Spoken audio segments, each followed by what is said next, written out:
These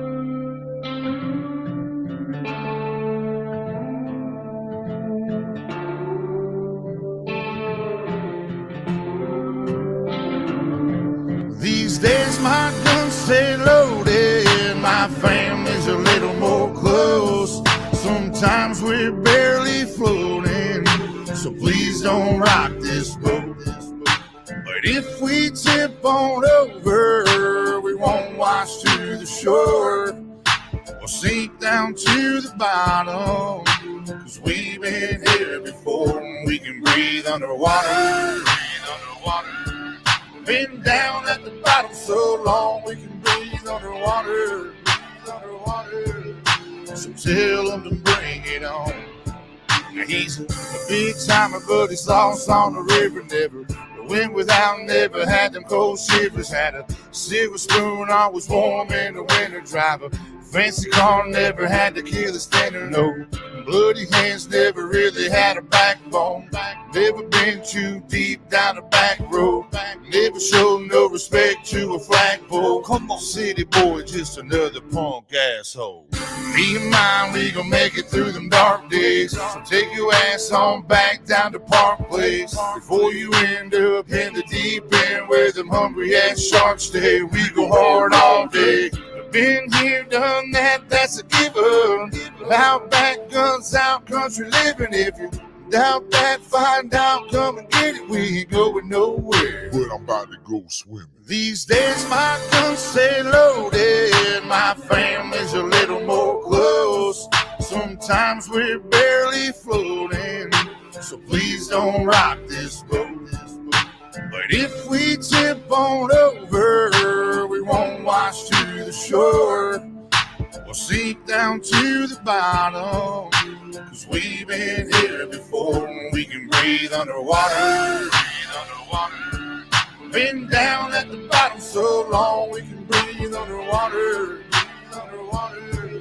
So tell them to bring it on. Won't you take me back to the old days? Just horses and a wagon, shotgun shells and wishing wells. And you could hear them pistols blasting. Better give them hell, but live to tell. Let's write another chapter. We just want our country back, and we gon' get what we after. In them pastures, in them fields, we the ones that keep it real. You come stupid around here, that'll probably get you killed. Cold steel under cold skies. A rebel soul from the old times, like Jesse James and those guys. I'm watching you with both eyes. I ain't telling no lies. If you wanna come and get it, backwoods country living, shotguns and ammunition, whiskey drinking, steady sipping, saying to hell with the system. I've been living at the bottom, so I'm about to go swimming. Y'all can hate it or you can love it, but I promise we ain't budging. If them boys looking scared, someone probably told them we coming, so y'all better get to running, but don't head for them hills. That's where the hell we living. Round here we keep it real, boy. These days my guns stay loaded, my family's a little more close. Sometimes we're barely floating, so please don't rock this boat. But if we tip on over, we won't wash to the shore. We'll sink down to the bottom, 'cause we've been here before. We can breathe underwater. Been down at the bottom so long, we can breathe underwater. So tell them to bring it on. We can breathe underwater. Been down at the bottom so long, we can breathe underwater. So tell them to bring it on. What's up, everybody? Good morning, good day, good evening, wherever it's falling. What's up, Carl, Rich, Benjamin? What's up, Huckleberry? What else we got up in here?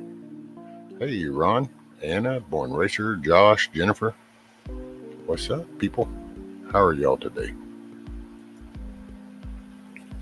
Oh, man. We're off and running, though. It's Friday, so can't be too bad. Hey, I got this little deal from Jordan Peterson I'm going to read. I thought it was a good little quote from you. It says, put the things you can control in order, repair what is in disorder, and make what is already good better. It is possible that you manage. if you are careful. People are very tough. People can survive through much pain and loss, but to persevere, they must see the good in being. If they lose that, they're truly lost. I thought that was pretty good. I like Jordan. That dude's a trip. He's like, climb up in there, visit up in his brain, man. That's just, I can only imagine it goes 90 to nothing.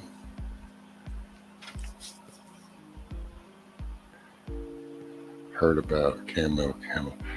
Oh yeah, there was something yesterday. I don't know. I guess it was one of those wonderful visitors.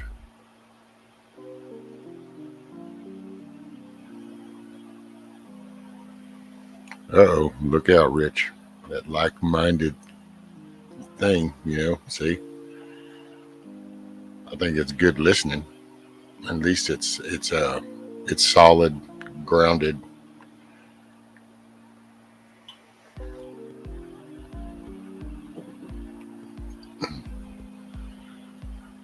I'll tell you what, hey Carl, I'm gonna put a link up.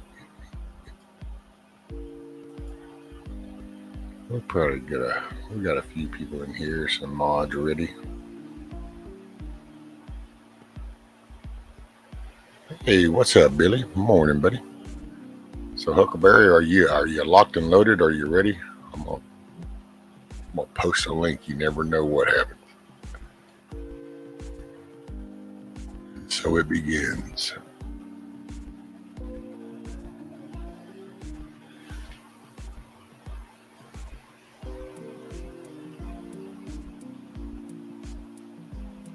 That's why I did an hour on the sub today. I don't know. I'm still trying to find the best way to handle that instead of my way. That's my way. Well, it takes gas is expensive, so my way involves traveling. So that's how you address some of this. What's up, Polarin? How are you, sir? Hopefully all is well. Well, you know the drill, Carl. If it's really Carl. I got you, brother. It's me. It's not Memorex. This is getting crazy, Yeah. Well, I started connecting things, Carl, so I'm not so shocked anymore. I kind of go back and reflect going, there are kids that stand on overpasses to throw things at cars that are driving down the road. So there's that. So there's kids that flip you off if you drive down the road. So there's that. And it's like, so damn, am I really shocked that some adult's going to act like a moron on the internet? Nah, probably not so shocked anymore. You got some great points there, because some people, I'm sure, just want to watch the world burn. Yep. Yeah, they are so miserable in their existence that they need everything else to be in disarray. Otherwise, they're just not content. Morning, Indy. What's up, girl?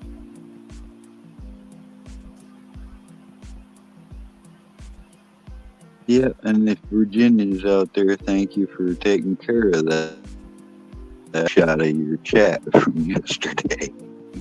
Oh, yeah.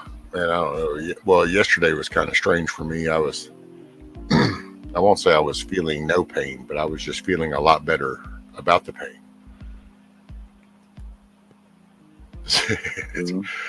Morning, Cindy. I guess I can kind of get that.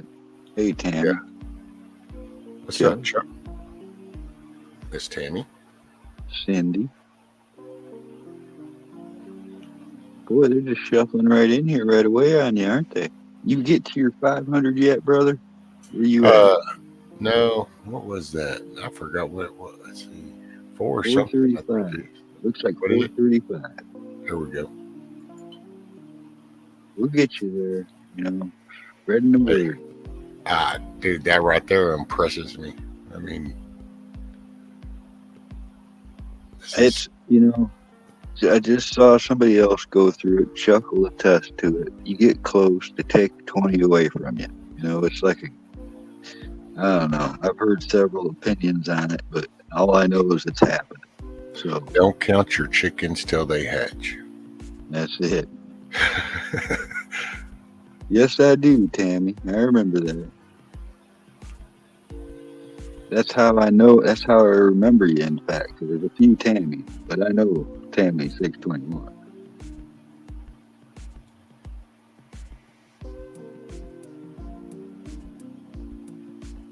Well, hey, Tammy, nice to meet you. Welcome aboard. Oh, Welcome. they did it to Bonnie too.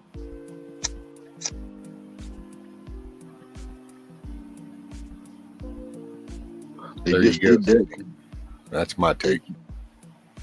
They just did that to Gigi Polarin, and now they did it to Bonnie. Jeez. What's up, G-Mo? Benjamin? Morning, peeps. Yeah, I saw Summer was live. I got the notification. I'm over there right now too. I just figured I'd come over here instead. Well, I started to do something and redirect, but then I thought, well, no, I guess I'll do it. And I like what Summer does. I try to support her if I can. Hey, Miss Dana. Hey, What's Chuck. up, man? Hey, yo. What's up, Barefoot? Hey, G-Mon, everybody. Indy, Holleran, Barefoot. Yeah. Morning, Rich. I don't know if you've seen my escapade of a screwed up live I tried to run working on that building. Nothing went right. We got out there. Is that what happened? See, there was some weird shit, dude. I thought it was my shit for a little bit, and I just threw in the towel because I kept trying to start this stupid thing, and it would say, well, Chuck's live, and it'd be like, okay. Well, it would do it, and then the stupid little live logo would start spinning, and I'd be like, okay. Well, then I finally reset everything, come back. Well, then it was just like the picture was gone, and it was gray. You know, the video window. And I'm like, what the hell? Me trying to run off YouTube live directly. I should have just put StreamYard on, but they didn't miss nothing. We did run for a while, and everybody's like, oh, we waiting on Chuck to start cleaning his garage. I might have tried to join just about the time. Maybe you were ended, or I don't know. Somehow that was just weird. I thought, that's weird. I can't start it, but I can see it. But and it's like, that was so weird. 6 hours of trying to get something accomplished out there in the heat. Ended up, I came in and sat still at about 4 o'clock, fell asleep sitting up in the chair and slept till almost 9:30. Ooh, man, that hurt me. I can't sleep in a chair. I'm mentally tired now, but I'm not bodily tired. It's just everything's a haze.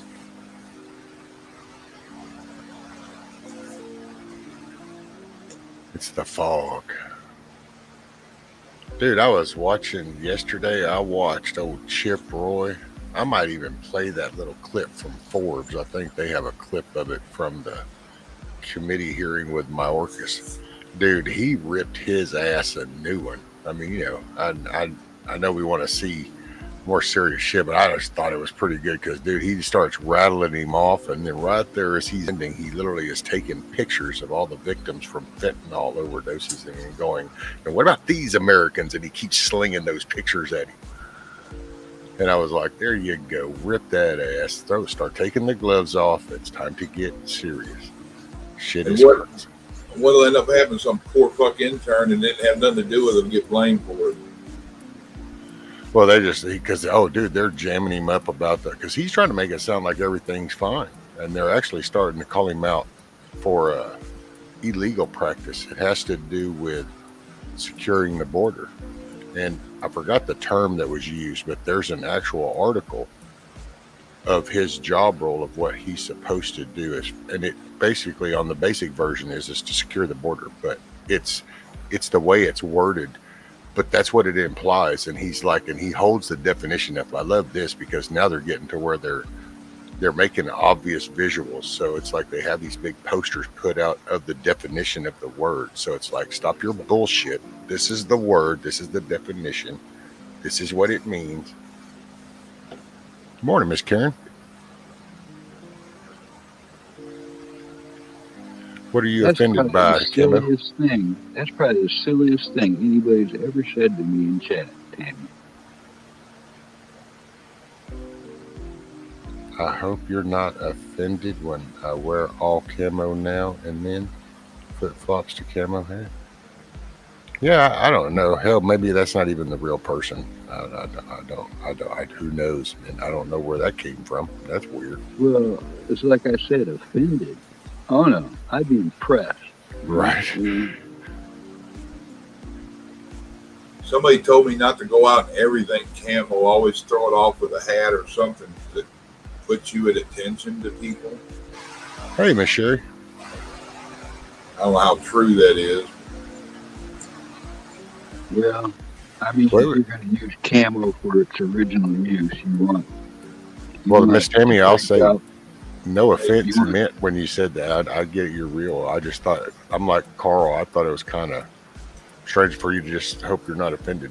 But I get it. It's a roundabout joke of that you dress in camo, I think. And sorry. Tammy, I have sewn camouflage bikinis and lingerie and skirts and all kinds of female apparel. There's nothing wrong with that. Oh, no, you're good, Tammy. That's why I said it's just, we'd laugh this off. And I see you, Miss Dana. Be careful. Rich's channel has a tendency to be addictive when they're pulling all-nighter. Well, thank you, Dana. In mirror, my favorite pattern is the standard woodland, but I also like white woodland.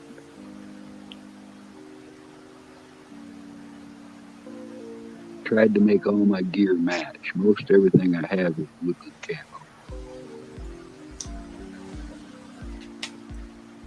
You are the camo man. Yeah, I've been called that a long time, Rescue. I was called camo back in the 80s, you know? I mean, it really ain't new.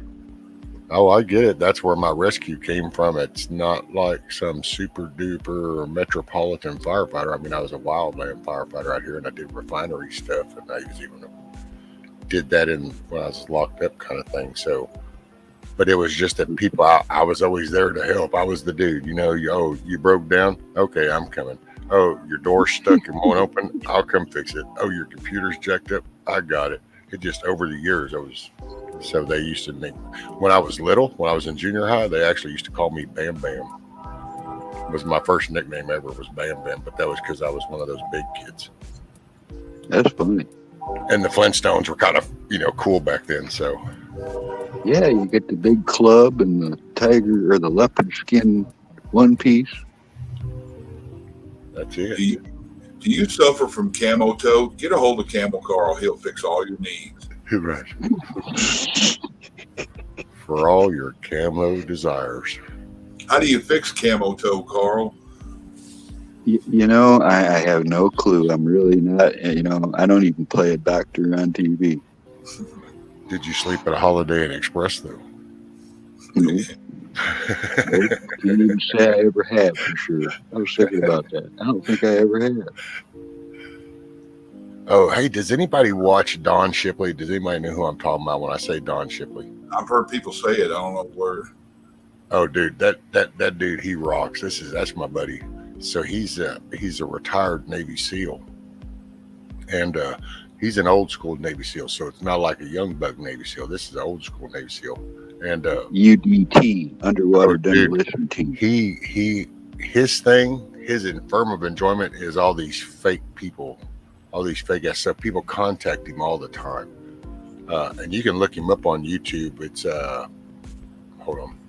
I will, man. That sounds interesting. They used to call him Frog Man. Let him call. I guarantee you, if you watched him, you would sit there and be cracking up at him. I can just see it right now. Listening to you, been watching him for years. Hold on. Is he the same one that did the video talking about if you come at me, I'll keep you off of me or I'll back up. If you swing something, I'll stay out of your reach. you do this, tell me all that until you hem me up and I have no other choice, then you'll find God. That's the same guy. I hadn't heard him say that one. It wouldn't surprise me.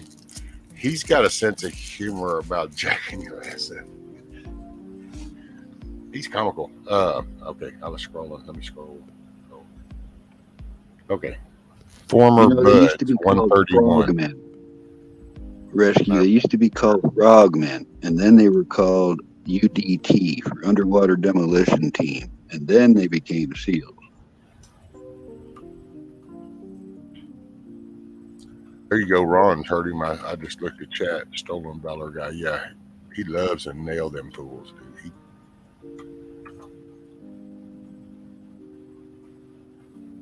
There you go, Jack. Jack sees it. I see it now. He's like, dropping his link for me? bad side. Yep, here it goes in chat. All right. Dude, I guarantee you start watching him and watch. Y'all will be coming back going, holy shit, Rescue. I spent hours watching that because he sits there like this. So it's like me talking to you, only he has him on speakerphone and he's going, okay, so here, we're going to see what he says on this. Yeah. I wish you would have said something around fall where I would have had all winter to be able to watch it. Hey, morning, Valerie. And by the way, morning, Jack. Yeah. Oh, dude, Donald. And he runs a camp, so it's not just like the YouTube clips are just little clips. His main drive is he has a website. He's all about helping. He helps a lot of the vets. He runs an actual camp. He takes them out and does things with them, fishing, hunting, out on the property. They spend time. It's kind of like when you're, I don't know, I laugh and say it's like when you're weaning off of something. You don't just up and stop cold turkey. Well, you got vets, you've been deployed, you've been doing this, you come back, well, you can go ahead, go spend you every other weekend out here in tents and bivouac, and, start to blend back in. Well, he helps people do that. So he's just rock solid. And his wife, oh dude, when you ever watch the thing about him and his wife, you will start laughing because she's a badass. Oh, his wife, she looks like little grandma and she can plumb go off. She's retired Navy. Most of them guys that been anywhere and girls, they don't like bragging about it like these Stolen Valor fucks do. Oh yeah. Dude, Don rocks, man. He's definitely, worth checking out for anybody that wants, and it's not a bunch of, it just, like I said, I don't know. You laugh your ass off. I find myself waiting for the next one. It's like, go find another one, Don. Go find another one, because it's like it's the next episode. Yeah, see, I can tell Jack's watched that before, because I know. I saw it, Jack. I've only known one person in real life who made it through the training. I've known a few who didn't make it cut. Oh, there's two around me. I got a buddy. It's like 12, 15 year, 16 year Ranger. He don't talk about none of that. And then he even did like 10 years of mercenary shit. And he said the shit coming scares the hell out of him. Yeah, Jack. That was the new one out. That's what brought it to mind today, because I went to looking in my history for the Chip Roy little thing, and then I saw Dawn's. You know what, Chuck? What I noticed about that is the one I know that did make it won't talk to nobody about it. The ones that tried and failed talk all kinds of shit about it. Yep.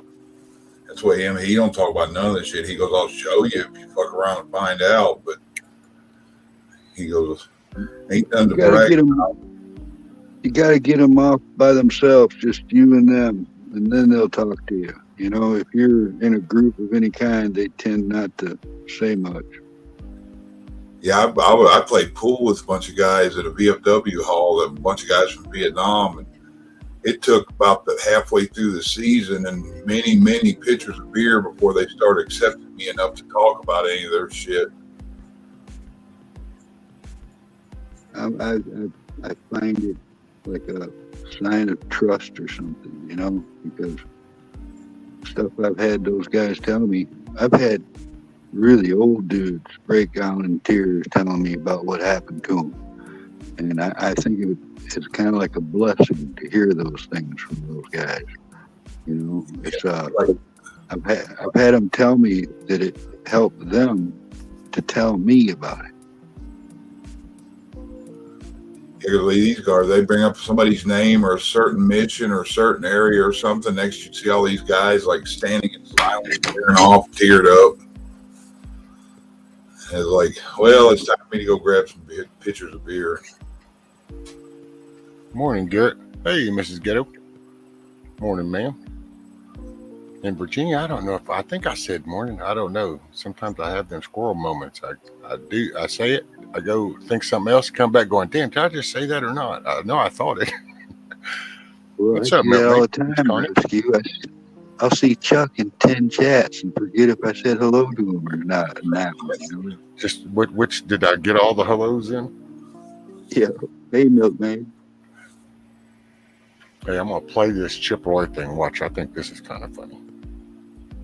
Well, I mean, it's a sad funny, but that we're even here. But hey, at least somebody's getting riled up in there.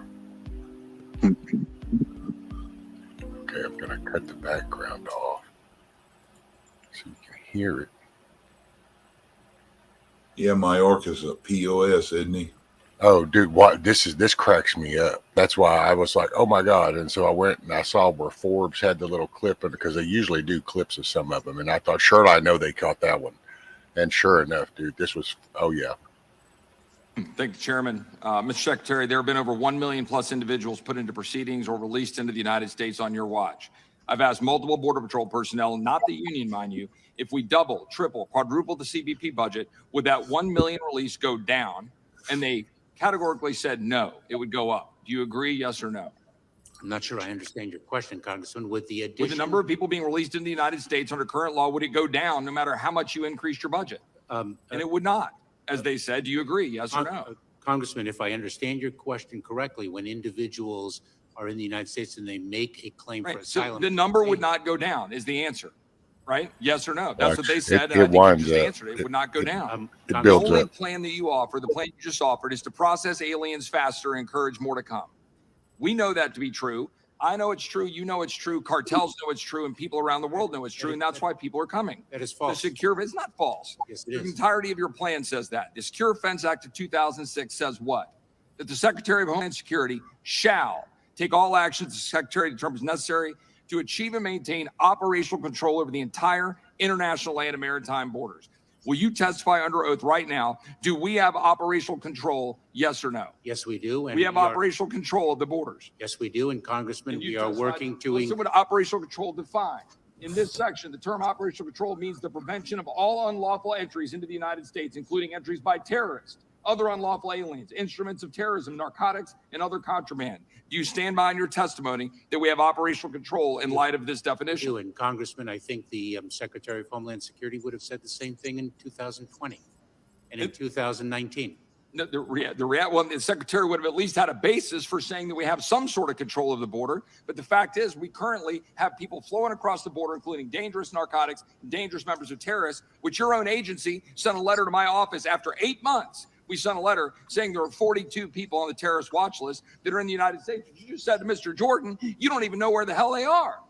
And that's what you're saying is operational control, including entries by terrorists and unlawful aliens? It's not. It's not operational control. Mr. Secretary, let me ask you a question.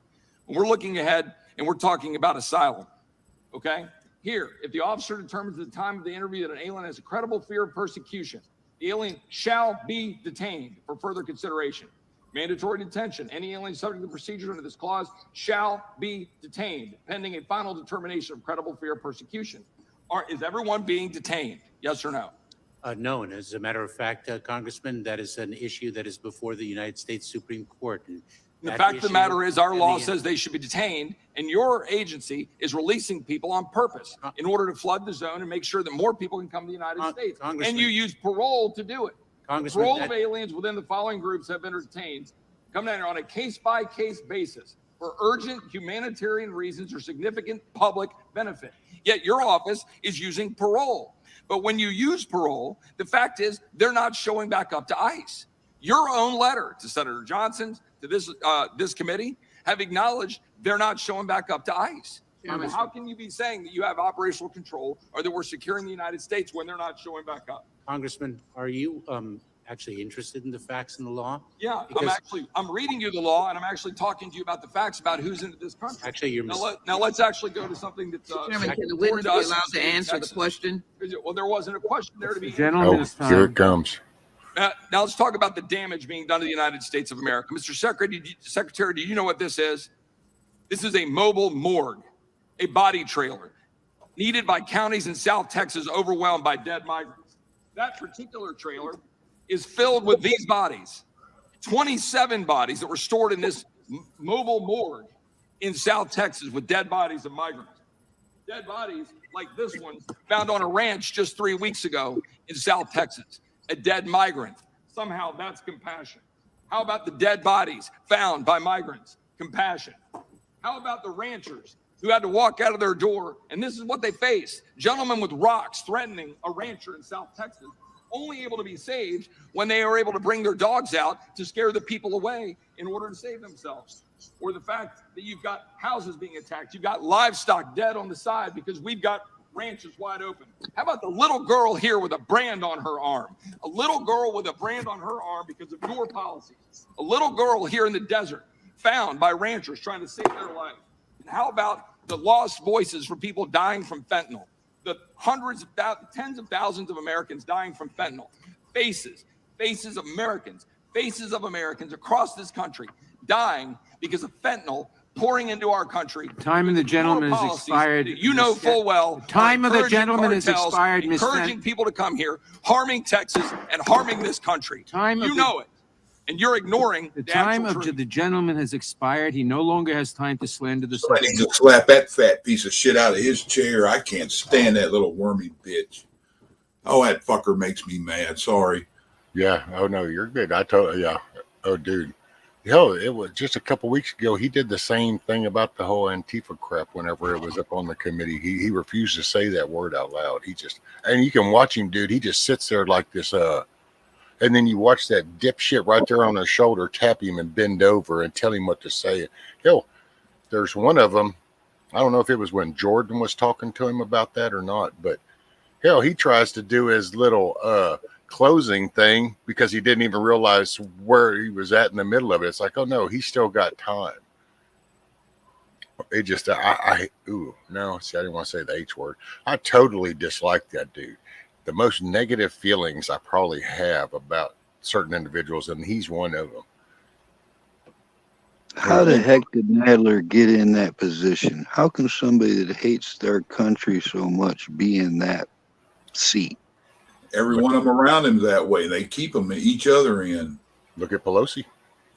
Sit there and look at that and go, who the hell actually votes and says that that's even a real person and is even doing a half-ass. I mean, holy shit, man. Blows in my mind. But then that's, it's ignored all the crap around the living room floor long enough. Now it's time to clean up the house. And it's just like, damn, this totally sucks. Can we just move? No, we need to put in the hole. It's time for elbow work. That's what I mean. Clean the house. Imagine they say there's 300 million people in the country. I'd be surprised if 100,000 of them like that guy. Oh, I know, right? A lot of them don't see how they really are. Morning, And a lot of them, the ones that do see how they are don't believe it's really that bad. They think it's to help them.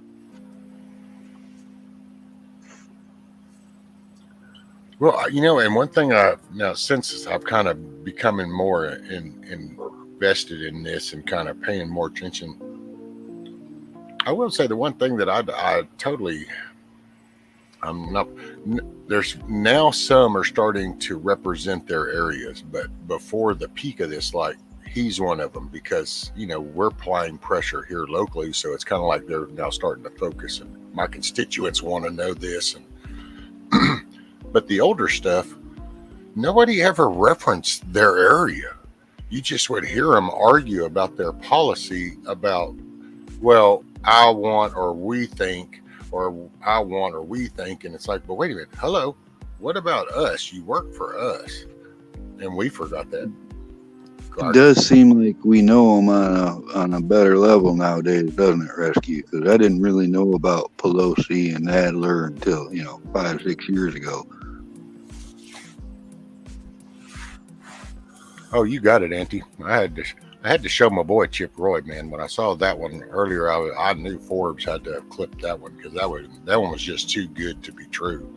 Once I saw, I was waiting. If they had gave him a few more minutes, there's no telling where that would have escalated to. You could tell he was getting. Because, dude, and I gotta say, see, that's what I look for. Is you look for character in people, and that's one of the things I do anyway. And what I see in him is you can watch the aggravation of, I know you hear me and you're playing this stupid game and it's starting to piss me off. So I can start to see that behavior in somebody. And then that I feel like he's more true to the cause, if you say. Yeah, we need a lot of them that way, not just on voting year. That's why I like Jim Jordan, man. I don't know. There's just some about his coach personality. He's got that unbuttoned part, that loose tie, and you can just picture him in the locker room going, okay, look, here's how this shit's going to go down. Y'all need to pay attention. Just get that vibe from him. Yeah, every year, every time you see him, he's riding somebody's ass. That's it. He just doesn't take no crap. That's what I like about him. He's straightforward with it. Doesn't hold back.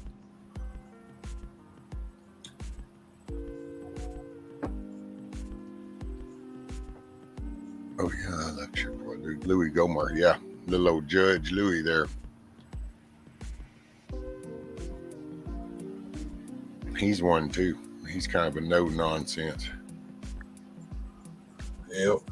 Hey, Ronnie. By the way, morning, everybody. If I missed you as you came in, morning, good day, good evening, wherever that's working. Glad you're here. Hey, Miss Bonnie. I just see that name. I woke up at midnight, Rescue. What the hell's going on? Oh, well, that's about. I think I had nodded off. I think that was in my 30 to 40 minute window. Was that I always make it a point that I'm not napping by 1 so that I can start this at 2. But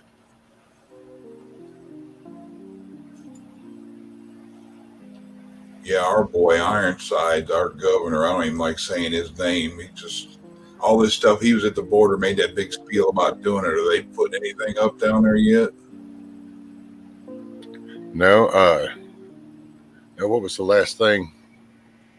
We had one of the National Guard. He died trying to save the one. We had that happen. The wall is still on pause as far as the actual physical wall. I forgot the actual number that we've deployed of our reserve down there. I'll have to check on that today. Dude, some stuff I don't even think about until we get to talking about it here, just because it's like I'm waiting for some key things to fire off, and then I know where the momentum, and we're picking up speed. And there was something I was going to bring up that happened yesterday, but it was somewhere else. Palestine, I think. It was one of the, I think I was watching or listening to the Funker report, which is the veteran community deal, covering a lot of the footage and stuff. Yeah, I hope they don't get involved over there. Yeah, Oh, listening to Monkey Works yesterday, he pointed out a few things, and it was kind of. They looks like they're trying their damnedest to push it. Alrighty, Ronnie, you have a good night, brother. I'm glad you stopped by. Get you some rest. Wake up with a smile. What Anna Marie's like, I was about to bed, but I'm wide awake after listening to that. That cleared my head cloudiness rescue real quick. I'm not cloudy headed no more.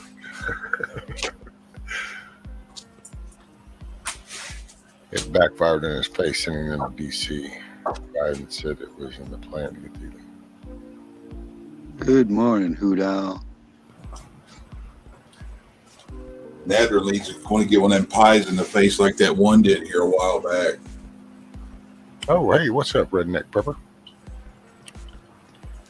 Right on. I just saw you. Sorry if I didn't say welcome and good night. Get you some rest. Hey, Miss Sherry.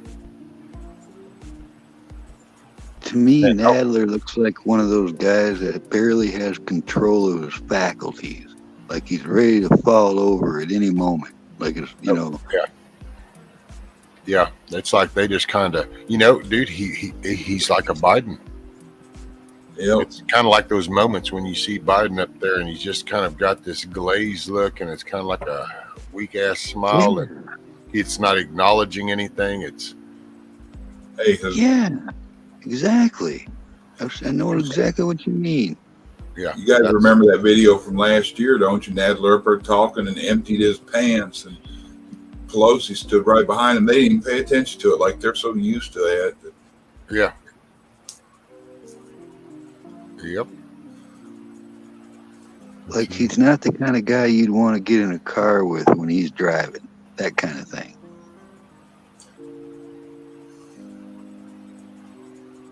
Oh, I like that, Cindy, the DC Swamp Busters.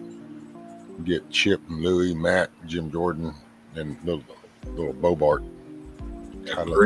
Green, but they're hammering Green. I don't know what they're going to do to her. Dude, yeah.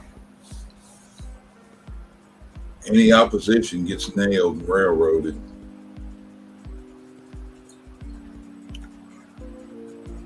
I did see that, Amir. That's some weird, he couldn't say them words. Is that what you're talking about, Amir? And then he laughed really weird about it after he realized he screwed the whole sentence up. What do you mean, Amir? What? Oh, Huckleberry. Okay. I was like, wait a minute, who's Amir? Yeah, I always call. Yeah, I call him Amir. I don't know.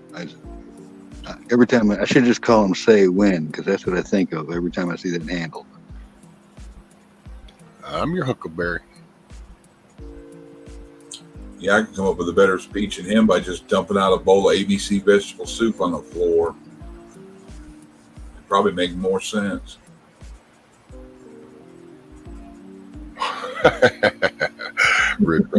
Y'all notice Chuck Seed looks like Bigfoot ready to rip your head off. Take a mighty crap. Just kidding. Chuck Seed, love you, brother. And no, Rich, I ain't had no acupuncture.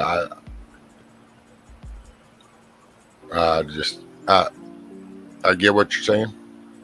I'm not sure it'll help me because my vertebrae, like I have one whole vertebrae that's disintegrated.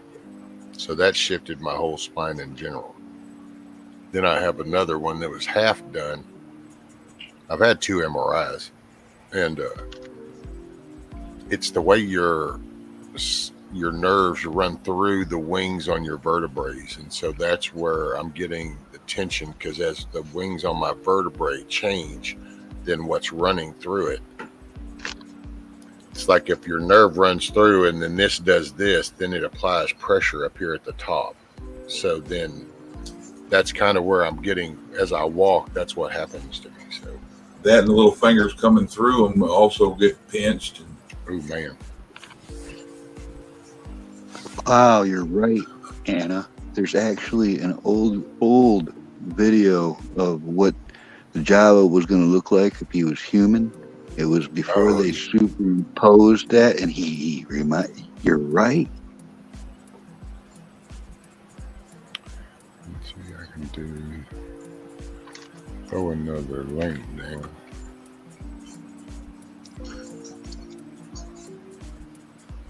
Miss Dana, you want to come up? Regina or somebody? Anybody want to come up? Which I will say there was something. You know much about fertilizer, Chuck? Yeah, every time I watch any of them Congress speak, I'm what going do they to come want? down anyways, guys. I just come up to say hi, and I'm going to jump down. Eggshells, rabbit crap, worm castings. Oh, okay, Carl. Well, you. I'll be in appreciate chat. you coming up. Okay, buddy. Right on, man. I'll see y'all somewhere soon, but I'll be in the chat. Later, Carl. Roger that, sir. Night, Miss Sherry. Get you some rest. Wake up with a smile. Why? What were you asking about fertilizer? I think Miss Valerie she had asked something about something to do with, I guess she's in a desert dry area, so the soil for her is like a desert dry sandy bed, and what to make it like a moisture bed for vegetables, and I think is what she was asking about. Do them above ground and use that coconut husk based soils, but don't try to get it in the ground because you need something that, if you're in the desert area, you're going to want something to wick your water up. So kind of like look at my videos of my tubs that give you an idea. Them will last 3, 4, 5 days, even out here in Texas. So desert, you get a day or two out of them, you don't have to worry about them not getting enough nutrients and water. If you can find somebody that has, as far as vitamins for them, eggshells, Epsom salt, worm castings. I use some of that. I forget the name of it. Burpee had it. It was tomato grow, and it looked like worm casting. Okay. Later, Jack. Nice meeting you, brother. Always. You know anybody with rabbits, that's awesome. You can put it on dry, it won't burn. You can even melt it down and pour it in there, and it won't burn. But it's like rabbits put out the best fertilizer for just about anything.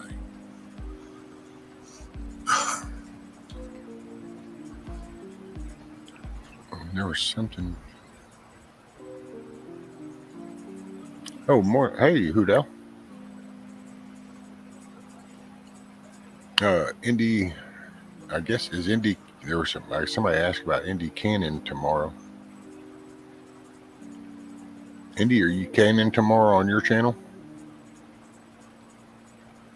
If you are, we'll put your link out there, woman.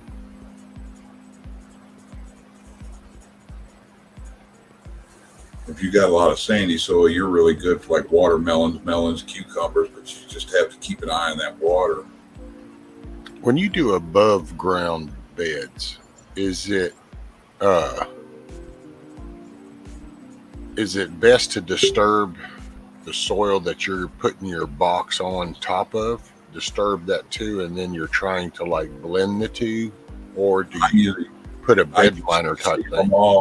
Seal them off and liner them in. I try to, any box you build, if you can enclose it and keep your waters in it, is better, because depending on what you have, it could siphon out your stuff and it won't wick your water up. Gotcha.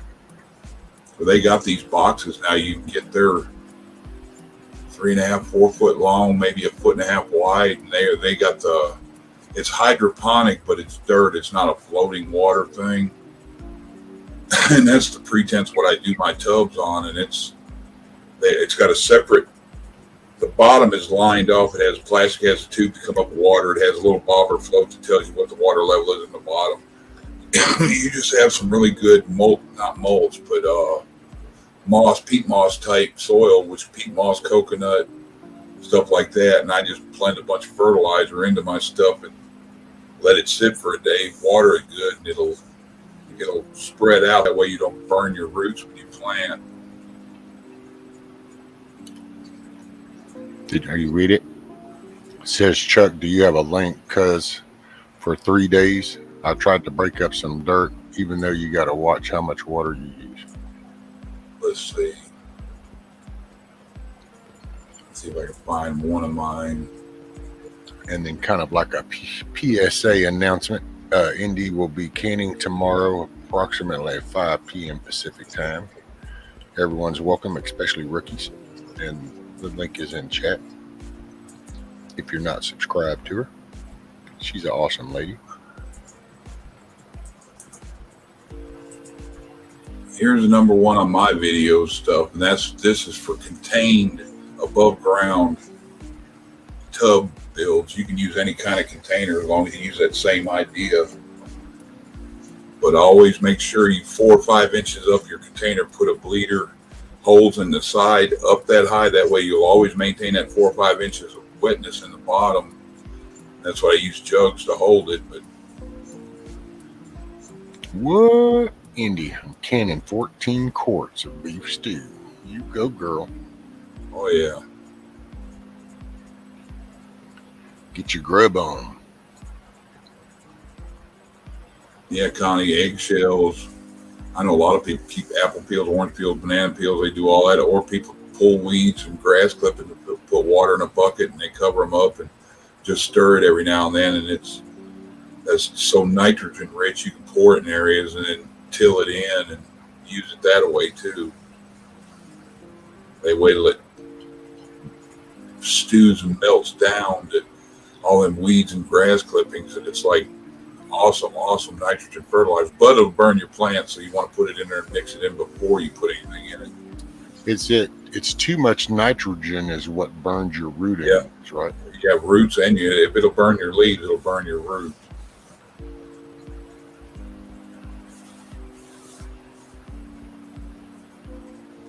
Except when you use rabbit poop. They say you can take rabbit poop, break it down with water, and spray it across your plants, and it won't hurt them. But I wouldn't advise that. But usually you water and get that into your soil, and they have such a complex digestive system. It's like they call it black gold.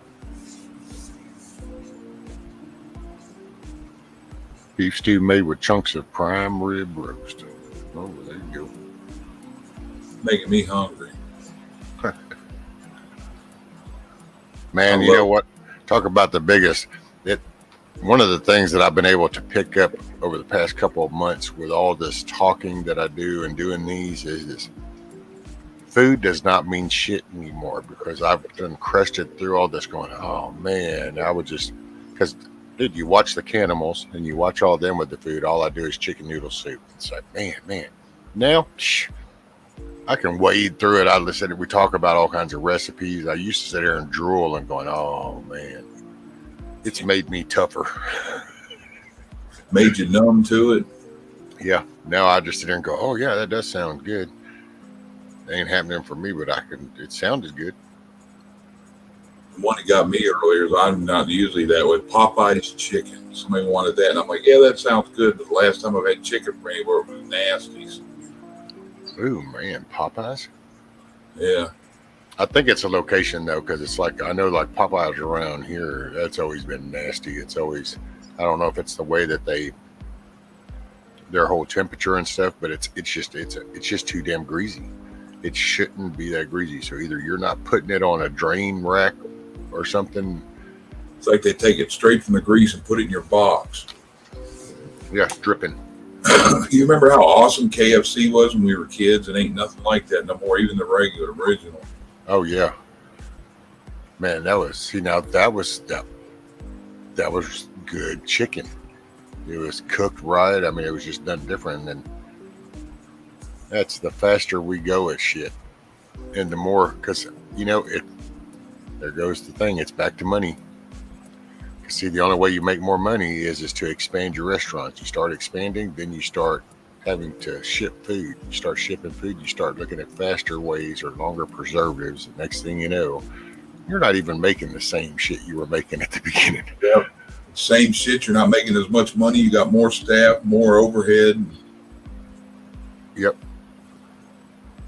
I think that's the biggest problem, because, used to, like, if families were content with having a restaurant, and they might go to the town next to them if nobody else had one and open one close by. But then all of a sudden, this whole corporate way of thinking of, no, need to get everywhere, need a franchise. All of a sudden, well, anytime you're going to make a product, a consumable product that's going to be processed, packaged, then sit distributed, and then sit and wait for sales. Oh, there's a bunch of shit added to that, so it will last that long. Did you know a lot of your sardines, and I can't remember where they're from, but they let them sit in storage for 3 or 4 years, and they only put them in like olive oil. They don't get right until that amount of time. Yeah, well, that's now Worcestershire sauce, same thing. Yeah. Ooh, man. It took a little bit to bounce back to Worcestershire sauce after I actually watched the making of Worcestershire sauce, and it was like, yeah, I'm not sure that I care for it anymore. And it took a little spoiled sardines or whatever they put, or spoiled anchovies. Oh man, dude, and they let it. It's like a. I don't know. You would just picture this crap pot that's stewing in, and it's like, no. Look like they're cooking a pot of diarrhea. Yeah, and it's kind of like, okay. And it took a little while to get back to using Worcestershire sauce.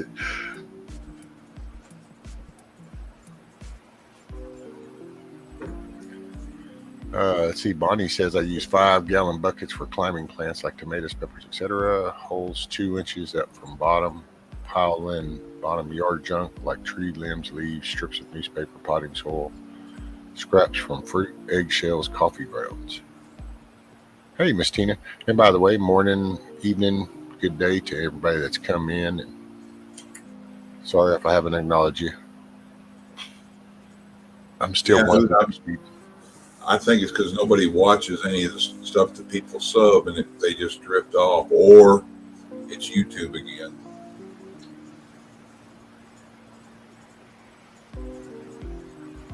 Maybe they took them away because you didn't have content. That could be YouTube doing that. That's why I tell everybody, just download some little 30-second video from somewhere and put it as content, and that way you at least got something there, and they have a reason why you got subs. Yeah. Morning, Hit Gal.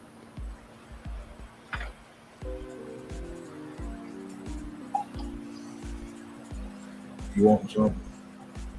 Come on. Come on. You get some? I'll be right back. You got it, sir. I'll wait.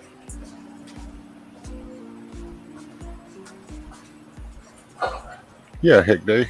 Hit Gal, it's a pretty good day. Yesterday was a pretty good day.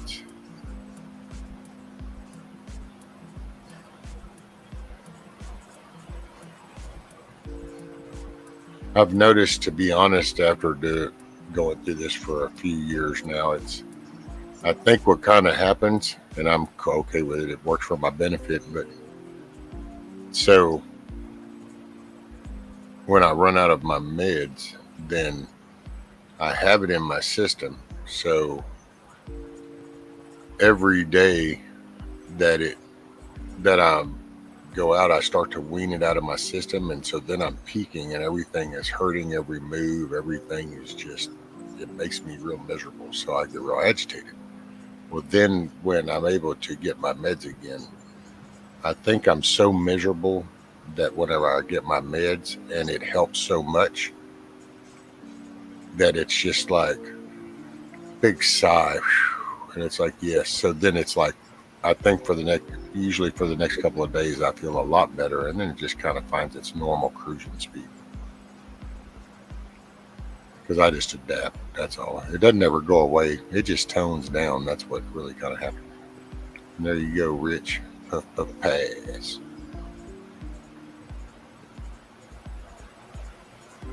Aha, Miss Dana.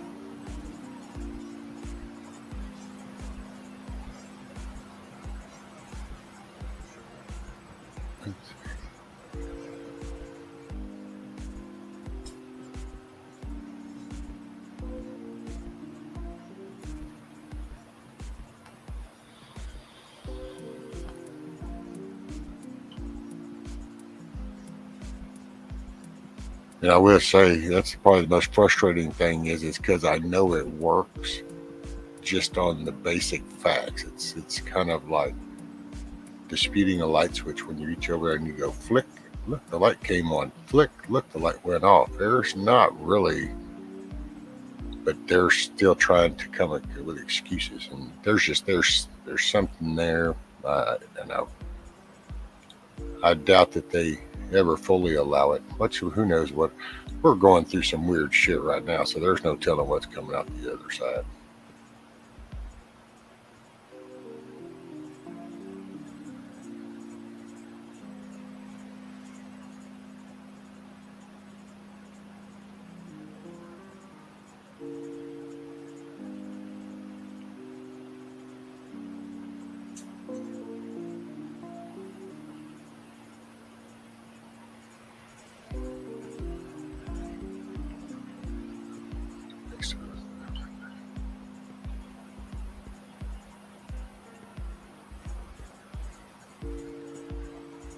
Hey, Miss Cindy.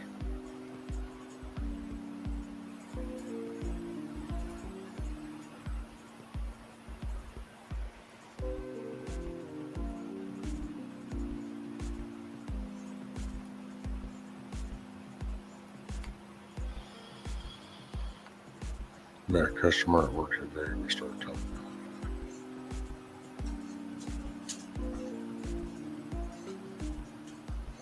Oh, cool, Ridge Runner. I mean, I wasn't butting in the conversation. I know that was to Virginia, but it was good news.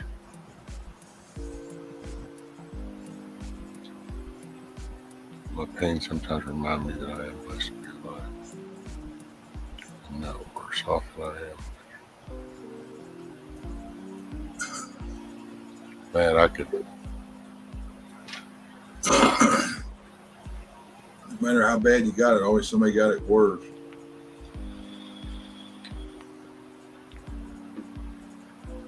Hey, M. Turner. It's only 3 for me and just getting started. Where you look at it was one late one day, you're early for another. Yeah. Well, and then I turn around and here before long, Ricardo shows up and hell, he's fixing to have supper. It's like, Yeah, that throws you off, don't it? It's like, damn, the sun ain't even come up yet.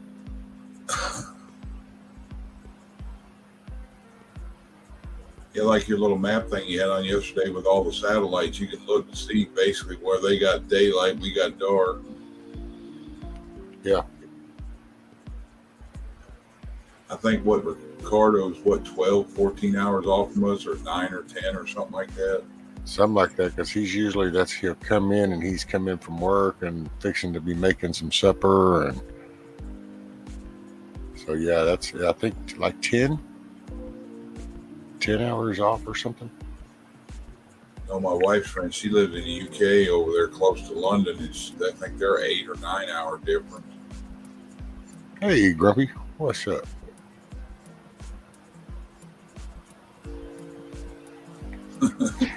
No doubt. Wow, that jumped.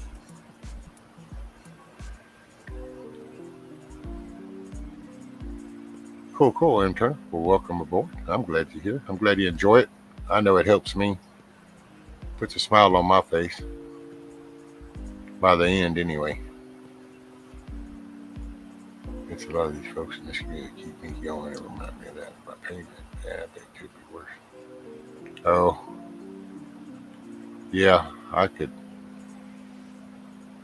Wait, what did she say? I should be sleeping. Bonnie's like, I should be sleeping, but sure can't tonight.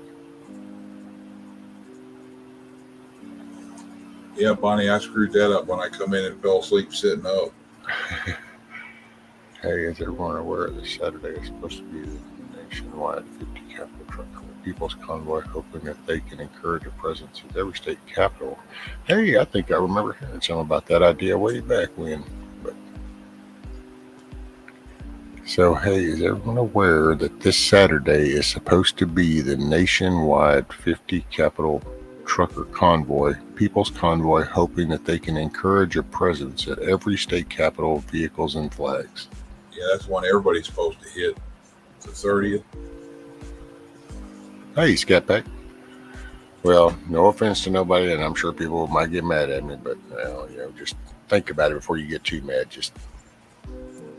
But I said that at the beginning when that whole convoy, the best message that they could have sent at the time would have been to go to like 30, 35 capitals and do that all over, and then bam, send the message. They watered it down by doing the other stuff, so it's probably too late to make a point. Well, by doing that one, you're a single target, so you're easy to divert from because you're just a single. If they had to spread out, then it's like, yeah, you can't hide this. It's across half the country. And they telegraphed it. I'm fixing to punch you in the nose. I'm fixing to punch you in the nose. And you ain't going to be able to do nothing about it. I'm going to punch you in the nose. Okay. I missed. Right. Oh, here's a little tidbit of information. I get a call from my son yesterday even. And he's like, well, and as soon as I was like, oh shit. It's just, you just know, it's like, okay, something's coming. And he goes, well, I kind of had an incident. And I was like, oh shit, did you have an accident? He goes, no.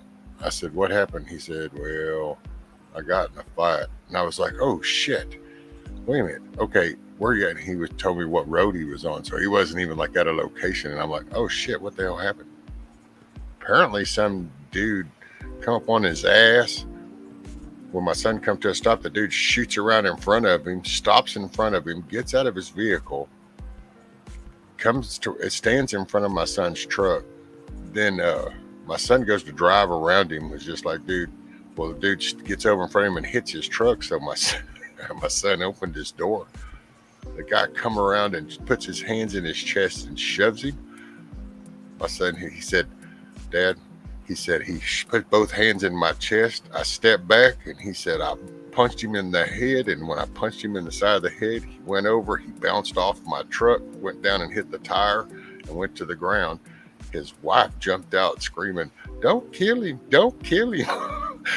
He said, I'm not going to kill him. You need to get this piece of shit and get him in the truck and I'll go away. And he said, I turned to get in the truck and he said, the dude got up and he come again. He said, man, look, dude, you're older than me. I don't want to do this. So just go away. And he said that well, he come at me again, Dad. And he said, well, I kind of split his nose open. And I said, hey, Bubba, you got to do what you got to do. And, but that's my son. So he felt bad because of the age difference. And he thought, oh man, I just don't make me do this. Well, he went to leave and some people going by, of course, they called the cops. So here comes the cops. At first, the constable shows up and he starts to read my son the riot act. And my son looked at him and goes, you can just stop talking right now because this was total self-defense, 100%. So just slow down and think that, well, he's like, oh, well, let me go. He called the sergeant. As soon as he told the sergeant goes, that's like 100% self-defense. So it was, my son got the thumbs up clear. And I was like, phew. But dude, see, people are just bad shit crazy right now. Oh yeah. Hopefully that guy was just ignorant, not stupid. Maybe he learned from that. Yeah. Well, that's, and I don't know. Mel may say what pissed the guy off so bad. I have no idea. My son didn't know. He goes, man, he said, this dude just come up out of nowhere, riding my ass and shoots around me. I come to a stop. Next thing I know, he comes around in front of me and stops and gets out and is in front of my truck. It's like, what the hell are you doing? And at first I thought he was in a big truck and, and I was like, oh shit. Well, he wasn't, he was in his personal and, man, and he was worried and I was kind of worried because he's in the process of transitioning from one department to another. Yeah. And so he's driving some big trucks right now, making the money. He didn't need no baggage in that transition. Man, and it was like, oh shit. But then it was like, because well, when he was younger, there was some incidences and people, because it's how it goes, Chuck. And I'm not trying to. You'll get it, I know. But once you reach a certain size, there's certain people that like to find that as the target. It's like, got to prove a point. Yeah, and they used to do that with my son in high school, and it happened at a Sonic one time, and he opened the door, and when he told me he had opened the door, I said, okay, don't ever open the door, because the minute you opened that door, you became the aggressor. You wait unless they're out of their vehicle coming towards you. And so I'm just, and I'm glad he got it settled. I'm glad everything, and that dude will be okay. It just hopefully, and see, but I got no sympathy for that guy because at his, I'm sorry, he was listening to my son, and that means he was like my age or probably a little younger than me, and that means you knew better. And that's not the way you behave. Even if my son had done something, you know, it's like if I say something that upsets you right now, okay, now is it, I might be wrong, but does that mean you just go berserko mode? Or do you maybe try to be on a mature response going, hey, by the way, just so you know, what you just said pissed me off. And then I can go, gee, sorry, did not mean to do that. Well, that dude could have been pissed for something my son did, but if my son is fixing to stop and churn and not be in the same direction, well, then just keep going and just go, damn, you chose to pull and block somebody. And in this day and age, in 2022, you got no, that's, matter of fact, what did my son say? My son said he told him something before he got out of that truck, because he didn't get out of his truck till the dude put his hand on the truck or something. And he said, I think he said he told him at first, he goes, man, I'm not going to fight you. He said, I paid $350 so I don't fight you. And he pointed to the glove box. You know what he was referring to then. Yeah. And he goes, I'm not going to fight you. And then the dude hit the truck, and it was like, man. And of course, my son knows if you ain't got no weapon, well. So that's when he got out, and that dude put his hand right in his chest. And then it's like, okay, no, you touched me. You changed it from here to here. I've been told by the cops and sheriffs and different ones around here that me and you, because of disability, we have it different. We only have to have the intimidation level, and it doesn't have to be with a weapon to protect ourselves. The sheriff told me, he goes, get a hold of me. He goes, put 2 in them. Don't shoot them in the head. Hey, that's why I figure I'll tell anybody by now. We'll do whatever it is you're wanting to push the issue, but I can tell you, you get within 10 foot of me, and I'm going to tell you up front, going, just so you're aware, I am disabled. I have some issues, and you're making me real nervous right now, and I will do what I got to do. Yep. And then you go ahead and cross that barrier, and well, the only good fight is the one that you are still walking away from. Yep. When it's over, so. Who knows, a vet nut would have had it. Basically, that guy learned, tell your son for me. I know I'm not, it's vulgar, but that dude fucked around and found out. That's it. Well, and you know, working the jails and stuff, that's not the whole engagement's not unusual for him. So, and what's ironic, see, like I guarantee you that dude probably had not had a physical encounter with anybody in like probably decade or better, but now my son did this shit on a day-to-day basis. So how do you think that's going to work out? And it didn't work out so well for him. At first I thought my son was going to be in trouble because he was kind of waiting to hear. I was actually on the phone with him when he got the thumbs up. Yeah, I hate that when one of my sons called Dad. When they hit that it's like, okay, what is it? Yeah, here it comes, and it's kind of like this is either there was a bad accident or something. And I gotta say, I was not expecting the fight thing because that's not a norm for him. He's a mellow kid. I mean, for the most part, just don't keep pushing. Otherwise, it's not gonna waste time arguing about this. We can just go ahead and man. I'm just glad it didn't escalate because he has been, part of his mental memory is on the hip. But see, at his size, that's one good thing about my son. At his size, that's not his first thought. Because he can physically tend to himself. So unless there's a visible, viable reason to go to the hip, then it doesn't cross his mind. Makes you wonder what they got planned. If they're like, you're half again or twice their physical size, like there's something else behind this they're going to do. Everybody asks me, what are you afraid of? I ain't afraid of nothing. I'm too damn old and too broke up to roll around in the dirt. So if I don't have my shit with me, I'm going to do something where it's over and done with quick with my hands. But I'm not going to get out there and I'm going to punch you in the mouth. We'll sit and trade punch. No, that trade punch with Chuck went away 20 years ago. Oh, dude, I tell a person for almost my whole life, I ain't no boxer. Yeah. So, I mean, I don't get in the ring. Hell, I even did that whenever I kind of got locked up, because in there the term was always to catch a square. That's when you were fixing to square off with somebody. So it's catch a square. And it'd be like, you know, dude, I'm no boxer. This ain't no training camp. This is a damn prison. What the hell? Yeah. It's like, I'm going to do what I got to so I can go have a sandwich. Right. I just want to be the one that walks away when it's over. Look, Rich had a right warning due to the increase in the price of ammo. No warning shall be given. Yeah. Old man raised me up as if you don't start shit, there won't be shit. And he said, as soon as somebody starts shit, you end it and go home. Cindy Loon's people sure are nice to me when they want me to bail them out of jail. Right. Yeah. It's like winning the lottery. You have friends that you didn't even know you had. Old man, he was weird about a lot of that. One of the things, you can call me anytime you're in trouble. He goes, if you're in jail, if you're innocent, get a hold of me. If you're guilty, you're probably safer there than you are around me. Basically, I'm gonna get my ass kicked if I do something stupid and get locked up and expect him to pull me out. Right.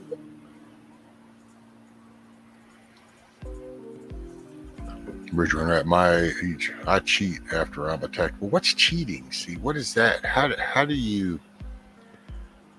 What's a cheat if you're getting attacked? I just figured survival meant you be the one that's still walking away. I've never understood the term of fair fight. What is a fair fight? I mean, what's fair? Oh, well, you should just punch somebody with your fist. You shouldn't whack them upside the head or shouldn't kick him in the gut. Or all these rules. And it's like, well, okay, here's where this works. You either decided to engage in some physical confrontation or you don't. So that's where the fair fight part came in. Mine used to stop once they hit the ground or hit a knee. I'll leave them be. I'll back up, keep an eye on them. I'm done. I'll help them up. I'll buy them a beer, whatever after that. But oh, so Rid Runner said a tire iron. Hey, man, it's whatever's available. Yep. If it's the front corner of a bumper, works for me. If it's a chair leg, I don't give a shit. Hell, if it's you know what? If it's a little blinker indicator sitting on poking out a rear fender, and that's what's available for the face of somebody, and that's what makes this stop, you're fixing to be introduced to a blinker is all I can say. Whatever it takes. But then I try to tell people out the gate going, you don't want to go there. Let's not go there. And it usually keeps going there, and it's like, and then once we go to that line, well, it was off until you flip the switch on, and then I don't even, depending on how bad is, I scare myself, to be honest, because I blank out. I don't know. I just go into survival mode if it's too bad. Yeah, there's a lot of shit I don't remember growing up. Different things, even when I was grown, married, and had kids, being somewhere I shouldn't be, drinking or whatever, and something happened. I don't remember the after result. I remember up to it. Grumpy, how's it go? When in a knife fight, bring a gun. In fact, bring 2 or 3 of your friends with guns as well. Well, see, but that's what I'm saying. It's not a fair fight. It's just somebody brings the shit. You finish. It's all about the solution. When the problem arises, address the problem, identify it, and then immediately shift into solution mode. That's the way that works.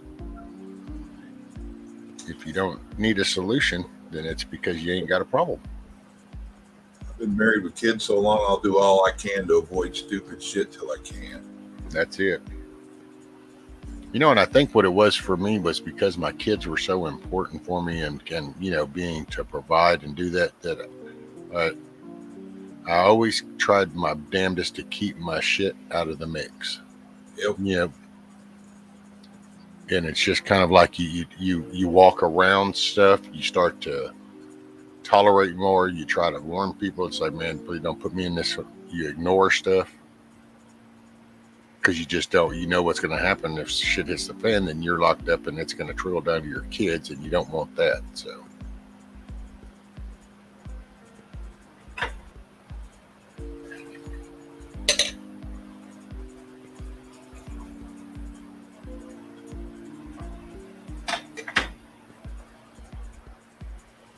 damn, it's so handy having a coffee pot right there. I should have done that a long time ago. I think it's my middle name too. One of the best movie lines ever. Aim small, miss small. Well, I got rid of the car keys.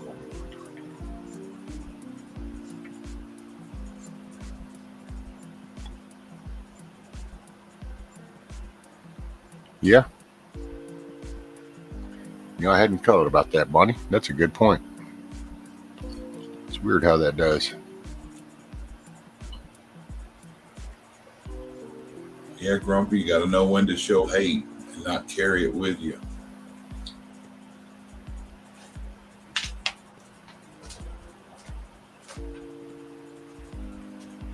Well, and you know, peace through strength. That's just how that goes. If once you send the message, then you can go ahead and you can get some peace established in your area. Defense teaches teachings and martial and otherwise that aren't strip mall storefront crap. Teach to use any and all resources in whatever environment. Even people I can't stand, I wish the best for. I just want to be left alone.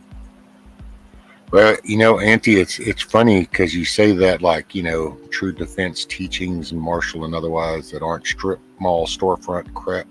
Teach to use any and all resources at hand in whatever environment. And then there was this cool boot camp I went to a couple of times, and one time it was called East Ham. And actually the first training camp I went to was called Ferguson, and it was referred to as the Gladiator Farm. And you pretty much, when the sun was up, you beat the ground with a hoe. And when in the evenings, you went in there with 2,500 people and you didn't sleep for days. And you just threw dukes. You put what was called your pistols, was fingerless gloves. You put your pistols on, and well, that's what you did in the evenings. You threw dukes, and you learn survival real quick. So that was the school. That was my strip mall storefront version.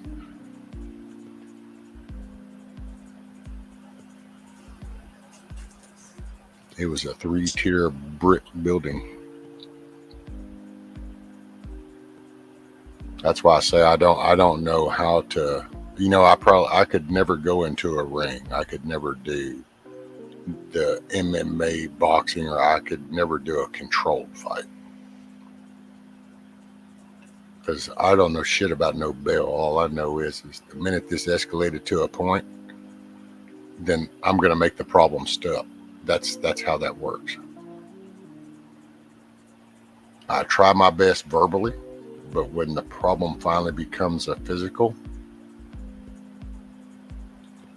when you flip that light switch on, when you walk in the room, do you expect it to take it a minute or two before it lights the room, or are you kind of wanting that light? Well, that's kind of how it works for me. I try my damnedest. Don't flip the switch. Don't flip the switch. Okay, you flip the switch. There we go.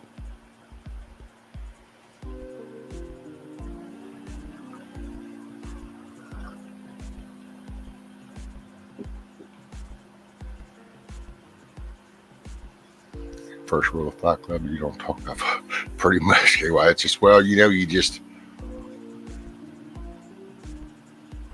gets weird to talk about. I can say that just because I don't know. That's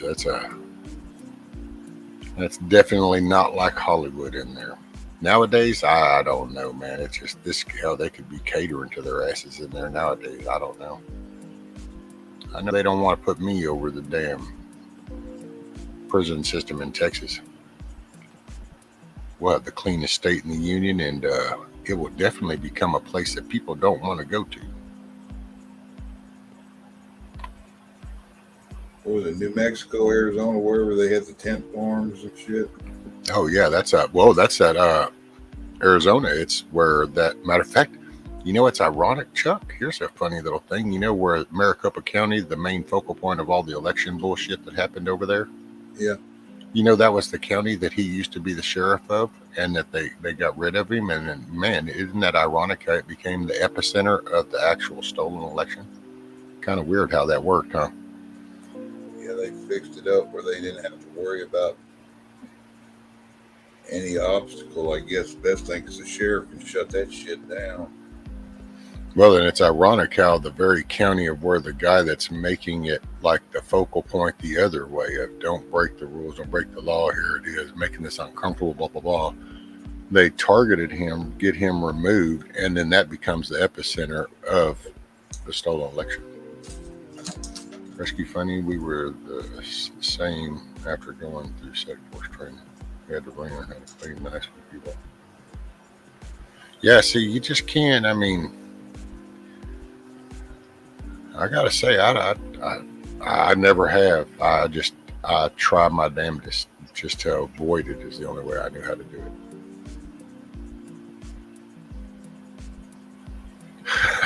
Milk made the mistake of trying to watch Fight Club with my in-laws. They were horrified.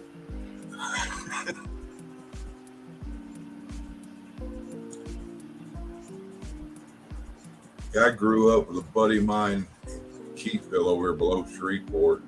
He's a big old boy like me, and me and him played beating the shit out of each other, so we were pretty well immune to abuse. We still didn't bother anybody, but they'd still come to us.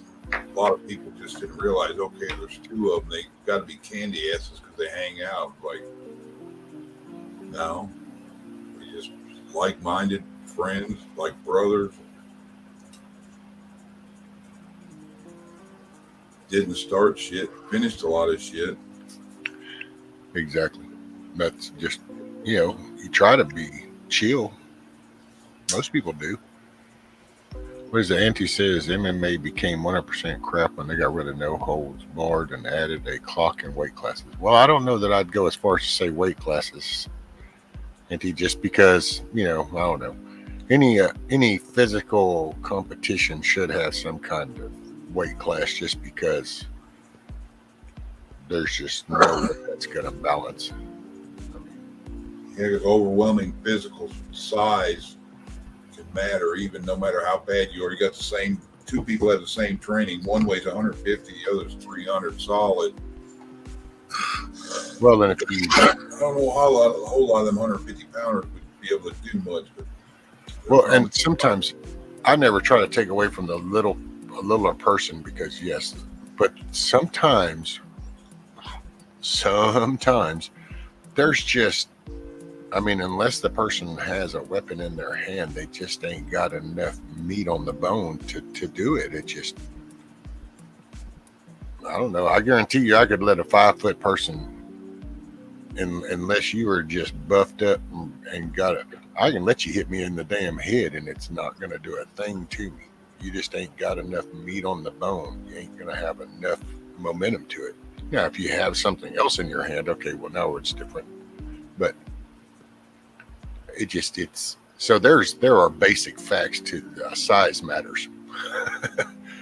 So any physical competition ought to have some kind of weight class just to start to put things in at least a more balanced scenario. Oh, my Valerie, I'm sorry. Oh, what do we do? Taught some of my kids to use hands but no guns. My 2 older boys killed one in a wheelchair, but the second one had deadly. But killer caught my kids when he bent down and shot him. Oh, I'm so sorry to hear that, Valerie.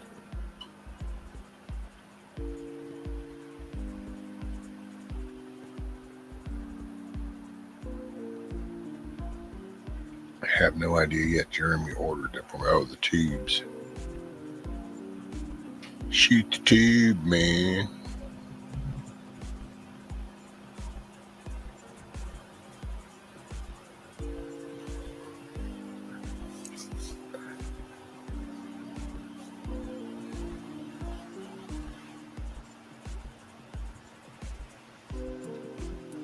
Yeah, it's fucked up how some people are.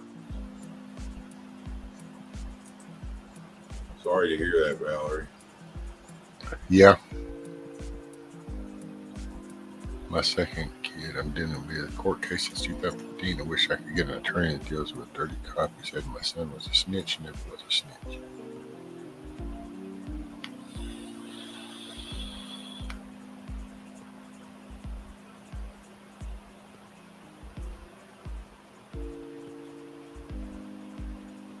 You may want to look into that stuff that D-Dog talks about with the court of records and stuff, getting them dirty ass judges and stuff out of the way and take it directly to a jury.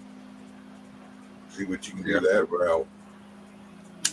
Kind of limits your attorney. You end up pleading to the jury and takes the judge out of the way and takes the dirty bunch of counsel they have out too.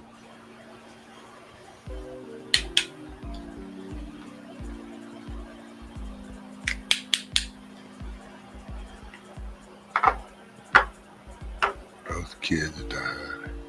320 at the same time, same place. 16 years apart. Oh, wow. Both kids died on 320 at same time at the same place. Right bullet to temple and 16 years apart. Wow. So the same place and the same time, the same method on the same day, 16 years apart. Be like a cop or something.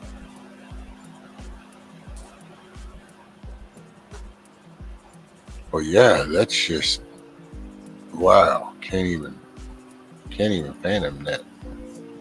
I'm so sorry to hear that. I can say that, Miss Valerie.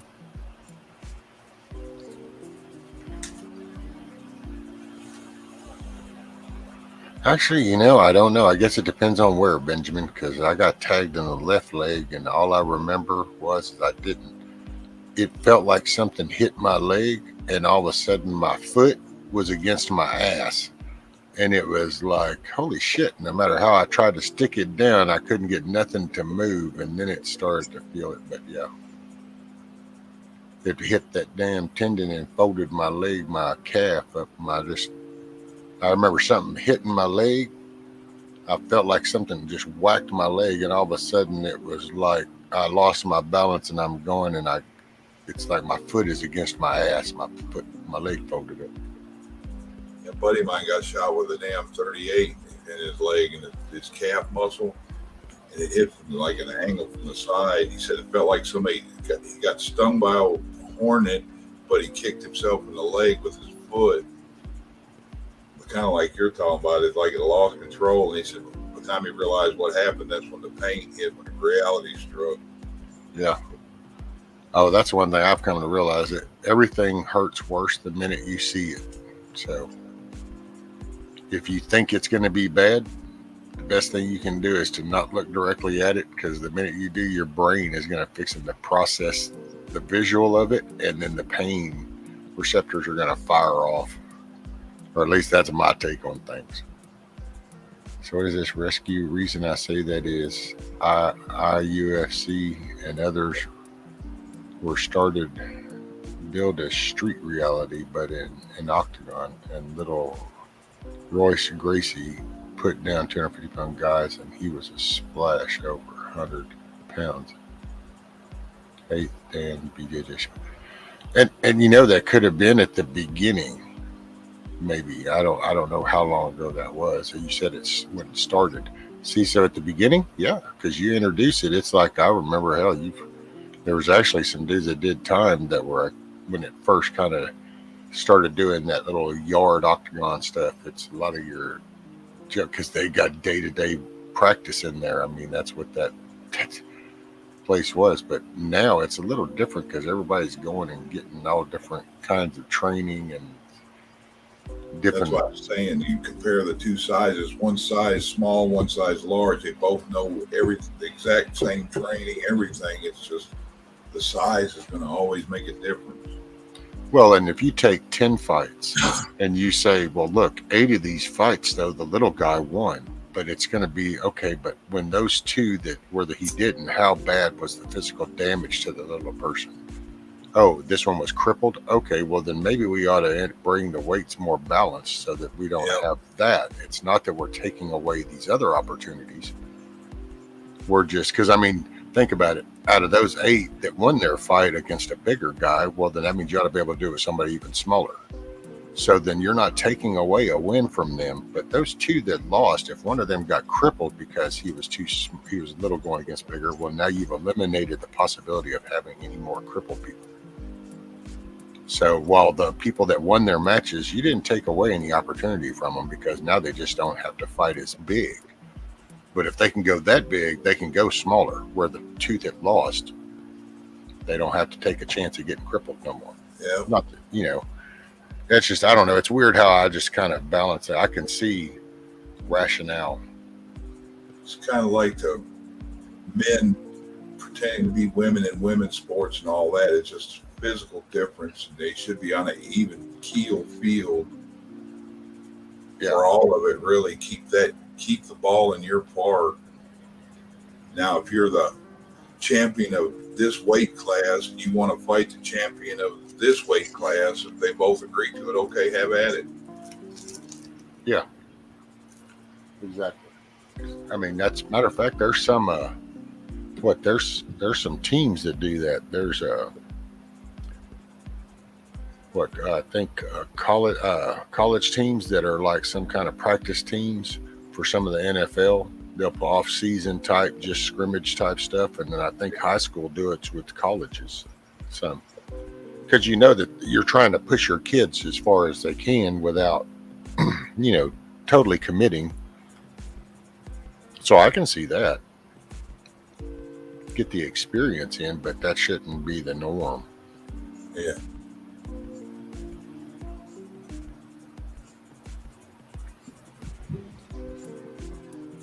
First kid was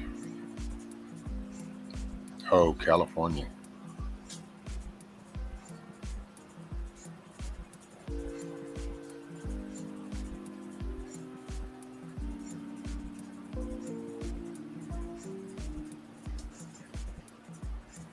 I watched more than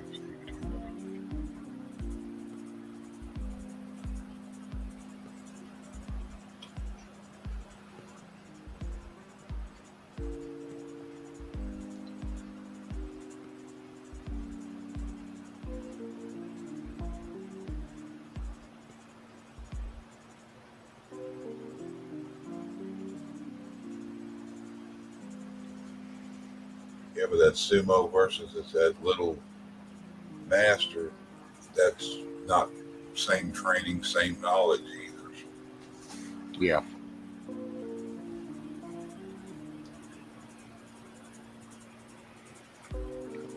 Yeah, I see 91. I could see that back then because it was all new. Well, in society, fighting wasn't as predominant as it is now. We have more violent society now than we did back in 91.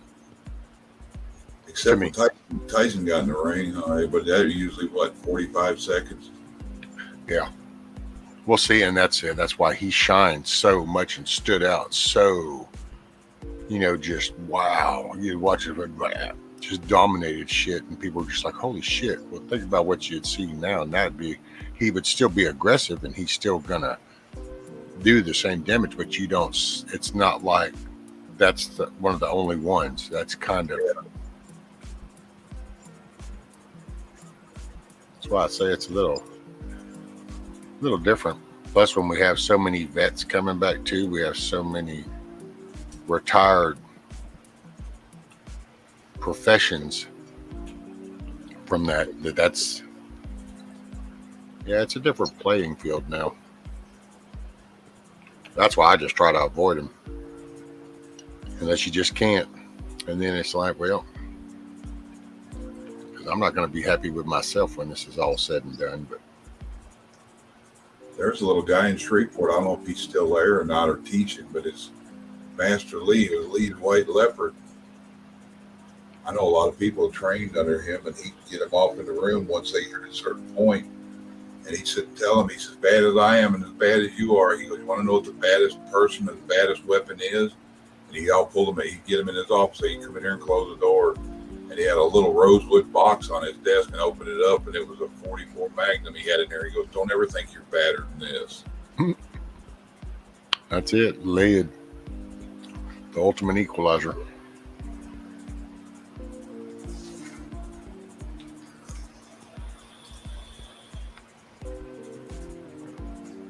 Well placed. Shit, like, how do I disarm somebody from 20 feet away when they got a bead on me? I'm like, God, you don't. You just say your prayers and then come up with your plan of one way or the other, and then do it. I'd be like, I want to go home and make a sandwich. Is that cool? Yeah. Well, yeah, it depends on them circumstances. I mean, if you kind of know that you kind of got into that predicament, so it's a progressive, so you know it's just going to get worse, then, well, you're either going to go forward and figure out that plan, or you're going to go the other opposite direction and hope it all works out. I found out real quick. I was probably 15, 16 years old, sneaking over a girl's house. The sound of a 12 gauge pump behind you, just a shell being shucked into it. That'll constipate the fuck out of you for a while. Yeah, in the dark, there's something about that sound that really kind of makes the hairs on the back of your neck go up, going, oh, yeah, there's that. What are you doing, boy? I'm going home, sir, if you let me. I won't come around here no more. Dude, yeah. I'd be fishing, because I was real bad about pulling over, dude. When I was on my bike, I had a fishing pole. When I was in my truck, I had a fishing pole. Fishing was my thing, so.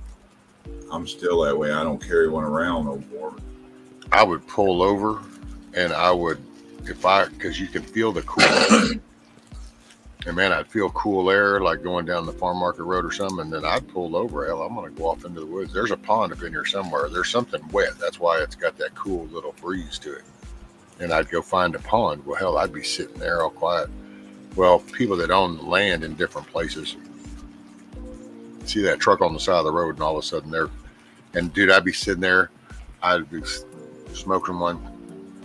And I don't do all the casting and working. I'm usually like a fly fishing kind of guy that does the worm, and then I sit there and just let it float down, because I like that strike and that fight.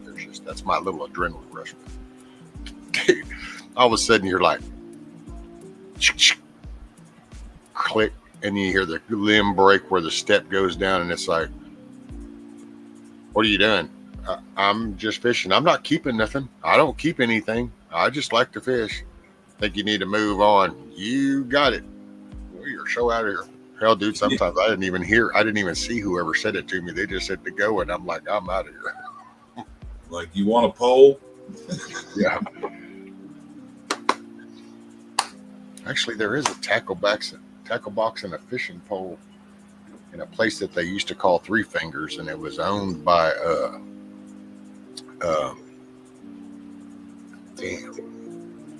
they turned into International Paper. It used to be wasn't Champion Mill. It's the other one. It was one of the other main sawmills, and now it's called International Paper. But it was one of their little like executive type leases, and it was pretty cool. I mean, they had this cool little cabin set up, and they had a lake, and they called it Three Fingers because the way the pond did, there was these two peninsulas that would go out along the edge. So from an aerial, it would look like three fingers. Yeah. And dude, because that was one of those executive little foo-ha-ha places, dude, the bass in that place was fucking awesome. I'm talking 10 pounders, 12 pounders, 8 pounders. It was just, they kept that bad boy stocked.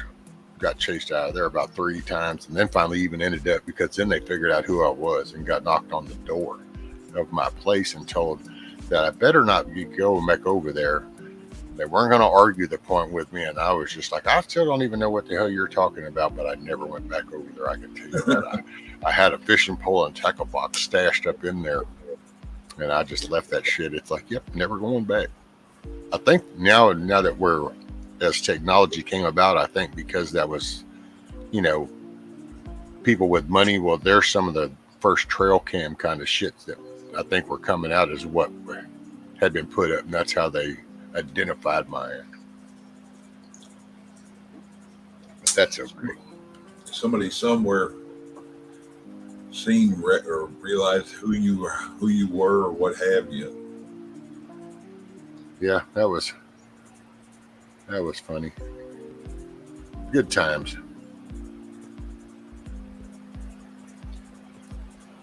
Yeah, you can't even do that anymore. That now, them damn people, the way the laws are now, they mark them purple. They don't have to, but you can't be on anybody's property fishing without a license. You have to have written consent that has to be notarized and all kind of shit. Oh, for the fishing? Yep, fishing, hunting. Oh, wow. Is that where? That's here in Texas. Oh, well, now for us private lakes, you don't have to have a license for those.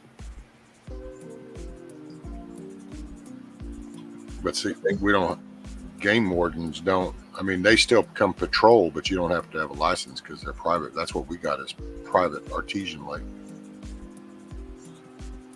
I know parks that way. I didn't know what that was, but I know that trespassing shit's big time now. If you don't have written consent on you that you could be there, that. Well, now that's what could get you here is like if you're not one of the property owners and hadn't have, that permission then to fish on it, then that could be big trouble. Because then you're not only trespassing, but you're illegally fishing without a license. Because then this isn't your private property, you're trespassing. So, And then if they got it marked with purple, you can get your ass lit up. Oh yeah, that's supposed to be the universal keep off of my land.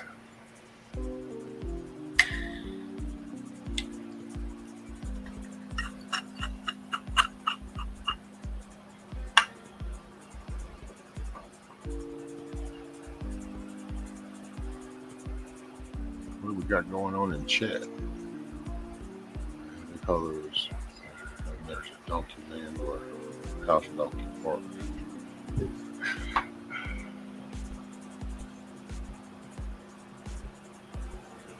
They call those bass donkeys.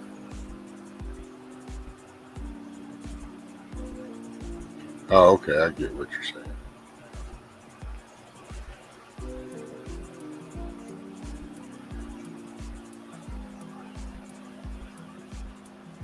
Dude, I love catching big bass. That fight, that jump, the struggle is real. Bass were fun. The biggest one I ever caught, by the time we got it in out of the live well, it was a little over 12. The lady over there at the place, and it was here on, I think we were on Caddo Lake, up in an island that had an oasis in the middle. You can get in there at certain times. She checked it out, and I ended up keeping it because it was so poorly from being in the live well. We were out there 4 or 5 hours after we caught it. And she said that it probably weighed over 13. Oh, hell yeah. I like the hit. I like the feel, but to me, still, I love that thump of a white perch. No. Perch are fun because I love the tease. Yeah. They always do that tease, and then it's like, okay, now. It's like, I got it. Did he swallow it? Yeah. I love that nibbling. But when they go, it's like tap, tap, wiggle. Is that my shiner moving or is that something on it? The next thing, fuck, it's gone. Yeah.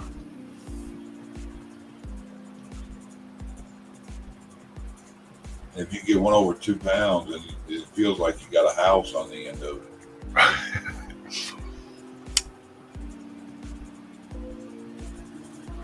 Well, that's back in those days too. And now I know, man, if I'd have known just how rare it was going to be to get another 10 or 12 pound bass, I would have probably had one of those mounted. Although it's not really my thing nowadays. It's like hunting. As long as I got meat on the table, if I can take a picture, it was the same thing as pulling a trigger. So. Yeah. I got offered on that fish. That lady said she can get off a board because she thought it was a record or close to it. That if I could leave the fish with her and my information, she game warden over there, and they take pictures and they mail me a artificial mount. And I want to take it. She goes, yeah, if you're going to take it, you need to get it wrapped up. She'd wrap it in paper and plastic, and I do it in the order she said. It should have been plastic, then paper, but all that paper froze and stuck to my fish, and I ended up, they couldn't do nothing with it. You know, Auntie, I would love to have caught northern pike. I would have loved to have gone trout fishing and pike fishing. I watched it and it was like, man, I wish I'd done that. Because that does look fun, boy. Them pike look like some shit right there, buddy. It's on like Donkey Kong. Yeah, I years ago caught one up in Ohio. But hell, catching a garfish, I like catching them. Them damn gar fight like pike. That's true. That's usually bow fishing. Or at least for me. That's around here. Yeah. Hadn't really fished for them.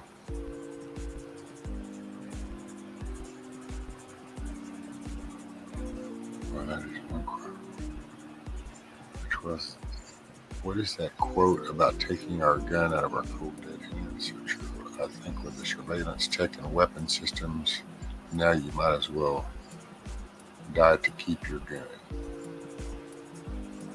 Oh yeah, you can have my guns when you pry them from my cold dead fingers.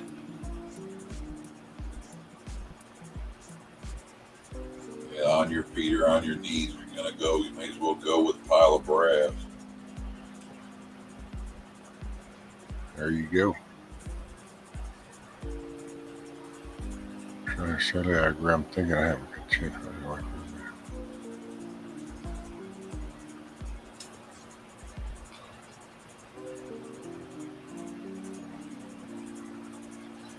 Yeah, I seen somebody the other day wearing one of them shirts with a flag on the side, the Patriot shirts. In the front of it, it said Black Rifles Matter.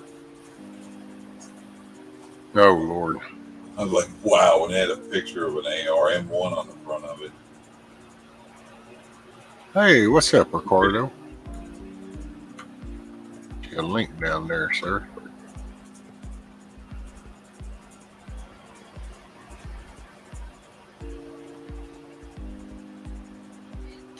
Yeah, I was thinking if I was one, I might even have a fanny pack stuffed with newspaper and a red MAGA hat just to look like a bad bitch to choose.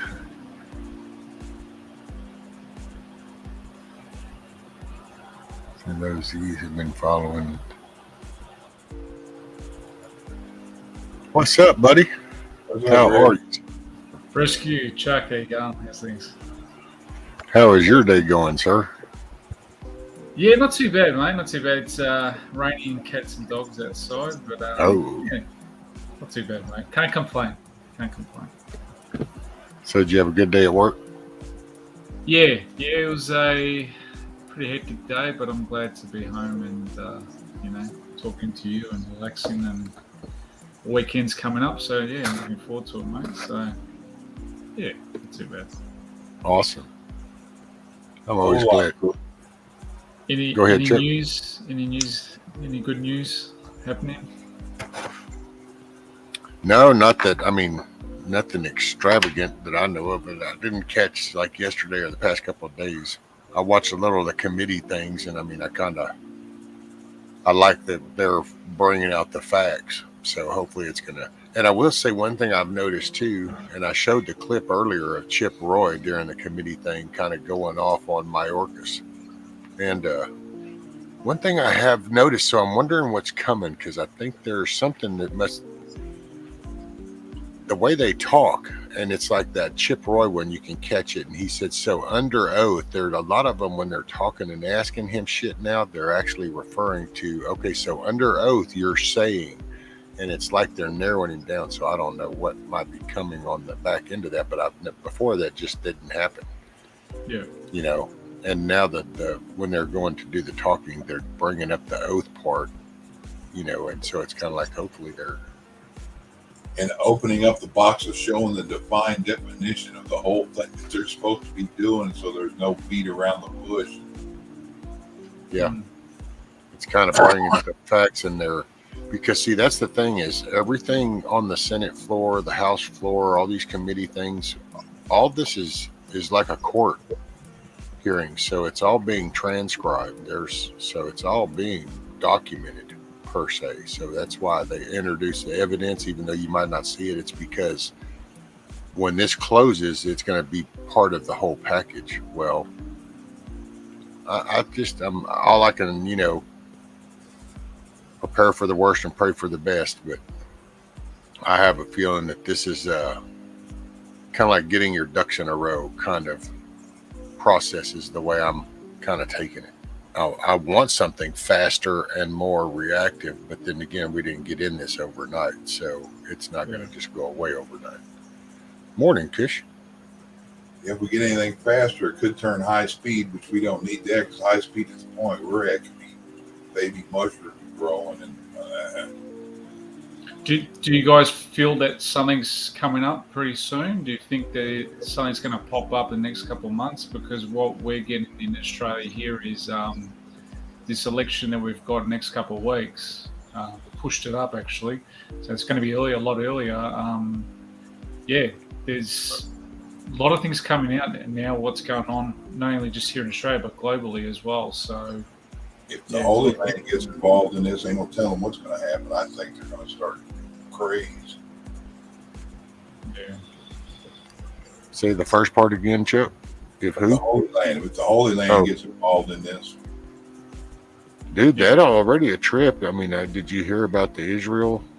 Yeah, that's what I'm talking about. With the central bank, and they went over to the China. Yeah, I heard about that. Yeah, man, that's a shift, and there's some other stuff. It's like the push. I really think that it's sad, but I have a feeling we're going to end up involved over there because they're really pushing that so hard, dude. They're lying. It's like, matter of fact, Monkey Works even points it out. They just did with let's see, I think it's Austin. Yeah, I think it was Austin and Blinken supposedly went over to Kaliv and had a meeting with little Zelensky dude, whatever. And well, he pointed out that it's like, no, it's actually, you could see that's staged shit. That dude's like, it looked like the location over in Germany. And so they're painting this picture, intentionally lying. And so you just gotta, you know, it's kind of like, all I can say is look at the Russia hoax, look at the election, look at the laptop, look at the coof, look at the jab, and then kind of go, I'm sorry, now are we telling the truth? You know what I'm saying? It's almost like they have told you for the past 4 incidences that if we say this, it's just the opposite. So, and so they're just... Why they keep poking a bear that's already saying he's got his finger on a butt. Yeah, I agree with Chuck. I don't think it's a good idea to poke a bear, and you keep poking the bear. I think something can happen. Oh yeah, keep poking it. Yeah. That's the crusting over that, get us involved. There's going to have to be an action to get involved, and then they can try. And I see it as a bad move, but on their perspective, you got to remember. I don't know how it sounds ugly, and I apologize for being so dark, but they don't give a shit if 100 million of us were to die off over here. You know, so you just killed off our whole Eastern Seaboard. Damn. Okay, well, I'm glad our houses are in Switzerland in the Alps. You know, it sucks for them over there. You know, they're okay with loss. They don't care the people making these decisions. They don't. They have their dumbs to hide in, but if everything glows in the dark, they don't have 30,000 years to wait to come out and look. No, and also too, they're talking about I think it's Poland and a couple other countries there in Europe. Basically, their gas supplies have been cut back a lot by Russia and stuff, and Russia's really tightened the noose on them. You know, they're saying, well, if you're not going to pay up in rubles and stuff and not US dollars, I mean, they're trying to cut them out of the SWIFT system. I mean, Russia's got a lot of those European countries by the nuts, big time, mate. So. Oh, that's a lot of the shit you hear about them is just coming to light how full of shit they were. It's like they, you know, oh, Russia's suffering, Russia's economy. Dude, their economy's not down. Their rubles didn't take a lot. It took a little dip, and it came right back up and stabilized again. So yeah, they're not suffering. This whole picture we're painted of how bad it is. No, it's not. It's like his approval rating over there is like at 84% or some shit. Yeah. So it's like, you know, the people over there aren't all pissed off like we're told. Yeah, what do you do? What do we do? I mean, and it's just you just can't. Yeah, I'm hoping that, which if he can go ahead, I hate to say this, watch this. This one might get me a strike, but I'm gonna say it because it's just I'm not gonna lie just because it's some platform. But see, I'm a firm believer. He's not trying to do Ukraine per se, as in he wants to get them out of his backyard. They broke plenty of agreements and treaties, and he wants them gone. He also wants that corrupt government that was installed by our CIA taken out of there. And he just wants his Donbass, and he wants the Crimea.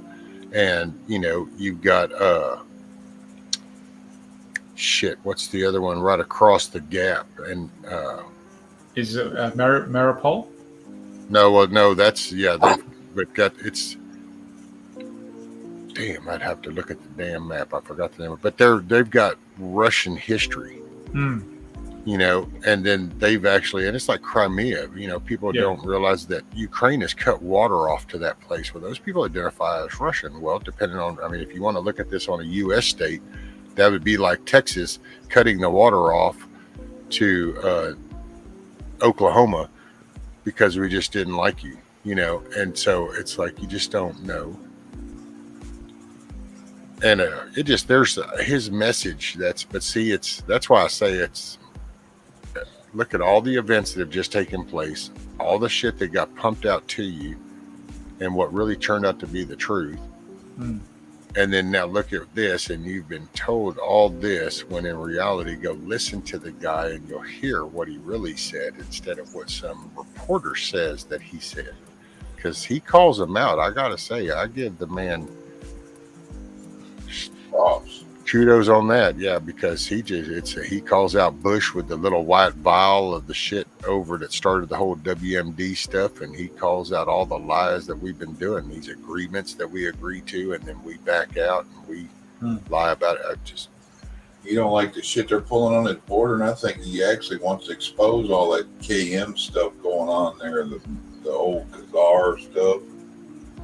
I don't want to say that word, but they ones that were exiled out of Russia years ago. And the whole group of them, that all they are is on a vendetta thing, and they've been planning this vendetta for 800 years. Dude, that Azov battalion that's what they are, is that whole branch of that neo-Nazi crap. So. They are, mate. They're actual scum of the earth, mate. I can't understand. We're having our local media here. They're talking about how you know, they're doing all this good work over there. They're fighting against them, and I'm thinking to myself, you know what? What a load of bullshit. You know, do you really know what these people are capable of? You know, and what they're doing to people, even their own people. They have no regard for human life. No, they don't. They're scum. They're scum. Yeah. They're maggots of the world, mate. Oh. Yep. That's the minute you can dissect and actually hate somebody off of something like, and the behavior behind them, you go hunt people Yeah. down. So now you're even becoming more aggressive, and it just, there's nothing about it that's good. You're just, you're wired wrong.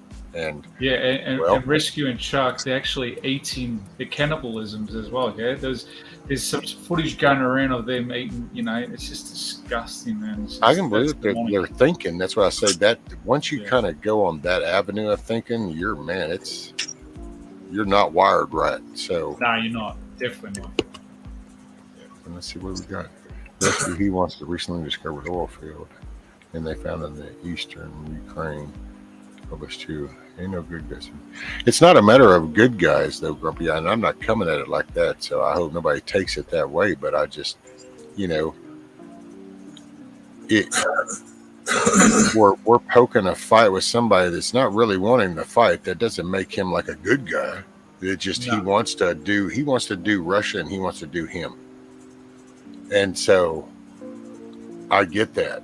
You know, that's why personally I think that's why the Orange Man didn't have such a big problem after a little bit with some of these places. I think that's why little North Korea dude just kind of chilled out, because it just kind of went over there and went, look, here's the deal.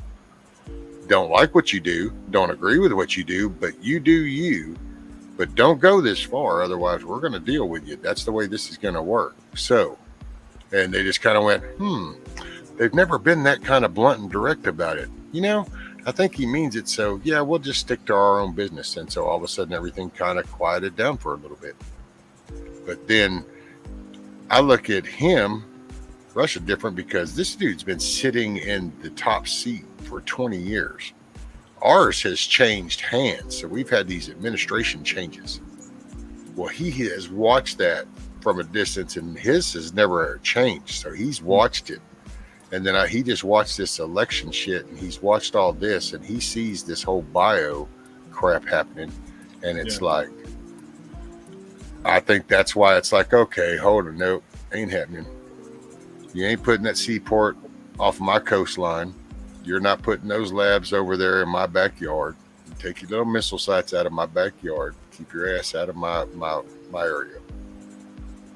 That doesn't say, oh, this guy's a good guy. It just means that I understand the concept. 60 years ago, we're here with Cuba. That's what he's dealing with there now. Yeah. And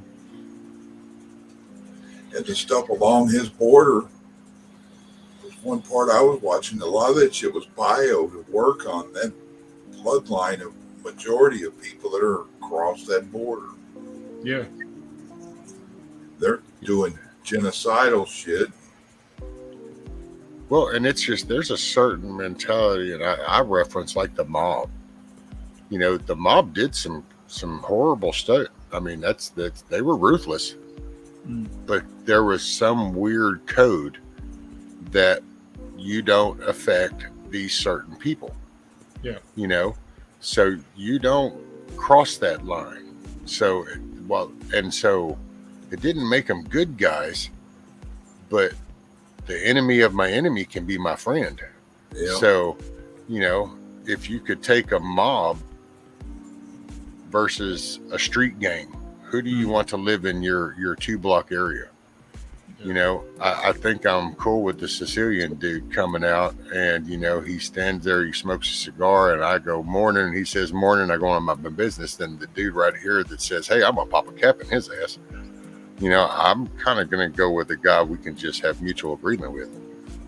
Well, You know the story with the Chechens, in Russia. You know how they're all fighting against the Putin and the Russians a fair few years ago, but basically they're helping Putin at the moment.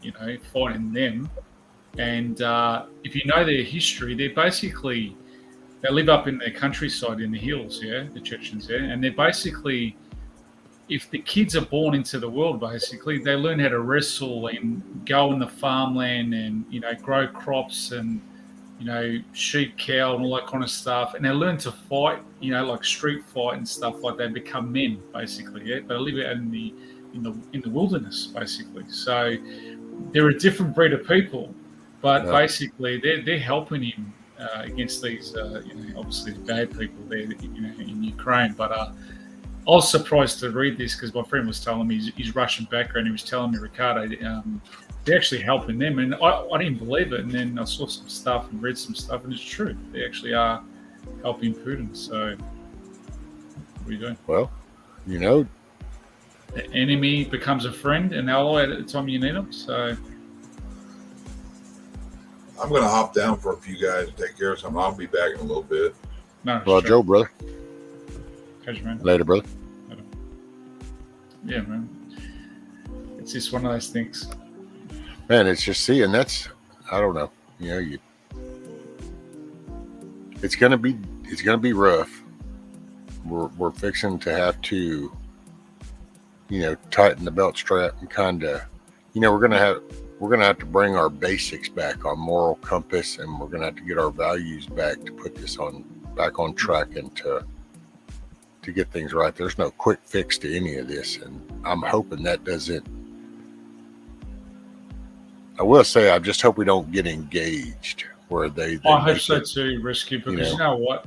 After seeing what happened in Afghanistan, when was it last year, and that, and seeing the pullout, and you're seeing young soldiers getting killed and blown up, and I mean, well, and everything up until now has been, you know, they've always painted a picture like a need for it. Rather, everybody agreed on that need, but it always had some need approach. This right here, it's like I have a feeling it's all just made up shit. So they're just like gonna do it just to do it. It's like because there's they not didn't gonna get their way. They didn't get their way, Rescue. That's why, man. Well, they've got to escalate it. Things are, you know, it's kind of like 16. They had a plan. I mean, they had this. Okay, here's what's going to happen. Oh wait, America responded. The numbers went higher than they planned, and they weren't prepared for that. So we got to change for 4 years. Shit, dude, went into panic mode. Look at all the shit and all the rhetoric, all the stories, all the people that started getting involved in all the media, just misinformation shit.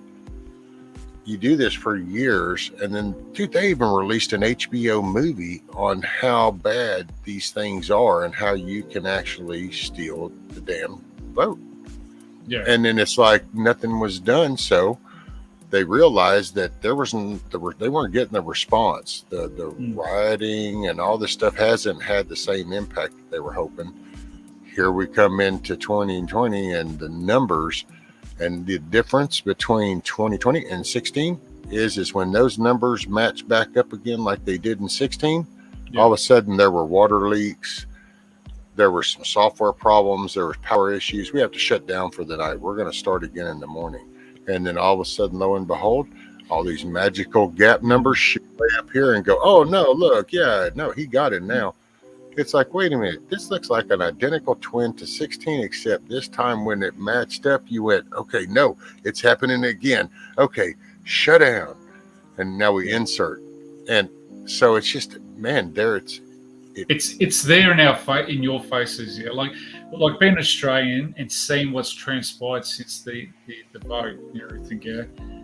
Man, brother, you ask my friends and stuff that've been watching programs and docos or whatever, you know, on YouTube or whatever it is about what happened, what took place.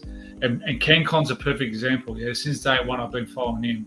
Yeah. Man, you serious? It's in your face, man. It's cheating. That's it. It is what it is, yeah. Why can't you see that? Why hasn't something been done? Why has, you know, what's the hold up? This guy should be thrown out. Yeah. Yeah. Don't understand. Like how can you not?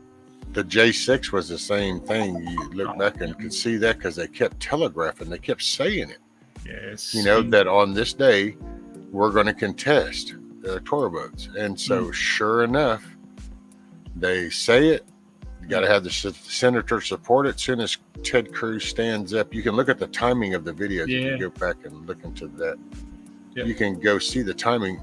He stands up, starts to contest that electoral, and all of a sudden, here goes the barricade. Ray Epps is doing his little ear whispering. That's it. You know, all of a sudden, the doors, you're getting little blue uniforms going this way, way. Place to go that way. Yeah. So it's like, but see, you're not, and then the fact that you can be shown this, and then you go look at the regular media and you're told that doesn't exist, that should actually make you question everything. But That's hatred, Risky. That's people hatred. they've taken forever to catch on, dude. Yeah. But isn't that more for the hatred of a person? Because that person. Yeah, that's what. Yeah. Well, that 4 years of all that media push and the shift, see, that's where they just started generating the hatred towards Orange Man. They started to try to highlight stuff and spin stories, and just kept saying, you know, it's like the tax thing, and sure. And no matter, and because I used to tell my wife, going, I think somebody screwed. They need to get control of the FCC, because them with black screens is going to be the catch. That glass screen is going to set the tone. And sure enough, that's what ended up happening, because nobody paid attention to the FCC, and the media, dude, just bald-faced lied, didn't give a shit. Oh man, tell me about it. It was ridiculous, absolutely ridiculous. But yeah. And it's just, you know, that's what gets me. And I told my wife, I said, because I would probably go and engage more on the ground. The only reason I don't is because of my disability, because, man, the minute I have to engage with somebody, if they're thinks my next physical confrontation, it's going to be an ugly one, because I know it's going to physically cost me regardless of the outcome. So I'm just, things are not in the right way. So I don't, you know, I'm pretty much, that's why I stay here. But it just, I would like to go ask these Democrats and go, okay, here's a series of things. It's just factual. I'm not a political person. I don't, you know, I'm an American, dude. That's what I am. That's, I'm not a political person. I'm an American. But it's just like, here's the facts. So now, do you really see any reason to support any of this? You know, I mean, when do you wake up? When do you go, you know, because it's kind of like, dude, I love my wife. You know, we've been together 32 years. So, but if she were to do something extremely ugly, you know, really just, okay, this is a very sad moment for me, but I'm making a decision and I'm pretty much done. You know what I'm saying? So it's life, we cover through that. You know, so it's like, you kind of just wonder, it's like, when do y'all stand up? Because it's like, we talk about it, but don't you think it'd have a big impact if you had like Democrat constituents writing letters to their Democrat, the people that are letting this shit pass? You know, they're passing things. It's like when Chip Roy calls him out, you know, he points out, you're breaking the law and this side is being okay with it. So see, when does that bother you that you're standing up for that side?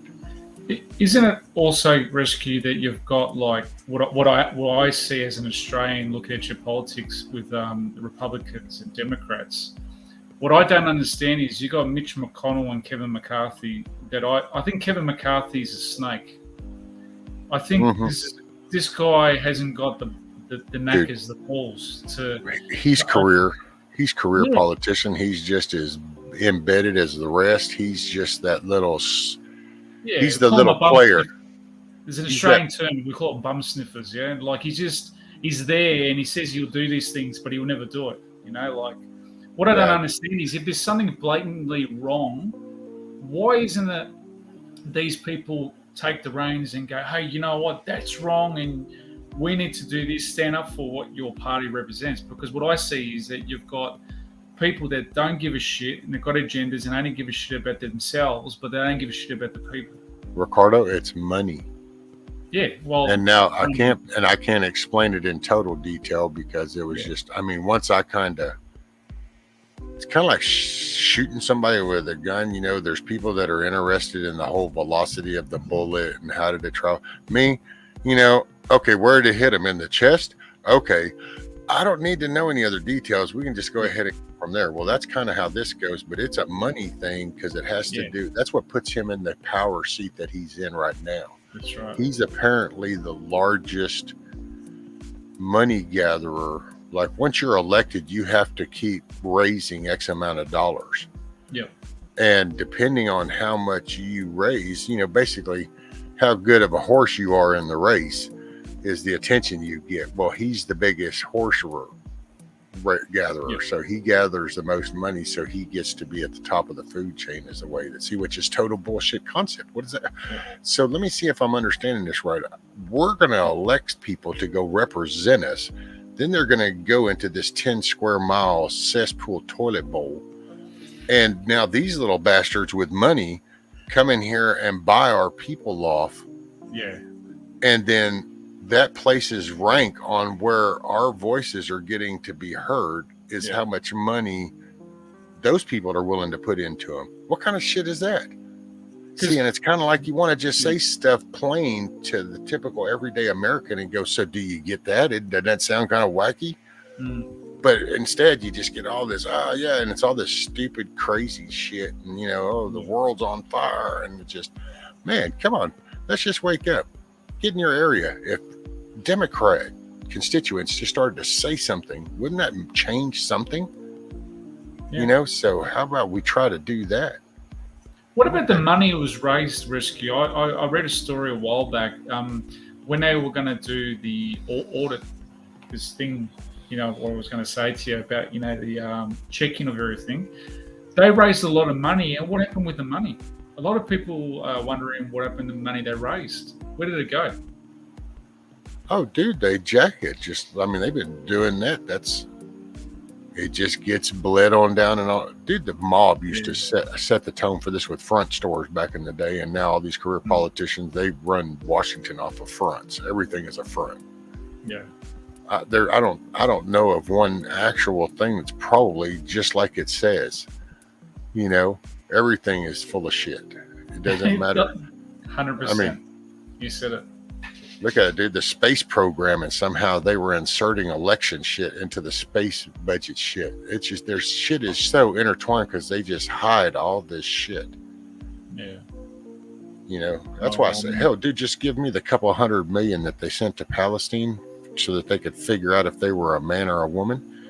And we could redo so much shit over here in this country, right alone. We'll go rebuild some schools. I can't understand that. And like even our government's just giving money to Ukraine, right? And we've got homeless people on the streets here. Dude, right? That's what we're up to almost $1 trillion. Man, I'm sending over there.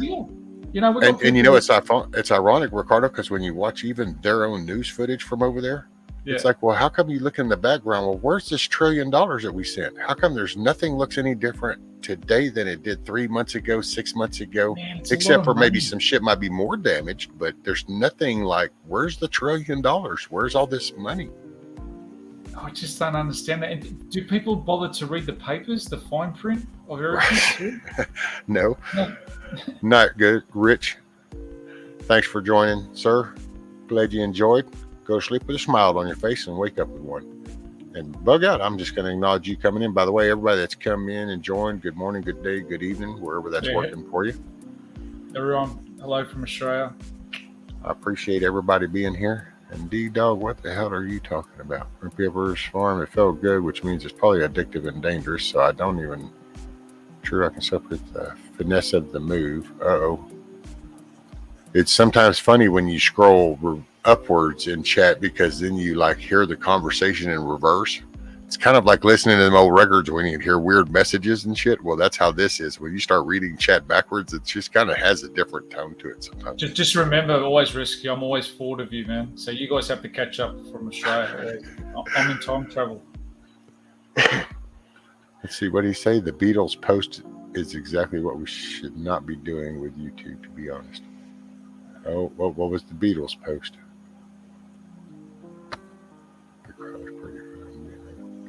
Okay, I don't know where that one inserted itself.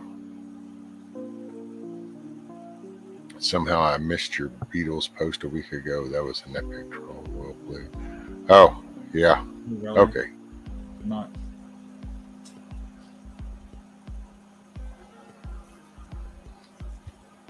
And the only thing more addictive alcohol and nicotine is Flex Seal. Infomercial. Dude, I don't know about that stuff. I tried that Flex Seal. I bought the spray.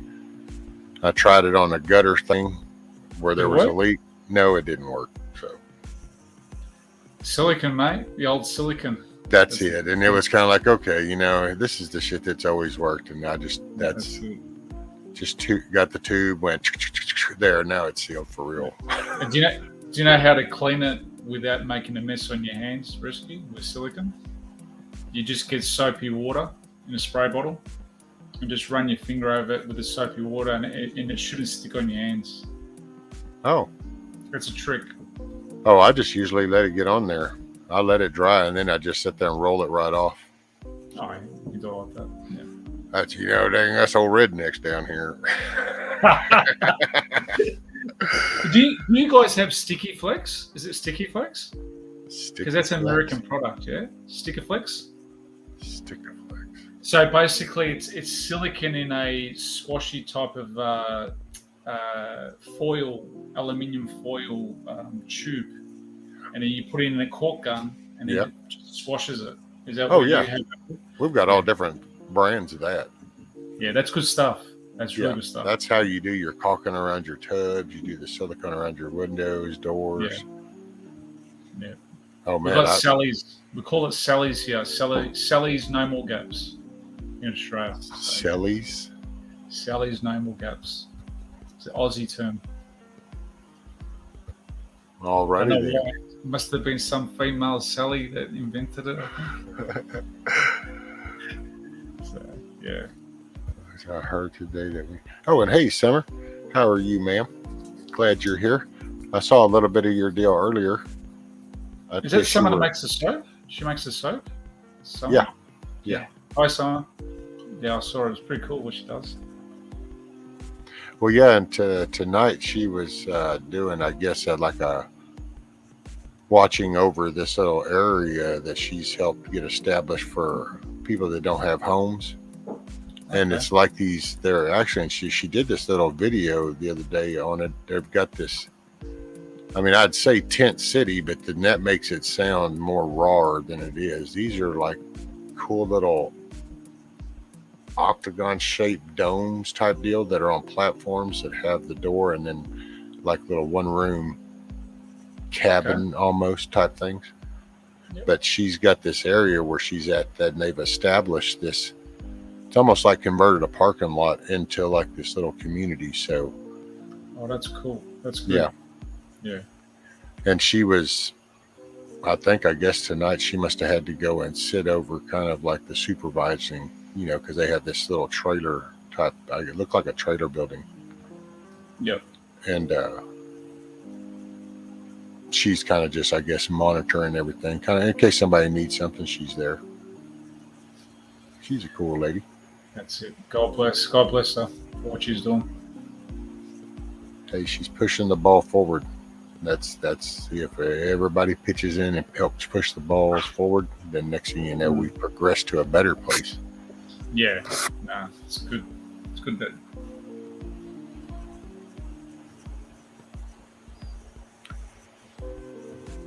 Oh, there you go. The Hope Village.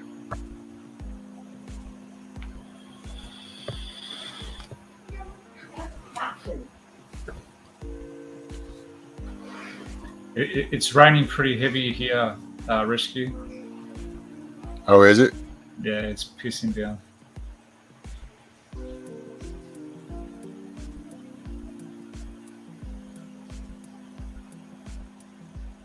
The devils are playing, but God is watching.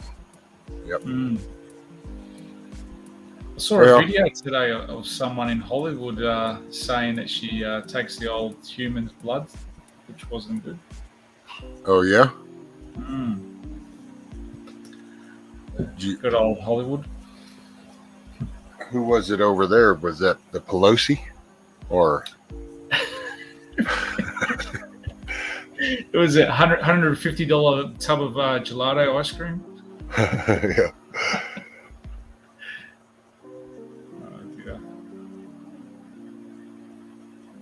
So I know what it is to invoke the community. I'm not sure about what article it is, but you go into your magistrate, they have to go to the program.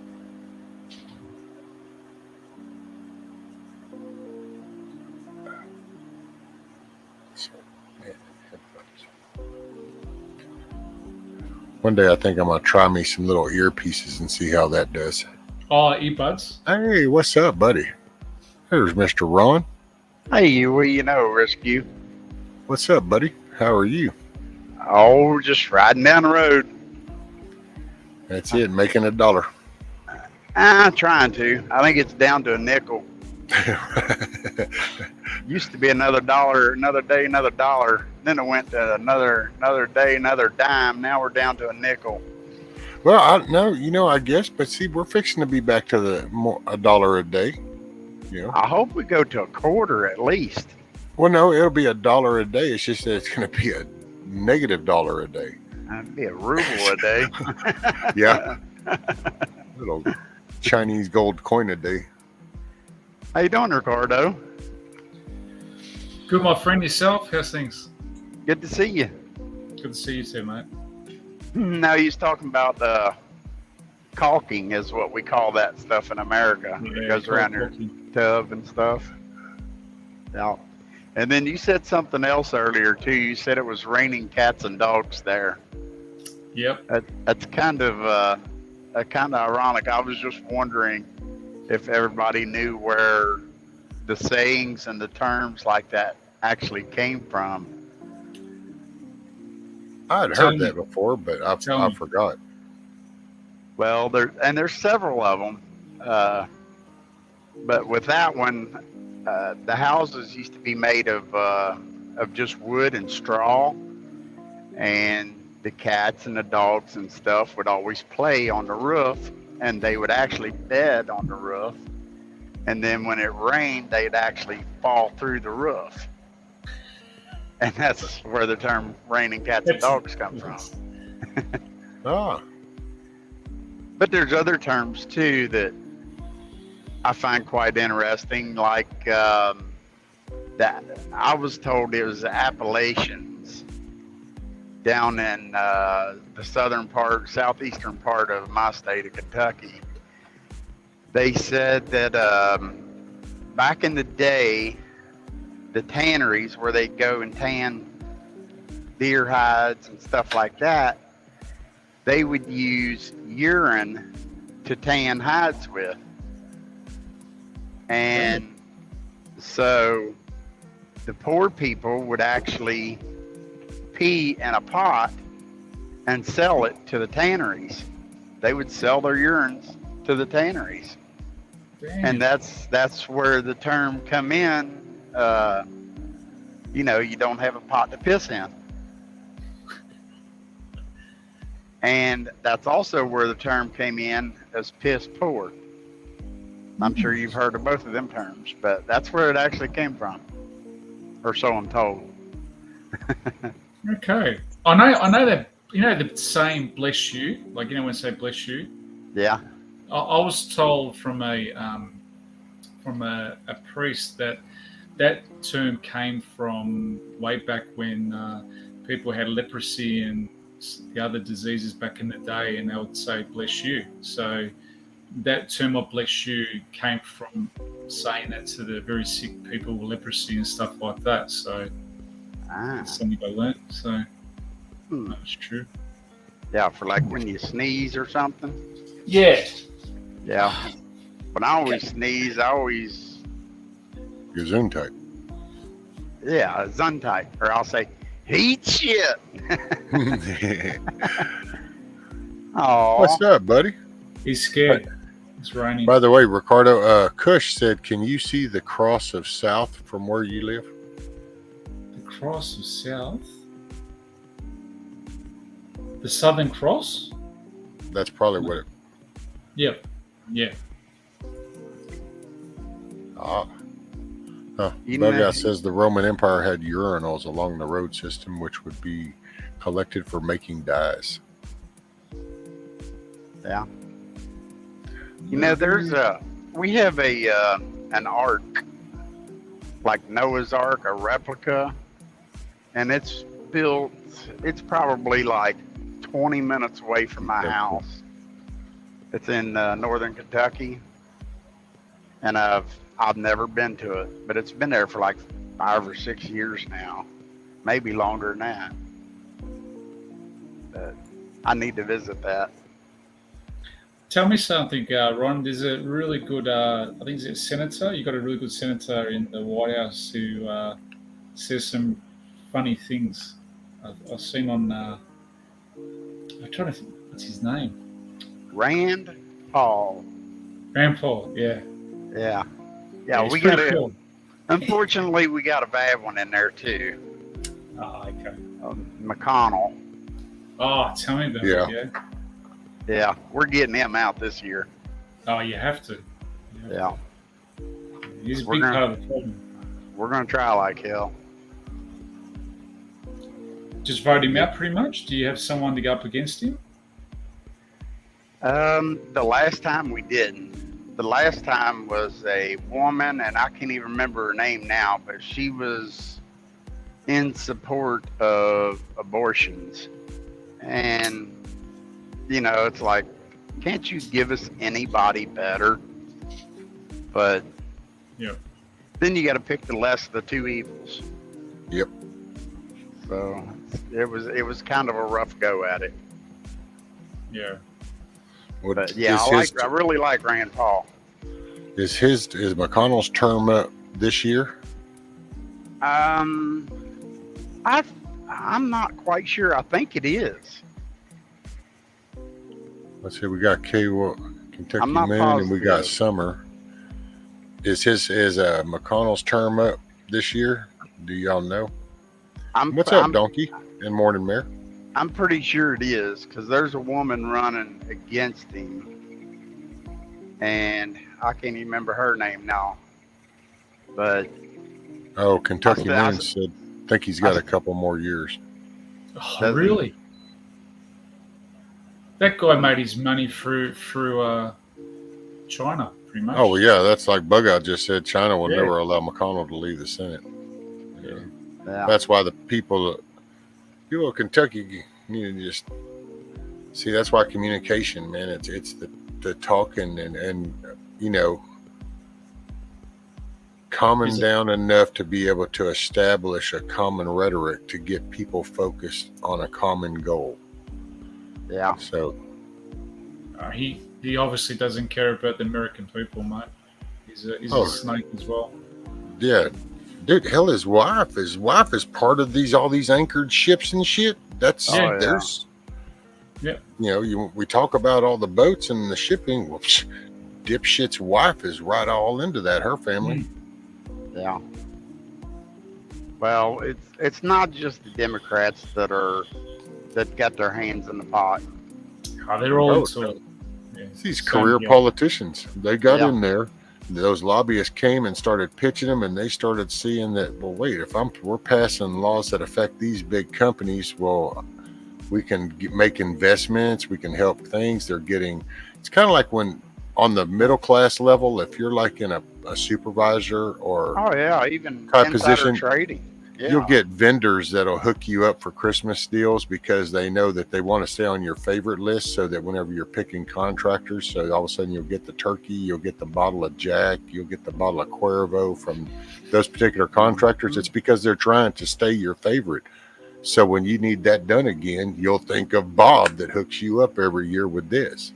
Yep. So you take that little bitty minute way of looking at it and escalate that by about 10,000 times and put that in that 10 square mile up there. And, oh, dude, these people their family members are getting cakewalk. You're getting walked in. You hear about treatments of Hollywood people or the sports stars and how they walk in, they get their meal for free. And, oh, yeah. That's what company lobbyists for telecommunications, oil, gas, shipping, all these industries, they got their little lobbyists up there selling that shit. We have the same thing here. We have the same thing happen with our politicians, mate. They all say, we're going to do this for the people. We're going to bring back manufacturing. We're going to do all these things. We're going to make, build our own roads and that. And next thing you know, when they get in, they're making agreements behind the back door with the Belt and Road China agreement, and they're shipping out all our jobs in manufacturing to China, and that's what they do, and they're all invested. They've got like shares in these businesses over there. They're all making money. Their family members are making money, but they don't give a rat's ass about the actual people themselves. Oh no. And it's even on a smaller scale than that. It's like, if you think about it, you lay a bottle of whiskey on your garbage can at Christmas for your garbage man. Well, 3 months later, you got a couch that you need to get rid of. He's gonna load that in the back of his garbage truck for you, because he's gonna remember you. Yeah. But you think he's gonna give a shit about your neighbor when his couch is sitting out there for a month? Nope. No, and see, just to bring light though, it works the other way. And I actually read this. I was going to bring this up too, because some charges are filed on an actual Antifa member in California. So, and his girlfriend worked for the DA's office. They had a bunch of information. And the reason why I bring this up is to look back to what we were just talking about, is because they use that information to do just the counter. So like we just talked about how they buy them off. Well, if they don't go that way, or they don't go the way that they're wanting, then they have this group then that then goes and harasses the family members. So the same people we were talking about get the insider tips to go and invest and do this, that, and the other.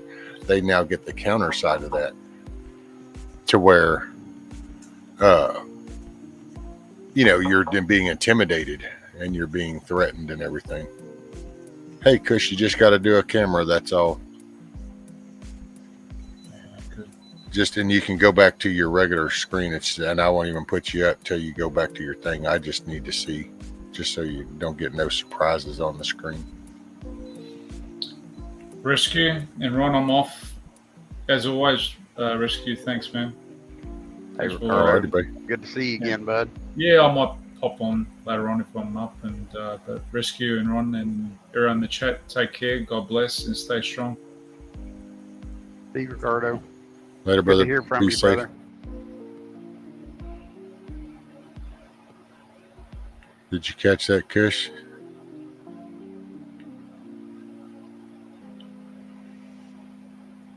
My audio coming in all right, Rescue?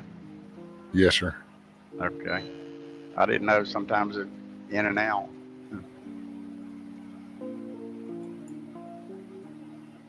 All right. Sorry, Kush. I'm going to remove you from the studio.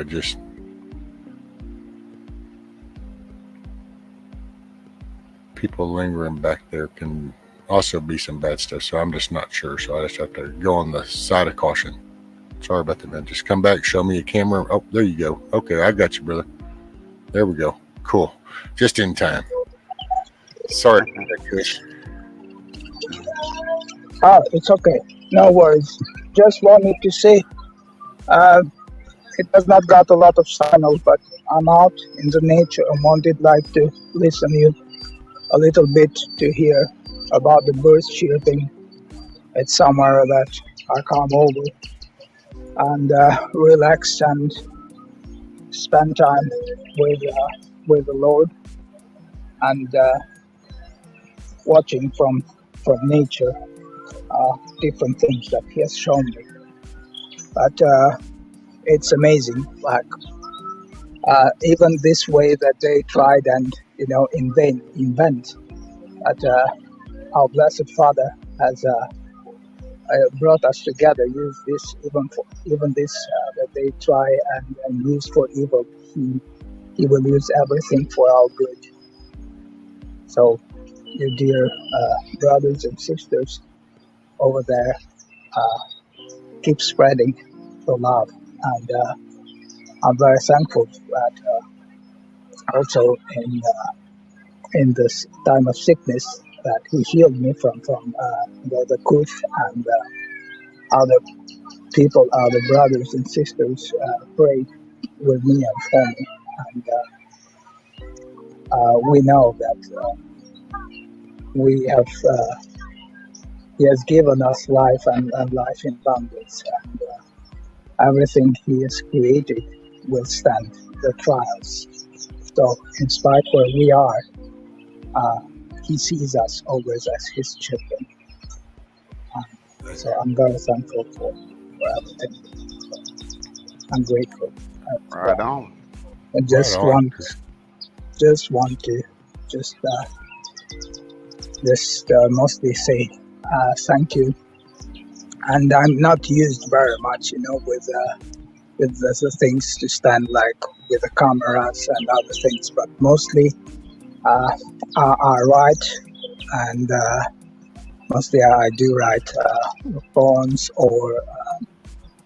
and also have found help in the writings of other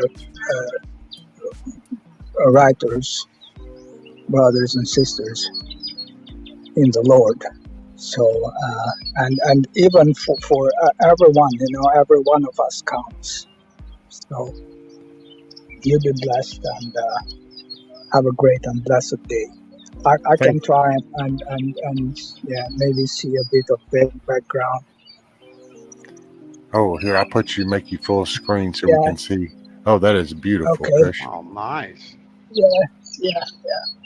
It's more beautiful when there is the sunlight, but I will try and come up some other day and show you. And Okay. if somebody gives me or if I can mail, I do this, that I encourage, I share things like, for example, from the creation that I have, and accompanies them with some inspiration from the scripture, or some prayer or something. And I've been encouraged, other brothers, sisters who have enjoyed that and encouraged me to keep doing that. So that's what I mostly do. Where are you at, Kush? But you've been also great. I live near Italy, in Europe. In Europe. Wow. Okay. I knew the trees looked a little weird. You see, like the shadows remind us about the shadows of righteousness. So, my dear brothers, whatever the leaves of grass that you see, everything He created, that we do not fear but stand in spite of the things. We faced. The trials from more different, in economy and all everything, but we know that He is right beside. He lives within us. He chose that from the beginning. So, and even earlier, and even with these, that there are these positive movies, and there are these come from Him. So, Hey, He will Kush. show us. He will show us. Kush Yes. Bugout wanted to know: are you from the Kush originally? So I don't No. Okay. No, but I've very much. You've also. I've got when I hear you, and so that encourages me quite a lot, and let's hope that also Father would give us the right wisdom to stand together against this kind of tyranny.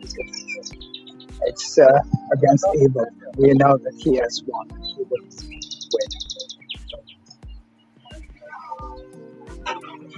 God is great. Thank you so much, Kush. That is awesome. And the birds are awesome. You are very.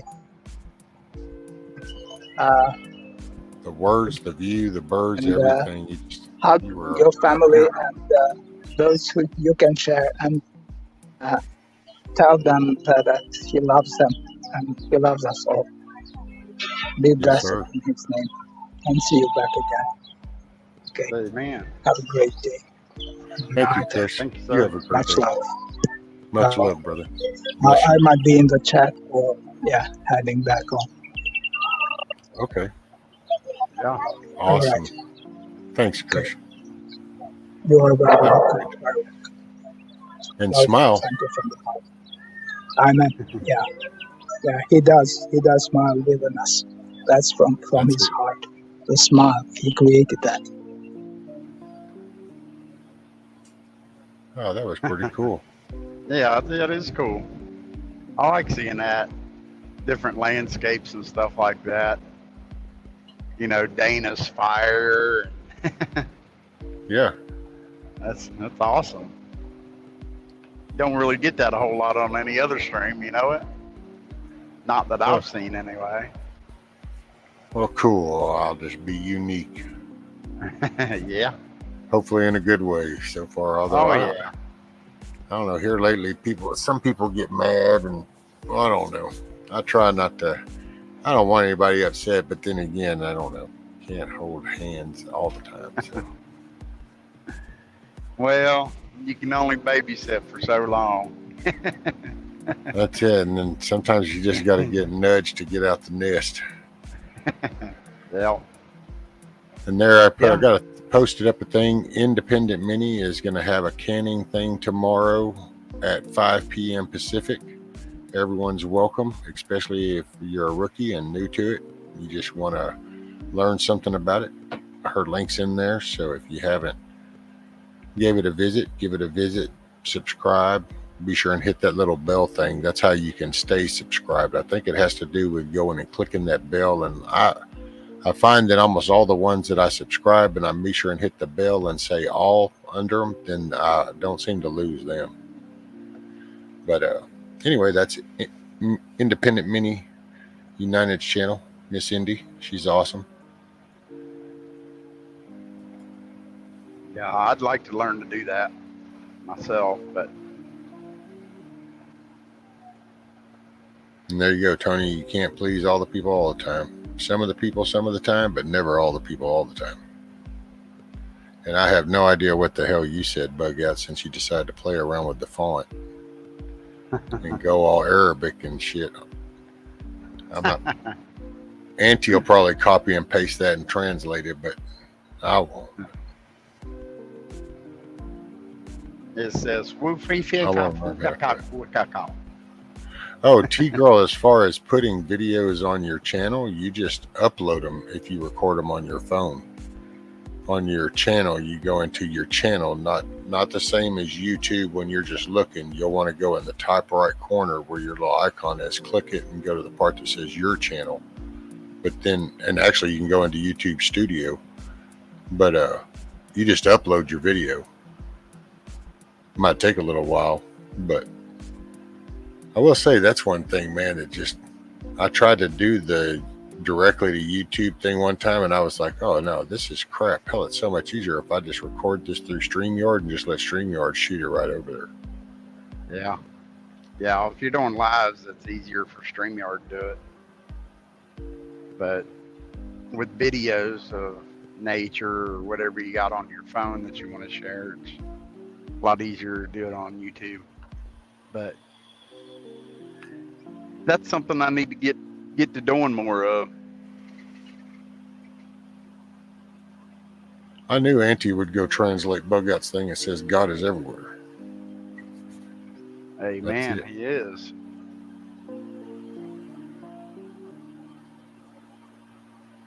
All the way around the world.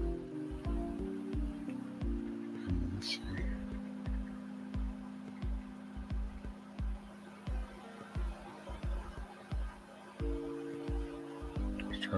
To download to my channel. So yeah, it's as simple as that. Yeah, as far as putting them on your channel, just go to YouTube, the top right corner, click on your thing, go to hell, I think you can even do it just from the your channel part, but if not, you can go to the YouTube Studio and then go upload.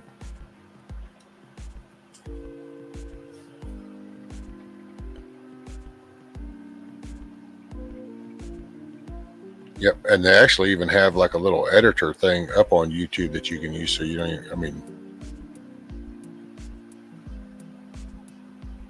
so it just simple as that.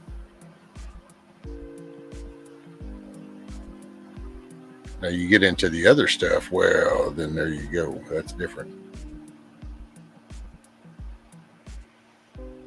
I thought about trying to mess around with making me a little intro and then like little timeout things, because sometimes you know, if I'm up here by myself, or even with somebody that needs, I can just kind of go AFK for, you know, a couple minutes, but it kind of puts something on the screen, or maybe with some sound or whatever, and kind of like the be right back thing. You can actually do that through StreamYard. Yeah, but I mean, yeah, I got the plain version one. Because that's the. I know when we did it, we did StreamYard. We had that 24/7 stream going, and we had it going for like 600 and some hours is our record. Dang. And it was on called The Adventures of Traveling Mike. And what he done was he would give a few of us his passwords, a few of us that he trusted, and we would keep a live stream like this going 24/7.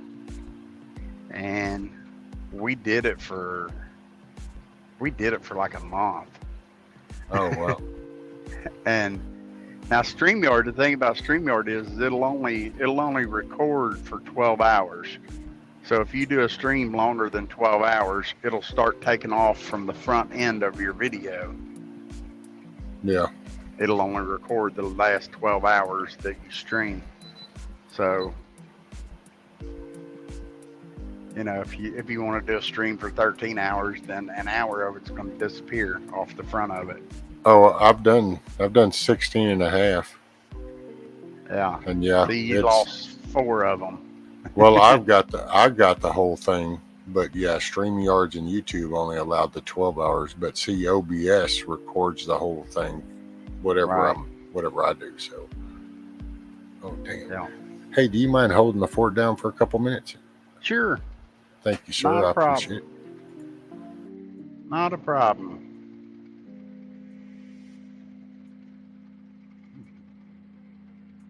Not a problem.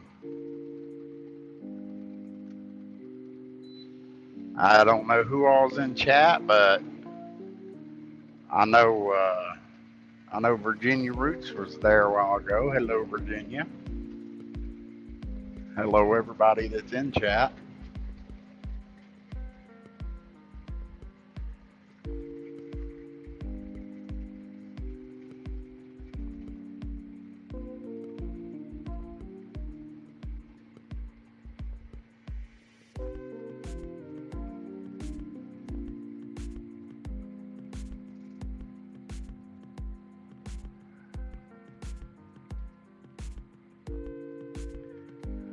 I'm on the road south of Chicago. I just left Chicago about probably about 2 hours ago, and heading to Cincinnati. And that noise you hear in the background, I don't know if y'all hear it or not, but that's a lane departure sensor on the trucks, and it continually goes off through all the constructions you go through. You hear something going, eh. I figure it's probably somebody wondering, what in the world's that noise?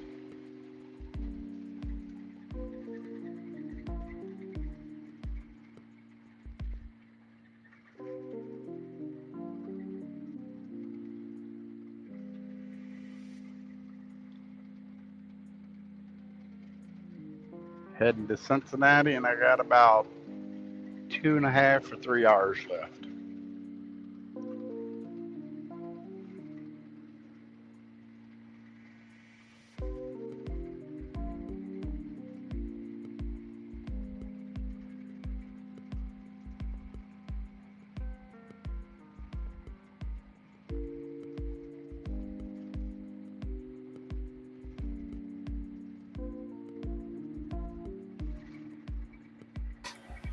All righty. Thank you, sir. Sorry about that. No problem. Oh, you're fine. Everything come out all right? Oh, yes, sir.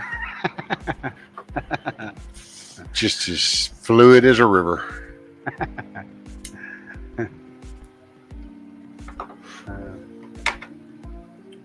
Let's see what we got in chat. I bet you really do see beautiful scenery when you're driving. Yeah, I don't see much scenery when I'm driving. All black, just about.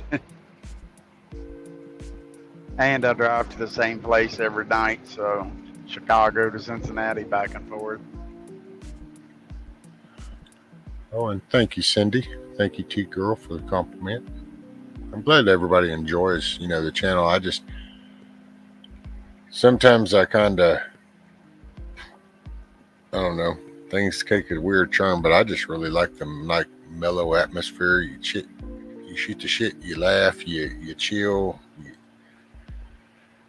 and I just kind of like to pass that on for everybody else. And that's why I like it when people enjoy the channel and can relax. We need some positivity in the world. Absolutely. Try to help gather a collective thought. We try to stay positive. Like, we need to start talking about apparently Kentucky more. We need to find out when McConnell's term's up, and we need to start trying to. Well, I know our elections ain't till mid to the end of May, so I usually won't even start doing my research until May. But when I do, I hit it hard on my weekends off, and that's pretty much what I'll do, is my research on who's running and what offices are fixing to become available and all that good stuff. But it's important to vote, and it's important to vote the right person in.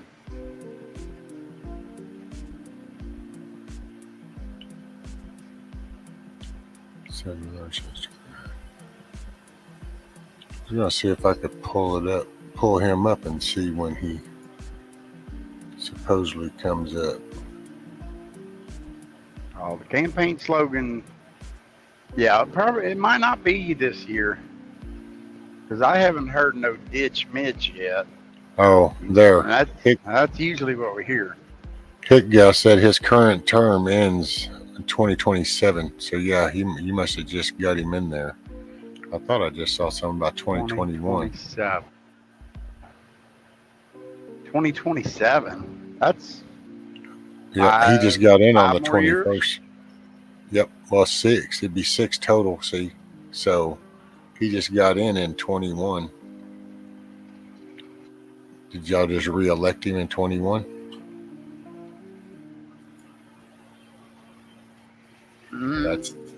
That's it. Then there's just the 6 years. So. He gets 6. President gets 4, and what is it? Representatives get 2.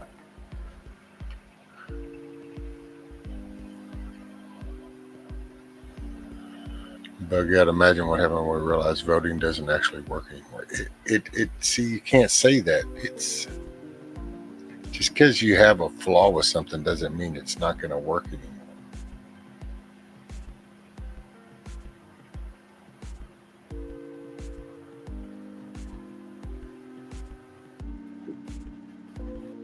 Well, I don't know, but I know that woman was running against him. I don't know if that was 21. That might have been 2020. We voted him in back in. Well, just if you don't vote, then it's kind of like wanting to fix your car because it ain't running right, but you refuse to buy any tools, and it's like, I just don't see the cost of the tools. It's like, okay, well then, how is that going to happen? So yeah, but so then tools break. Okay, but you still need to use it and try. So it's kind of voting's the same way. Yeah, and the reason I don't really remember is because I put that part on, and I thought that fixed it, but it didn't fix it. So I just threw the tools down and said, "To hell with it." Forgot. Yeah. So that's why I don't remember. But see, sometimes you need to just go back, pick up the tools, and go back at it, and you can get it fixed. And things are coming out. Yeah.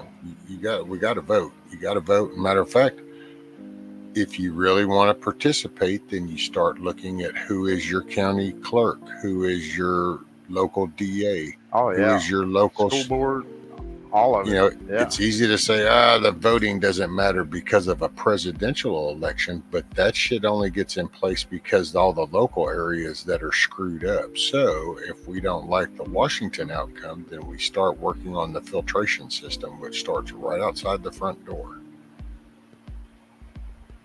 Yep. And we don't know who's trying to put some leftist in the school board or wherever, you know? So definitely need to vote.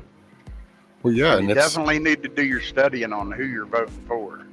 well, and to associate presidential voting with the machines, see, that's a lack of knowledge there, because then there's a big gap, because your local people decide on the systems that they're being used. So if you think the machines don't represent, they're bad, you don't like them, then you go local and say, hey, we don't need to use them things. And when enough in your area tell your county clerk that you don't want to use that shit, then you won't be using that shit. Yeah. So that's, and I don't want to sound like a broken record, but it's easy because of the national headlines are just that, national. But you only end up with national headlines because you have local issues. So you start with local issues and then you watch the change of the national headlines. Yeah. So you go outside the front door and you start there. Ain't no point driving 100 miles and then griping about some gnarly looking front yard of a house somewhere 100 miles away. When you open your front door and you kicking your way through the leaves and limbs and the shit in your yard to go out to get in the car to drive that 100 miles. Go back to the front door, start cleaning, raking, picking up, and then we can slowly work our way down that 100-mile stretch. Mm-hmm. And hey, what's up, D-Dope? Sorry, I was on a little tirade there. I saw you post. What is it? The Constitution and state constitutions are the tools to find remedy for the problems with our elected servants. There you go. Yeah. Bug out the voting poll location. But see, that's the thing, Bug out. You know why the voting poll locations are entirely staffed with radical leftists? Is because people on the other side or with different views either throw in the towel or they don't go get involved. So they're become the loud voice in the room. And so then, next thing you know, they're putting pizza boxes on the window telling you not to look at this. We know what they say about the squeaky wheel. That's it. It will get the grease. Amen. Tony's like, got plenty of purple crayons.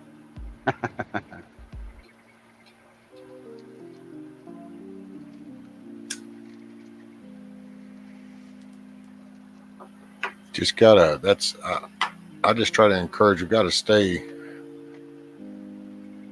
keep a certain level of drive going that makes you want to go farther than where you are.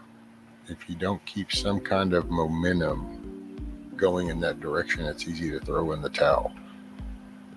And since there is a big problem with elections and we know all the corruption and the evilness and the bad, so now that that's been identified, you kind of zoom out, look, and realize that the focal point of the creation of these things are all starting in local little areas that are promoting the power to move up the food chain. So instead of standing down there trying to pinch the hose hard enough to get the water to stop flowing and fix the leak, you just go back to the valve and turn the damn thing off.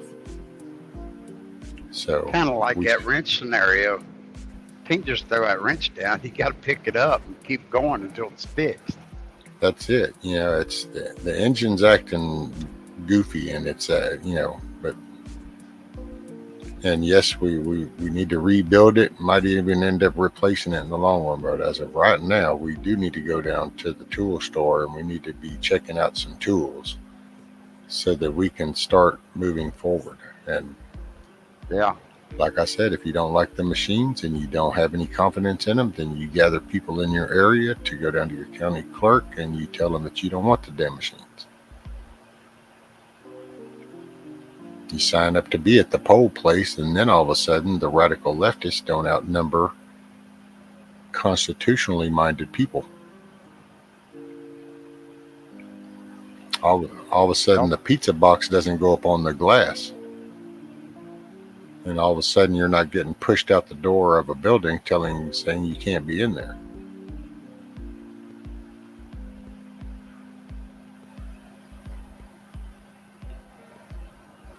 What if you get Chinese wrenches? Well, you know. You break them. You break them and know it going in and be prepared to pick another one up to back it up right afterwards. That's what you do. So. Yeah, make sure you got 2 of them.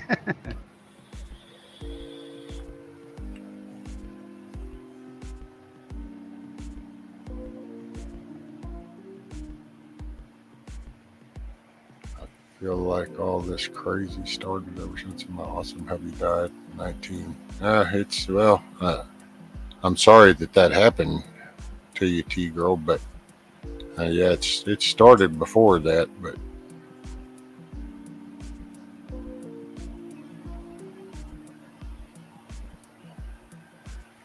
well, the people are ruled by consent.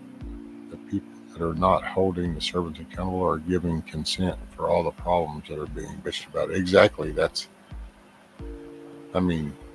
You just can't sit by and point a finger and gripe about it and then not get up to do anything about it. You know, it's kind of like sitting on the porch griping about all the leaves and limbs and shit in your yard. And it's kind of like, yep, but the rake has never just went over there and moved itself. So at some point you kind of got to go grab it. As much as the job might suck, it's really hot or whatever, but and the outcome afterwards, after putting the effort in, is worth the effort. It's kind of like what I always used to say is, you know, you have no room to bitch about the elections or anything if you didn't go participate. That's it. Let's see, Metric says we will vote again for hope and change while getting more of the same agenda no matter what side gets in. Well, that's if people don't pay attention and don't change the way that they take in information, the way we communicate, the way we interact with each other so that we can actually get back on a factual basis and not just on, you know, oh, look, I found this on YouTube and so this is it. If we can get away from that and just factual, hold them accountable, simple basics, then there'll be a change. Then you don't get the same amount of people in there. And then the minute we can crest, as long as we stay focused, the minute we can gather control of the way policies and shit are done with the majority, then there's actually things that can be addressed that go a step farther that weren't addressed before. Maybe like lobbyists and shit. So, but you can't want the results without putting the effort to get there. So if right now, I don't know how else to say it. So I'd say I'm 3 hours in. You want the reward, you got to put in the work. Well, and you're not just there's no throwdown where all of a sudden just going to up and, 1776 moment. Yeah, we'll charge. And okay, yeah, now it's all fixed. It's just, that's not reality. It's really not. Sorry. It's just not my forte. But we do have a system right now that's still working, even as screwed up as it is, but it's still going through the motions. So what you do is you expose that. And then if we can try to maintain and we can pull together, we start learning how to self-sustainability, hell, start cutting back from any fast food you get nowadays. Try to figure out how you can incorporate stuff into different now. You ain't got to wait for the shit to hit the fan to figure out how to flip the switch off. So start figuring little things out. And then if we can make it to November and people are active in their local voting places, then there is a good chance that things could take a turn for the better. But you never know this if you don't try your best to achieve that. If you just kind of sit here and take a sip of coffee and go, yeah, it could be better, but it won't be, so there's that. Well, then there you go. It's a predetermined aspect because you just don't give in. You don't get up and do nothing. Hey, good night, Cindy. Get you some rest. Go to sleep with a smile on your face, ma'am, and hopefully you wake up with one.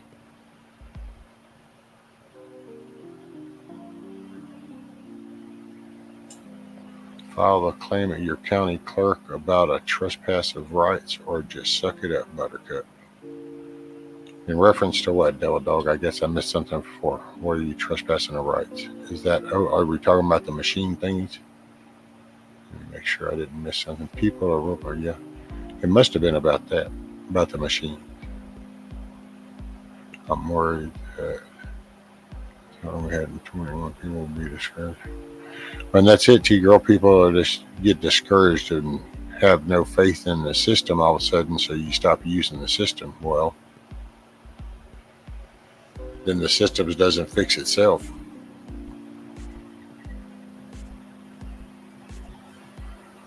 The only problem I can see with that matrix says peaceful non-cooperation, non-participation, non-compliance as a unit is what we need. See, the only what I've just my own 2 cents, what I see on that, the problem is where we're already at now and where things are going regardless, because economy, some supplies, food, fixing it. So it's going to be to any unified anything is going to be very hard, because the more desperation, fear, panic, that changes people's perspective, and it starts to change the way things are going to be. I just think that's why I encourage communication, talking, sharing, trying to keep the common goal, try to stay positive that yes, elections can come out good if we put in the groundwork. You also have to remember, now this is going to sound ugly, so hell, I might piss a bunch of people off now, so sorry, I'm not trying to, but you kind of look back, yes, they stole it, but they also put in a lot of work to do that. So we didn't really do anything because we didn't quite see it coming like that, so we just did the normal effort, which was to go vote. And all of a sudden we're not seeing the outcome from what we put in, but then they put in a lot of effort to counter that. So I would say now's the time. It's kind of like, you just got your ass whipped in the first half of the game. So do you just kind of go, shit, man, well, we got our ass kicked. What's the point? Or do you kind of suck that up and drive deeper going, okay, well, this shit ain't happening in the second half. Time to double down. And I say we're in the second half, because you got the economy, you got everything else coming. Yeah. There's a tsunami coming. So this is the second half, and we're coming down, and it's time to go to work or sit down. I have to double down.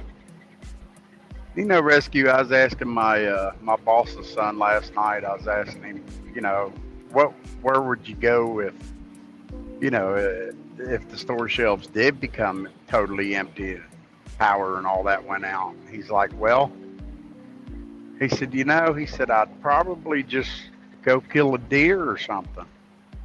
I said, yeah, but you see that right there, that scenario right there is what everybody's going to be saying.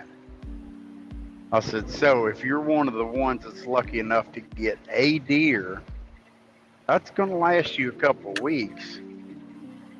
But then what? He's like, well, I don't know. What would you do? I said, well, I could tell you what I'm going to do. I said, I'm going to come here and I'm going to hook up to that reefer that's sitting over there in the door that's got 32,000 pounds of beef on it.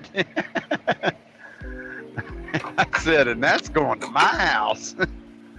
Well, and dude, look at all the wildlife. I had this conversation with somebody before, similar like that, and you hit a key thing when you said, yeah, see, and you're going to go get a deer. Well, so is everybody else. And it's like, you're right. And think about all the wildlife that's going to be wasted because of the ones that think that, oh, I'll just go shoot one. Oh, well, I don't really know how to gut it, skin it. And, oh, yeah. And then they're just going to let it sit there and rot, or the ones that get shot and wounded because people really aren't familiar with their firearms. So gets wounded and it goes off.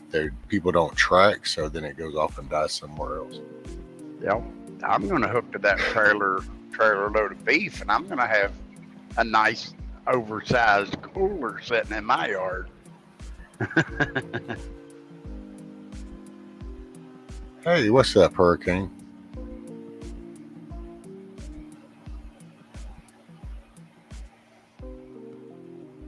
Yep, Rick. 41 years ago today, fair warning. Van Hayden. Fair warning.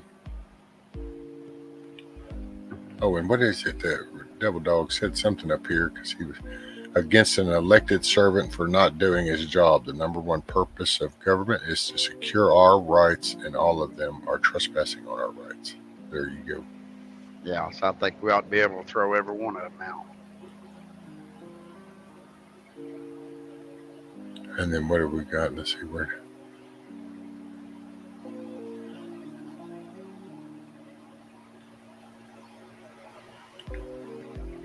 Matrix says I'm pretty much there already, waiting for everybody else. I have a right to complain. That's the First Amendment of the Constitution. Well, I mean, I guess you can throw complaining into the First Amendment. I never really quite looked at the First Amendment as just my right to complain. You just kind of got the right to talk about what you want to talk about. Geno Rescue, I don't think that's kind of fair on us citizens either, as far as like the Congress and them. They can vote from their house in, Texas or California or wherever they're at. They should be in Washington, D.C. doing their job, not sitting at home on a computer voting for 10 minutes and then doing whatever they want. Yeah. Oh, yeah. And seeing it's like Marjorie Taylor Greene, she called them out on that shit way back when she first got in there. And that's one reason why they don't like her, too. But see, that's Nancy Pelosi. She calls a vote on it every single time. Yeah. Yep. Well, that's seeing Nancy Pelosi, set the rules. Yeah. For the House there and said, okay, this is what it is. Well, you can do this. So and they knew why they did it. It's because they had the majority in votes, and then they didn't want to have to show up. And that's why, if you even watch, dude, that's what was so frustrating to me was, you watch them talk about a bill. You watch a Republican get up there to show what's wrong with this bill. And dude, there's only a couple of the other side over there to begin with, and they don't even give a shit. They don't even acknowledge anything. And it's just kind of like, and then they go ahead and do the vote, and then there you go. And it's like, see, this shit. But then I think that's why we're starting to see things like Chip Roy earlier when I showed that and him throwing the photos. They're kind of, because it's like, yeah, how long are you going to keep playing this charade if you actually mean what you say? And constituents, I know, like, see here, down here in Texas, people are being more involved because that's not what we're used to seeing. I mean, not down here. That's why I say I always come from a secluded area almost. I feel like a protected bubble. And, but see, he's feeling the pressure because people like me, that's why I holler at Brian Babbitt and shit and the ones around and say, hey, man, what are we doing here? Are you saying anything? Well, see, they're feeling it. And so they're going up and they're going, yeah, here's the damn facts. Because at some point, when do you just go dump all the death certificates of all the damn people that have died coming across the border? Or when do you go dump 1 million death certificates of all the COOF people and you just kind of right there on the Senate floor going, there, are you going to answer for any of this? Yeah.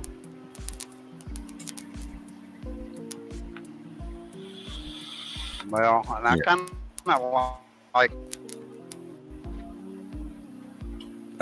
Connection. Hold on, Ron. Governors. Hold on. I think you're back now. Try it again. Oh.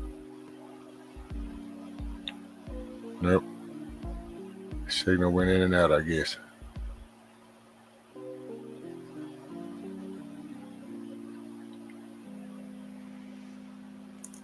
Hey, there's Mr. Chuck. What's up, sir? I had to go see if I can catch the water and chase that water around for a minute. I didn't get in the shower when I fell asleep. I smelled like a whole locker room full of unbathed, week-long football players.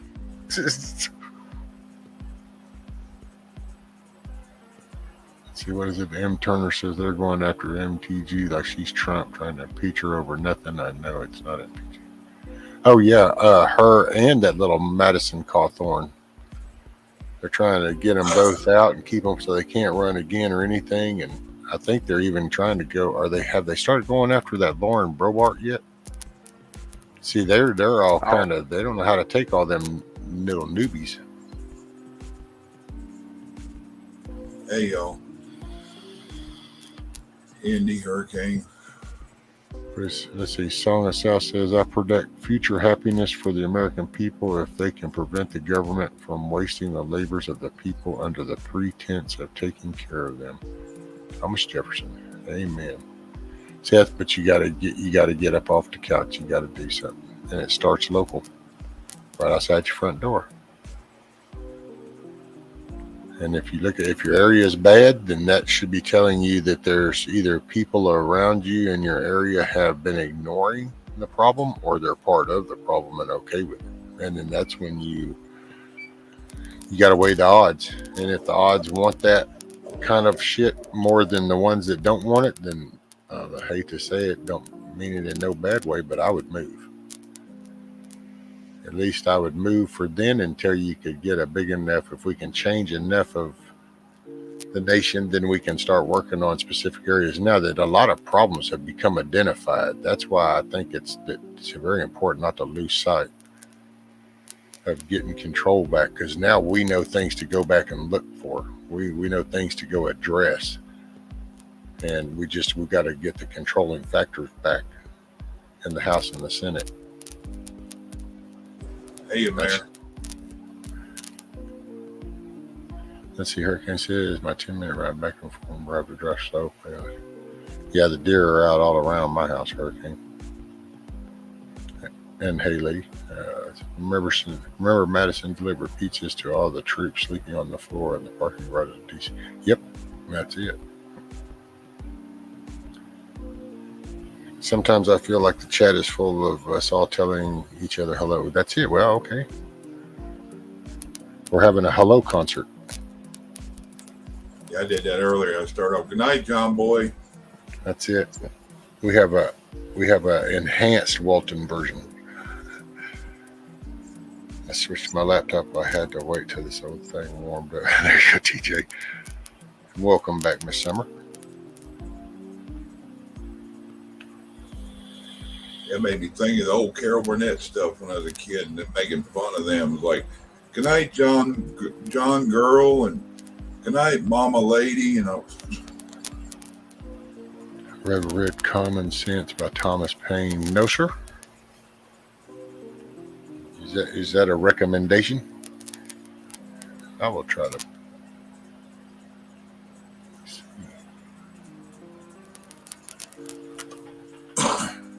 Tell you what scared the hell out of you. Read some Albert Pike shit.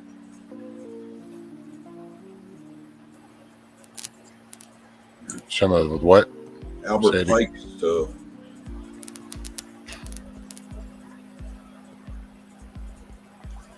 Damn, homeboy even got his own little society, the Thomas Paine Society.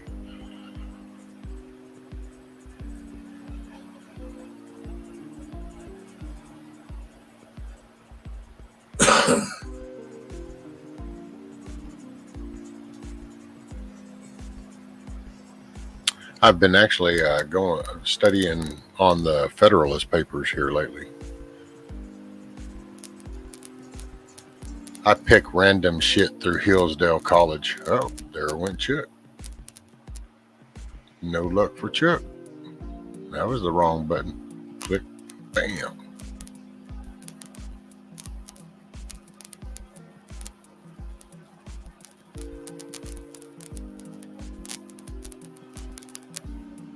Oh, there you are, Chuck. Got you. All righty, sir. I clicked on something, and I guess it didn't want me in there. It said, no bueno. Here you go. I'll drop that link for them. They can look at it. Scat Pack. I've never voted. They don't give me any good reason or person to put in office. When that happens, then I will vote. Wow, man. I don't even know what to say. I mean, don't get me wrong. I never voted, but it was because I didn't think I could because of just with my record type thing. Once I figured out I could, I do now, and I will. Even if you got to just pick the lesser of two evils kind of thing or something, just because I don't know. To me, if you don't participate, you got no say. But then you're kind of a unique person, Scat Pack, because you pretty much live in the Garden of Eden. So, and I don't mean that sarcastically, I mean humorously in a way, but just because, I don't know, everything anybody ever mentions, it never happens there. So it's almost like that's perfect paradise. So I only wish I was on that island.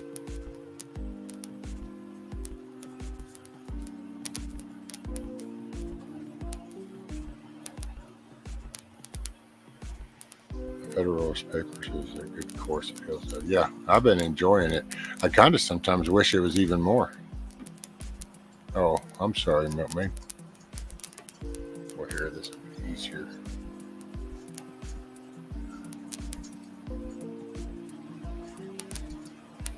Yeah, all I dropped in there was a Silence Do-Good letter for Ben Franklin.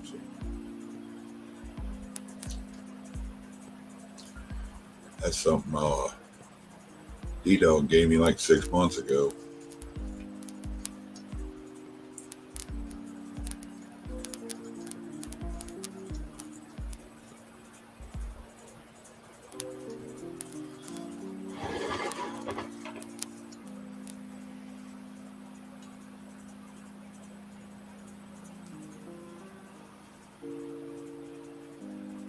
I don't think there is a difference between when both sides are equal. Well, yeah, but see, if you don't, I mean, I just, so how do you ever fix it if you don't ever say anything because you just say, they're both evil? I mean, at one point, then the evil outside surpasses you. I mean, it'll overwhelm you. And then it's like, there you go. And that's kind of like what we're seeing with the whole economy and everything going, because people have that view of saying, wow, I mean, hell, even back when I didn't vote, not that I liked it, and now that I know what I know, but oh, hey, there's Miss Milkmaid.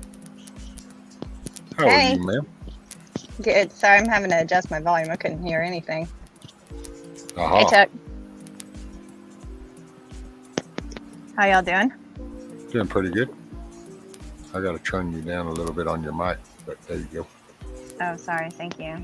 Living the vampire life. Where you at this daylight? Virginia. So on the East Coast, Eastern time zone. Yeah, you got light already. Mm-hmm.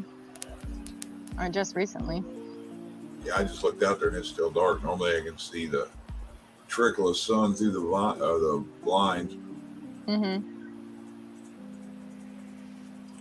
Yeah. Well, and I will say, Summer, just like going with what Scat Pack was saying, see, you vote, and sometimes you might even, I mean, you get real about things. You know, we can kind of make things sound like ooh, fooey, fa ha ha stuff, but if you just get real about shit, okay, when the cards are on the table and you're like, shit, man, this game is looking like it's kind of jacked, you still try. So sometimes you pick the lesser of two evils just so you at least keep a toe in the door, and then you stay on them. And then you stay on them for the 2 years, the 6 years, the 4 years, whatever that position and the term is on that. And if they're not making a change, then you approach somebody else for the next time, because then you go from a toe in the door to the foot in the door. And if that one's still slacking or isn't progressing for the betterment, then in another 2 years, 4 years, 6 years, you make that next big jump. And next thing you know, you're in the damn door all the way. So that's why, and I don't mean no offense to nobody, but I just, there's excuses of not to do anything. And you can just, oh God, but you know, it just don't work that way. As long as you're breathing and your heart's beating, there's something you can do. Your fingers work, your hands work, your mouth works. Something works, you can put it to use somehow, some way. And you should always try to move forward. And so if this dude only takes 40 hours to do a job and this one takes 38 hours, then just go ahead and pick the dude with 38 hours and then immediately start looking for somebody that can do it a whole lot faster. That's all. But you don't just throw in a towel and say, nope, not going to do it. It's like the Mitch McConnell. So he's there for 6 more years, 5 more years. You know what it is? Hammer his ass every month with letters or whatever and start setting the tone for somebody to replace his happy ass. There, that's now gets logged down. That project is in play. Now pick the next little one. Pelosi, fine. Just start going down the damn list. And you just, it's our freedom's at stake. And, we talk about 1776 and how extreme everybody all wants it to get or how awesome it is or whichever way you go. But shit's hit the fan. It's coming. It is what it is. It's like I show you the maritime maps. You can see the ship's anchored out there. It's not, I don't make the shit up. It is what it is. Well, so you got to do something. And it's, this isn't 1776, it's 2022. And so you can't sit here and look at the 75-inch screen and think that everything's going to get better. It just doesn't work that way. Sorry. Yeah. I was going to say, as much as I definitely think always vote and stuff like that, really, when it boils down to it, I think the shit has hit the fan. And more than anything, you're not going to be able to do anything if you don't have food and you don't prep stuff. And it's easy to get caught up in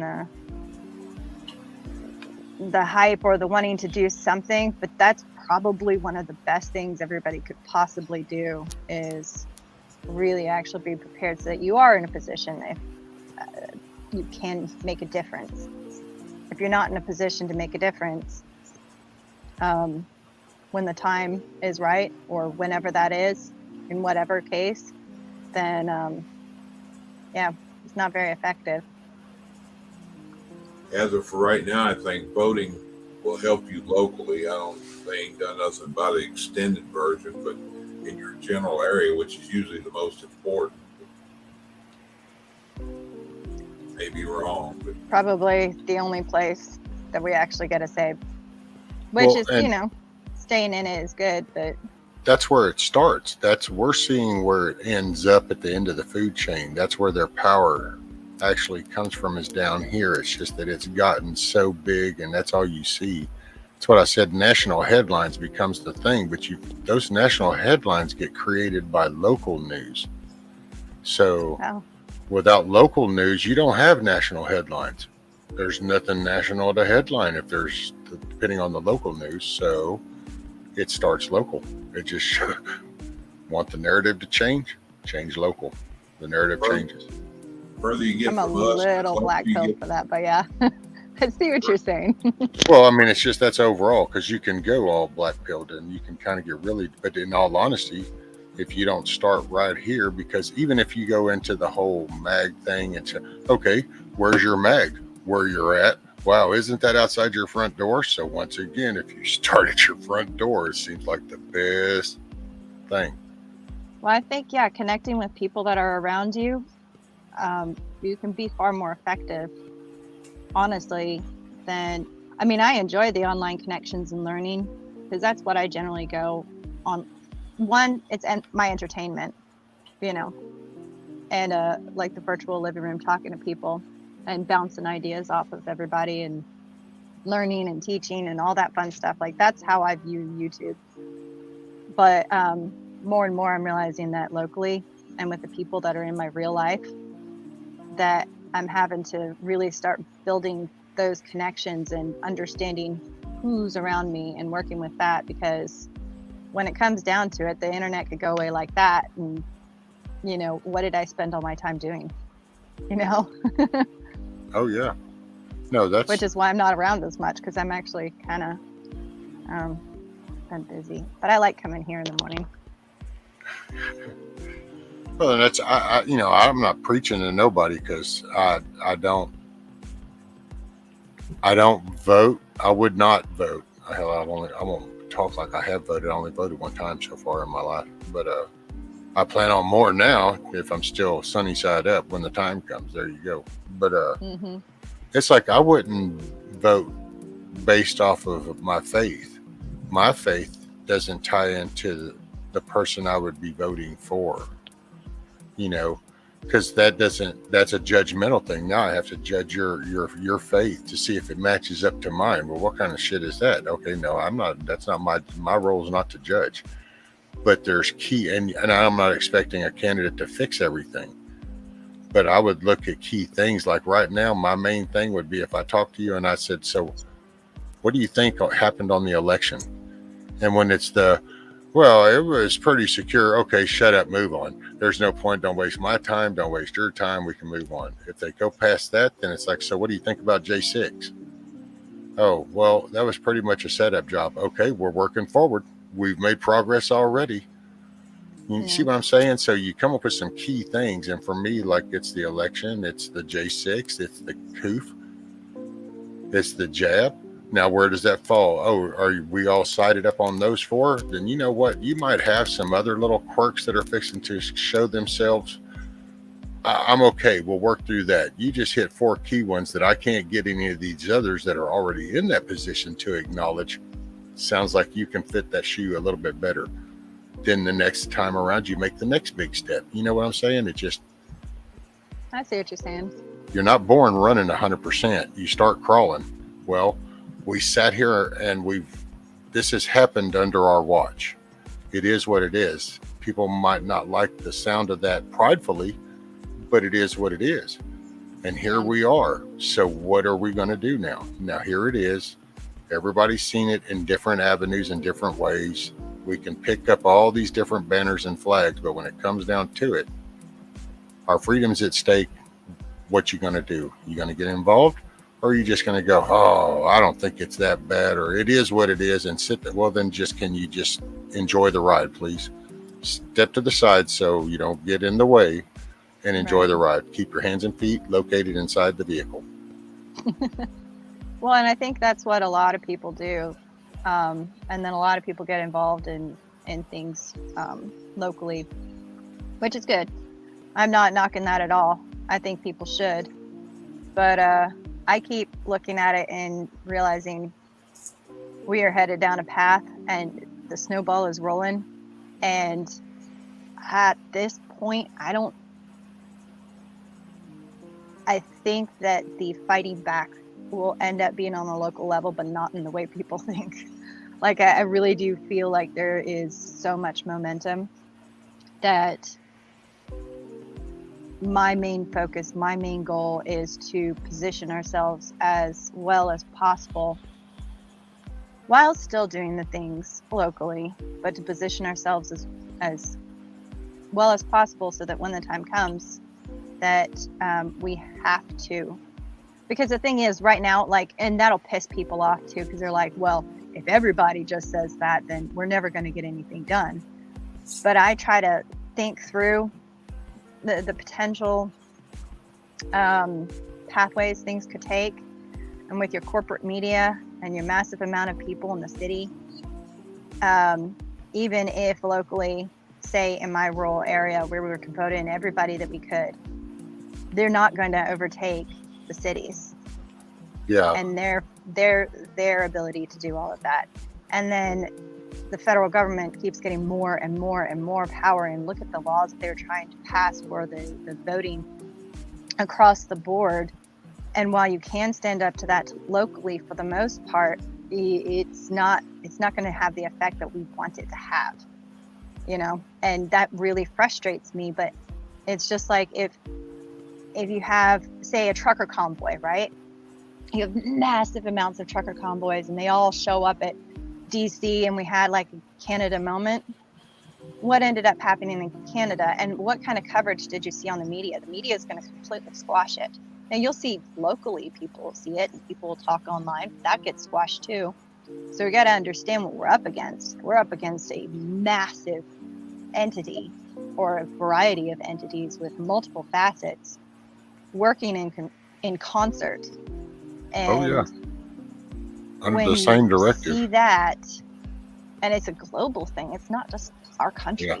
It's a global movement. So even if in our country we were to manage to turn the tide, we're still up against global powers, you know, very, very but powerful people. we were that close to being energy independent. I mean, they say we were, and technically we were, but it just wasn't fully exercised yet, but it was in motion.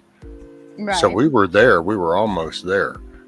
And I would say one more thing because when you said like the election and how they're trying to do that, you know, make that federal and across the board type thing. And well, here's where it's granted, I'm with you on the black pill type thing, but I'm also there's a hint of gray on that pill still. There's a glimmer of gray, you know, so, and this is the moment we're here. This is that gray moment, because right.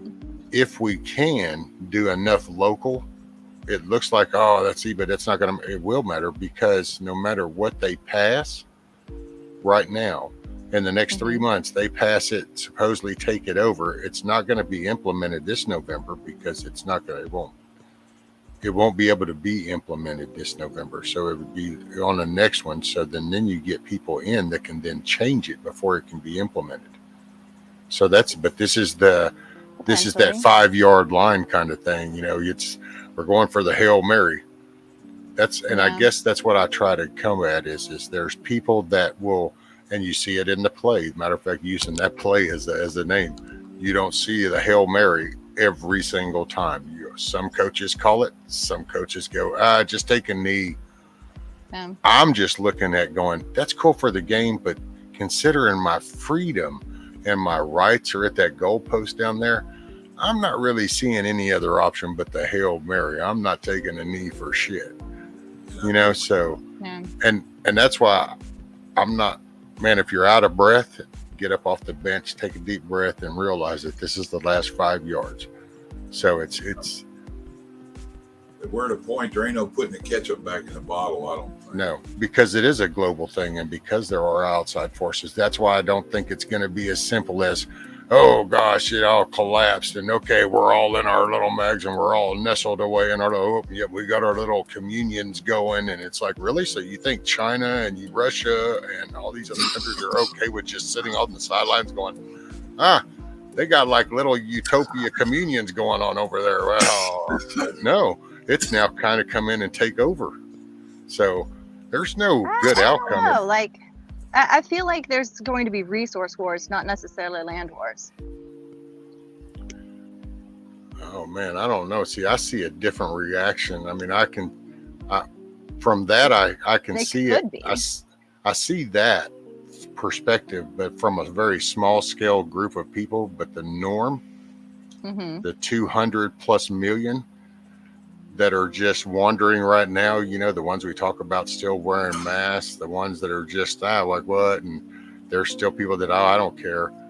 The reaction of that when the system collapses won't be like, oh, we just need to find, oh no, this is going to be panic mode, this is going to be some crazy shit, this will be things that people aren't used to. All of a sudden, I'm sorry, this is going to be worse than 12 hours of no Facebook. Yeah, so that's why I keep circling back to the whole, God, we've got to prepare. And you know, when people talk about the mags or the communes or whatever, it's not necessarily that, but you're going to have some strength in numbers. Oh, that's it. And that's the only thing that's going to survive. Like I was talking to my husband. Live with no many communities out there anymore. People don't even talk to their neighbors. I can go to the fence, my neighbor be out there and he'll look at me and walk off. Yeah.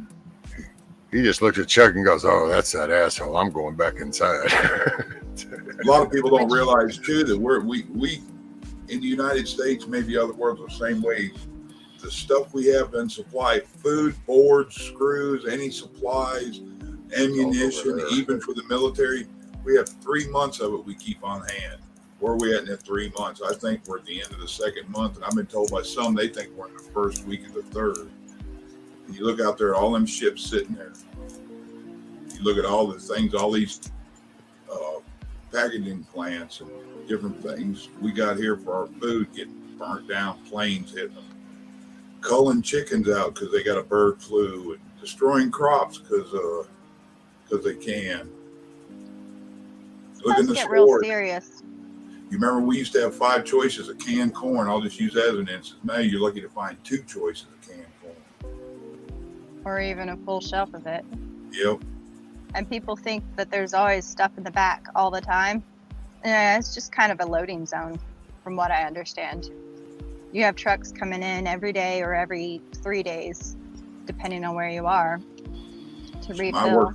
My wife works at Walmart, and she, like, just for instance, I don't know the number of trucks they got a week, but if they used to get, say, 5 trucks a week, they're down to 5 trucks a month.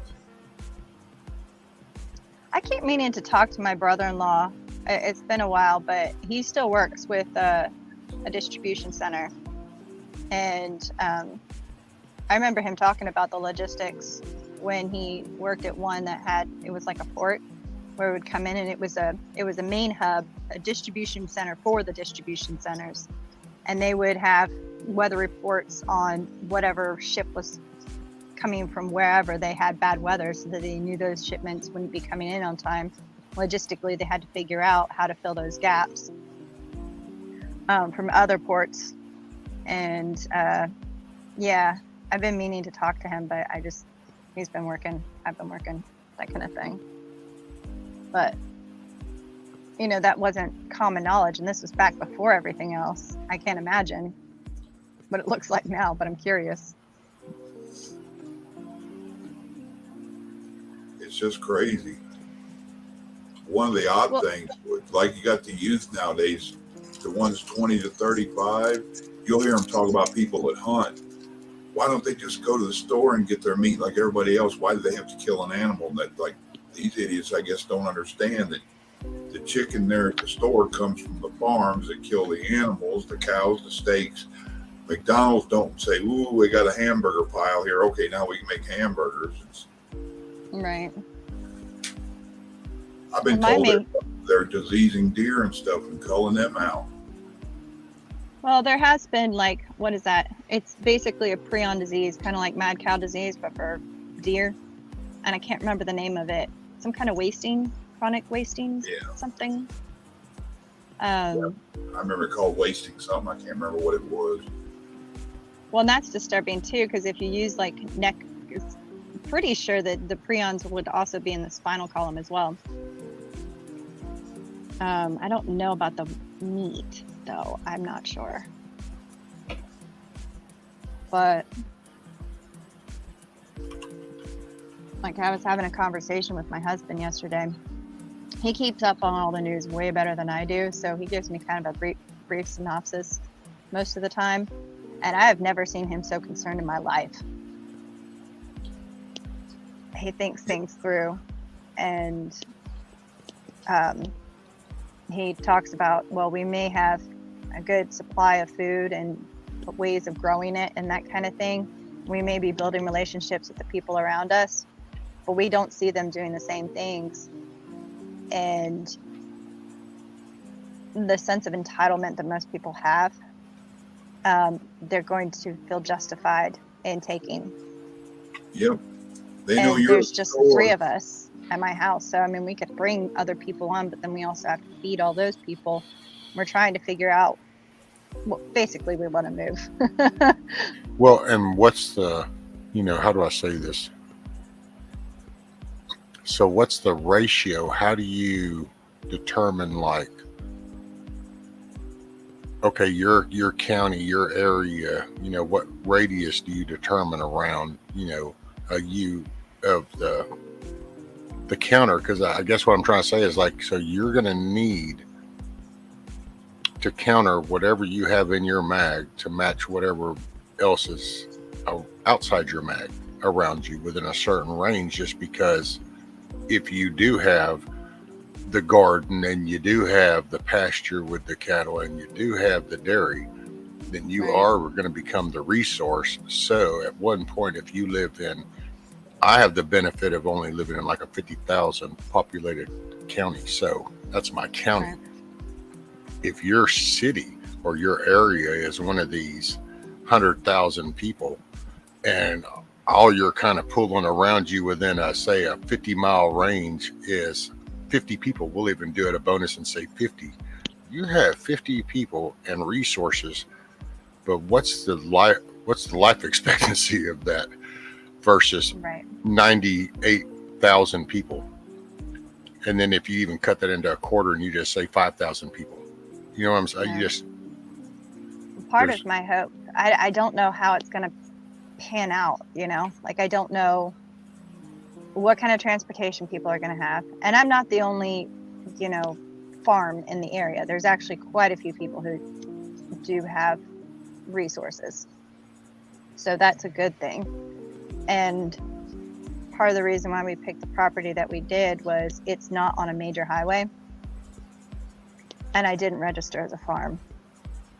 I don't advertise as a farm. I could make my place a business, but I purposefully chose not to, and just did sales here and there so that I'm not as obvious to the public.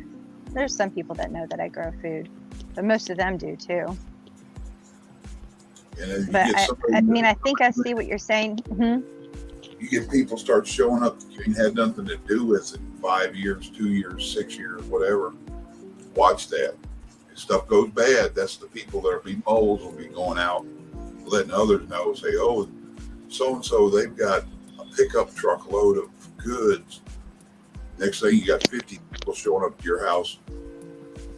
Or the powers that be find out and the door kickers show up. They only have to leave you 3 days worth of food. Hey, Fluffy. What's up, Donkey? Hey, milkmaid. Jug, rescue. Well, and I get what I look at is like Houston, and just because it's one of the major ones around me, and so you got Houston, but there's these little suburbs, that just kind of just little suburb rural parts, supposedly on the outskirts. But dude, I remember the flood. So just Houston flooded. So stores didn't have power and food just because there was an over amount of water. And the highways were full of vehicles out of gas. There were people that had no water because they didn't even have a water bottle in their vehicle when they decided to haul ash from the flooded city. So, and I just remember that. So then you take that and you say, okay, that was an event, a storm, natural disaster. So the mind is expecting the outcome to die down. We panic, but we know that it's a subsiding thing. It's coming. So it's not going to be like, this is fixing to be way different. So then you think of the reaction. And it's like, so if you're that little group of 20 people that have decided that, yep, we got the quasi huts, we've got the farm set up, we've got the dairy cattle, we got solar panels, man, we're ready we can do this. Okay, but there's fixing to be like 1-point-something million people come pouring out of there. And I watched it during the flood. So as they go along from here, panic mode. That's why I try to do the whole communication and try to get people on a focus and don't give up on votes. Because if we don't try to build a team instead of the MAG thing, it's a population thing. Now where I'm at, it's not so bad. Like I said, I'm in a 50,000 county, and the majority of the county all has the same mentality we are. So there's a county, but okay, if the state were to just go, we couldn't hold back against the state. You see, the hope is that most of them will probably just do what they do when people panic, and the trash takes out the trash. They'll go at each other, then regroup with the power they have left. They'll start shopping locally, and then it'll be like locusts. They're going to directionally go and shop at home. You can't shop at a store, you shop at people. And what you may find is that you'll have people that are in groups where the resources are that group together, which would be ideal. Because I agree with you. The whole voting thing, absolutely go ahead and vote. I don't know how voting is going to change the food situation, though. That's my actual biggest concern, is how we're going to continue when the dollar crashes or is smashed and resources are finite and difficult to come by. Dude, look at the mentality of like these Black Friday sales when this item is on sale, but there's only 10. Exactly. Look at the reaction that people do to get just one of those items. Now take that and go. So what do you Add think hunger. somebody's reaction is going to be when they swipe the card and it doesn't matter anymore? Yeah. When they can't It's go gonna even be get that chaos. because there is no item. And then you take that behavior and you add it into, well, let's go through the event of 12 hours of no Facebook. Just what was society's reaction to that? Oh, yeah, okay. We're not looking much better. Put that over here. Then you take and you watch the Asian beatings where people just stand there and watch this dude dog kicked out of this guy, and people are just looking at it as they go into a store or something, and it's like, okay, that behavior into this category. All of a sudden, yeah, I have to try real hard to reach and pull myself back up to the nope, we can do this. I know we can, because it's real easy to kind of go, yeah, I'm not quite sure how this is working. Humanity under duress becomes inhuman real quick. Yes. Oh, yeah. Well, like you said, people getting the shit kicked out of them, and, people don't even just stand there and watch it anymore. They pull out their cell phones. They want to video record it, put it up on YouTube, and, see if they can be the next 5 million views and get a big check and think they're going to get a big check from YouTube or something. And it's, that's like, I'll give you another example. As people are like lawsuit happy. They just think they're going to get rich off that next lawsuit. Yep. People, our society doesn't have that get out, bust your ass, work hard for what you want, or, like Milkmaid said, people think they're entitled to stuff. There are a lot of they myths. think their neighbor owes them. And it's not even just the people that go for handouts. I'm talking about people feel entitled to your compassion and kindness. Not that compassion and kindness isn't good, right? But like, for example, most of the people in my husband's family are actually of the same mindset as us. Like, it's crunch time. We've got to get working on, building their food stores. Like, we've been telling them this forever, and some of them have listened and some haven't. Now, I've got one brother-in-law, and he's extremely smart. Very smart, book-wise, and common sense a lot of ways too. But him and his wife, he was like, well, I'm just going to agree with my wife, and God's got this. And I heard that, and I just wanted to smack him, because I'm like, you have a 1-year-old child you are responsible for.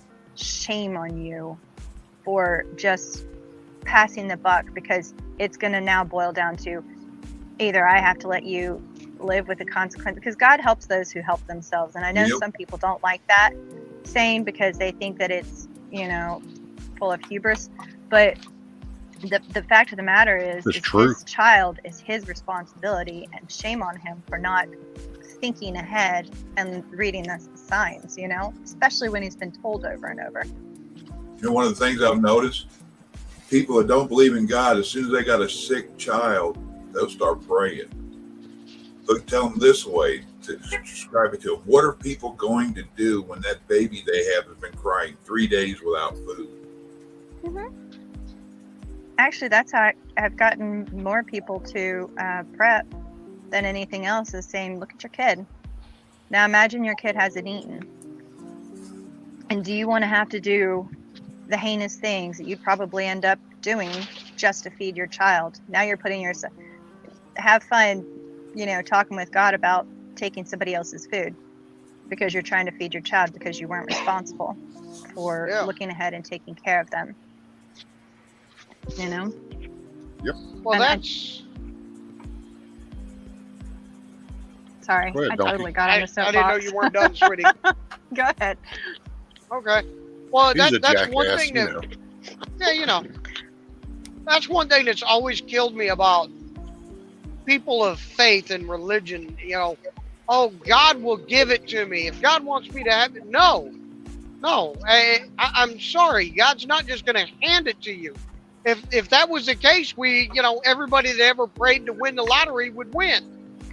You know, it would be like Bruce Almighty, when he just hit the auto yes and everybody got everything they wanted. I You never wanted watched to that. win the lottery. Well, here, you won the lottery. You won 50 cents because you and 30 million other people wanted to win that. Yeah, God provides you with the knowledge to go plant them beans, grow them so you can eat. Right. He provides you with the tools necessary to acquire, to work for, to get what you need. That's like, somebody going, oh, if God wanted me to be with someone, he'd have given them to me. What, you think God's just going to drop a man or a woman in your living room for you and go, there you go. There's your lifelong spouse now. I'd be almost willing to bet, Donkey, you got more food in your truck than most married couples under 35 have in their house. You probably have in your truck. I've got what now? More food. Now, I'm a little low on food. I haven't restocked the fridge yet. Yeah, but how many preps you got sitting in there in cans? I got a little bit. I got just enough, and I'm about smart enough to stretch my shit out. If you had to, you couldn't get anything. How long? From right now, if you couldn't put anything in there, could you make it off what you got in your truck? Off of what I got in my truck? Yeah. I've probably got at least, depending on if I get stupid, 2 weeks. What about you? you? Hey, hold on. Stop. A You month? mean to tell me that you have moments when you're not? How come we don't ever get the benefit of these moments? It's some jacked up shit, I tell you. You ain't right at all. That's just me. I honestly, really, Rescue, I would expect that from Milkmaid, but not you. I mean, I missed the Surprise. opportunity. I was reading Grumpy's comment and I totally missed my opportunity. But Rescue, he came through.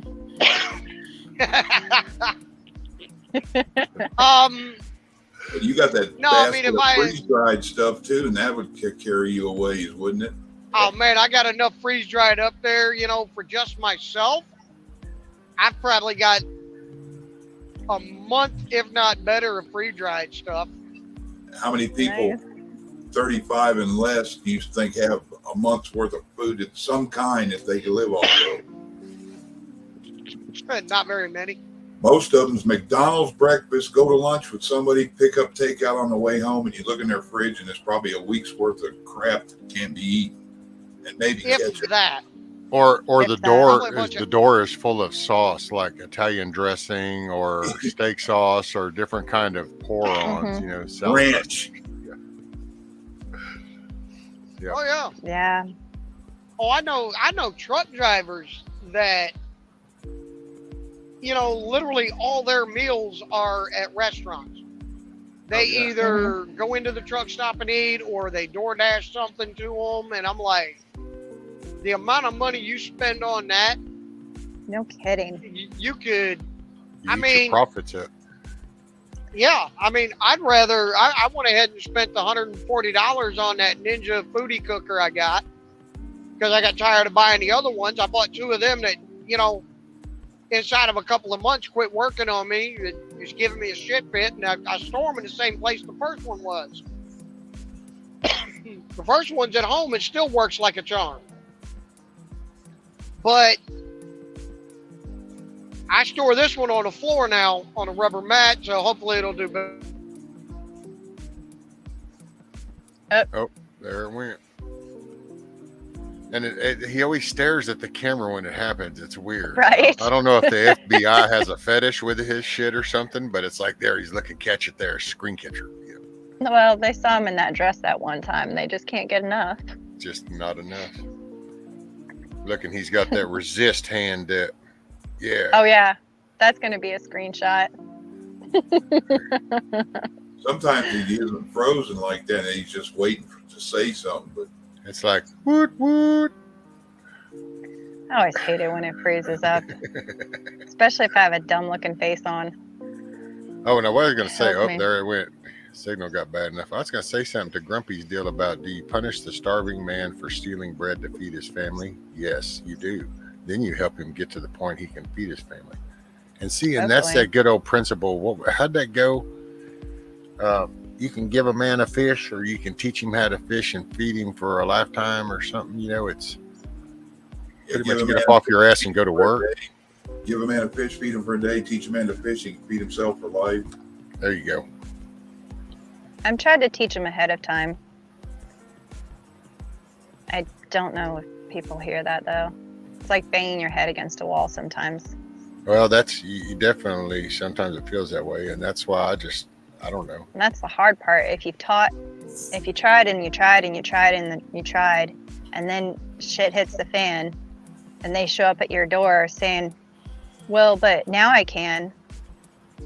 It might be too late. There will be people that I'll have to turn away, and I don't want to, but you know what you I do can't. Now, but how do you do that at that moment? So you have 5, throw him in a corner and point at the road. Well, and hopefully that won't be a thing, because like you point at the road, that might not work. Yeah. Well, and I mean, okay, you could take it as, you know, go flat out, and you drop 1 or 2 and the others run. Well, now the word has got out that that's your auto. So every approach from then on becomes from an aggressive point of view. So there will be no more compromise. Every approach to you will be considered as a threat. So you will be in a 24/7 defensive posture from then on, from that first time the engagement happens.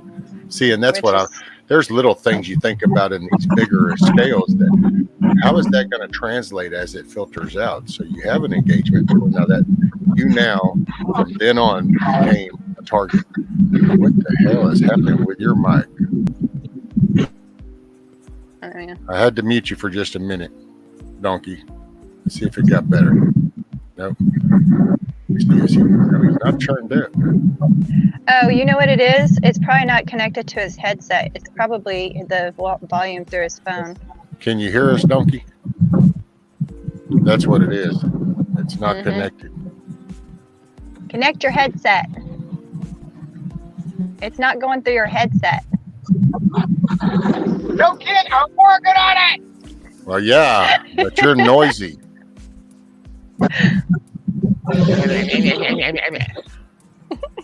I'm about to mute you for now. It's rough. Wait.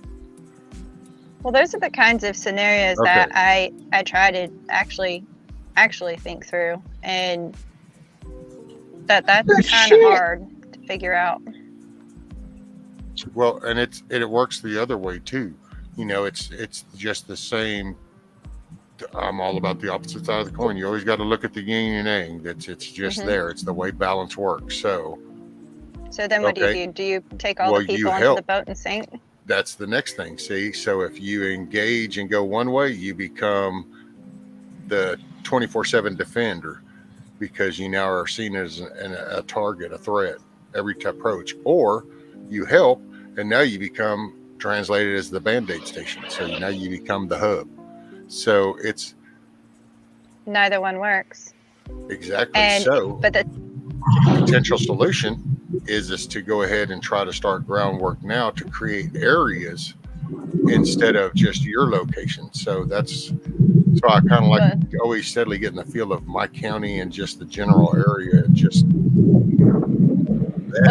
All your stuff in one place. That definitely. Hold on a second. Can you hear us okay, Donkey? I think he's still having issues. Yep. Okay, there we go. Okay, did it sync so up much now? Better. No, the damn thing would, if I put it on default, it'll go to my headset. If I put it on Bluetooth headset, it goes right back to the phone. Stupid ass electronic shit. You said Bluetooth, so it goes through your Bluetooth category off of the operating system on the phone. Hey, little possum. I see you. That would be What's this. up, 1A? Hey, 1A. Yeah, see what time it is. She'll probably be done in just a little bit, so I might end up having to go if she walks by because I got keep you. her off screen. Yes, ma'am. Totally get it. You ever have people watch and say that lady's out there talking to herself again? Well, most of them can see that I have a phone here, so yeah. Say that probably are going out there. I wonder who she's reporting to. She's probably she's talking to somebody. She's Right? a fed. No, I'm not a Where's fed. I Ray do not at? have a badge number. Where's Ray at? Swear Yeah. to God, I'd love to paint that on the side of Donkey's truck. Only his company would be pissed off. But where's What's Ray that? Epps? Where's Ray Epps? Yep. I always try to park too so that my location isn't really known, even though I'm like an hour away from my home. Which, by the way, Indy, since I see you in chat, would you throw up the J Sticks stuff, please, ma'am? I always like to throw those reminders out there. Let's not forget about them people. Sorry. Them people still locked up for no damn reason, without due Yeah. process. For exercising their constitutional rights. You know what I wonder is if the food crisis gets bad enough, if they're going to do an emergency powers pull. August, September, something like that. Well, something like that happens, I'll keep the light on for you. I don't think all hell breaking loose is going to wait till then. I think it's going to be more like June. Because if that happens, then they can say, "Don't give a shit," and Pretty much. Do what they want. They're covering their ass. What I'm getting. Oh, it's been covered. Yeah, Thank you, Indy, for posting from that. a quote-unquote legal standpoint. Indy put a link up for support for the J6 people, and then the truth about the J6 stuff. Those two links right there. Anybody that's not got them bookmarked Grumpy. or wants to. Oh, sorry. No, you're fine. Yes, you I like. You're a bully. You remember the guy pointing and telling them, say, you need to do some of them, telling all them cops, go over there and arrest them. They're letting people in there. They're letting in. You know, that was the first guy to get arrested. They arrested him for telling them to do their job. Okay, so here's a question that Auntie wanted to ask you, Donkey, but since you decided to try to run away. So it says, House Donkey, if marauders try and jack your load, are you just to give it over to them or can you defend it?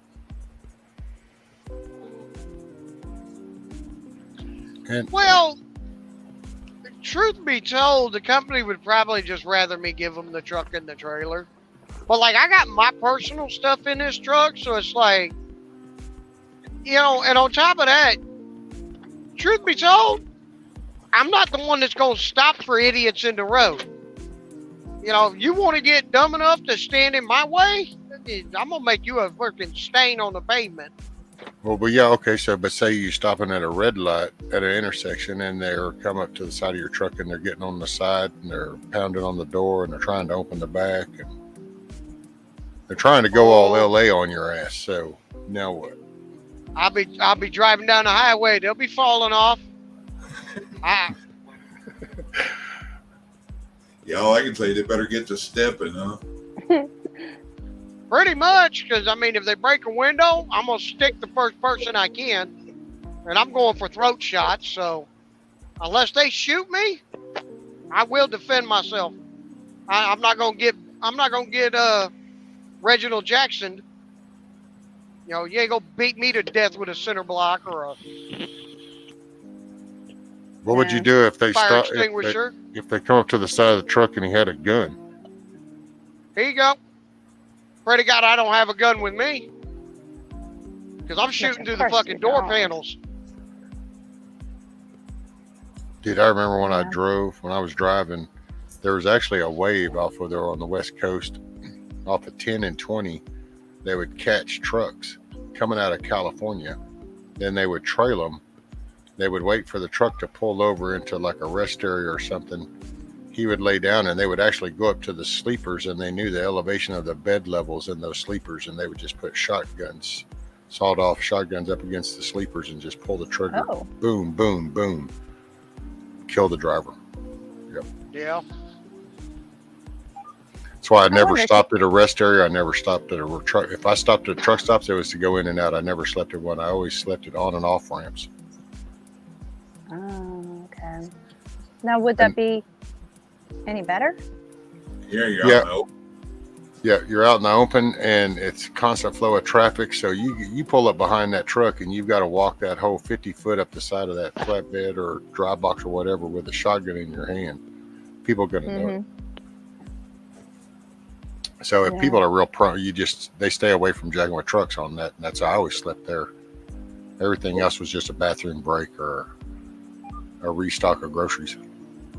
And yeah, matter of fact, the companies I even drove for wouldn't even let you stop in California. You had to fuel up and top off before you could go in, cross the state line. You would go into your designation, you would unload, grab, and then come out. But I was also hauling some electronics, dry box full of Samsungs and Sonys and all kinds of computers back then. And so, yeah, we used to laugh, they were $1 million loads is what it was. Right.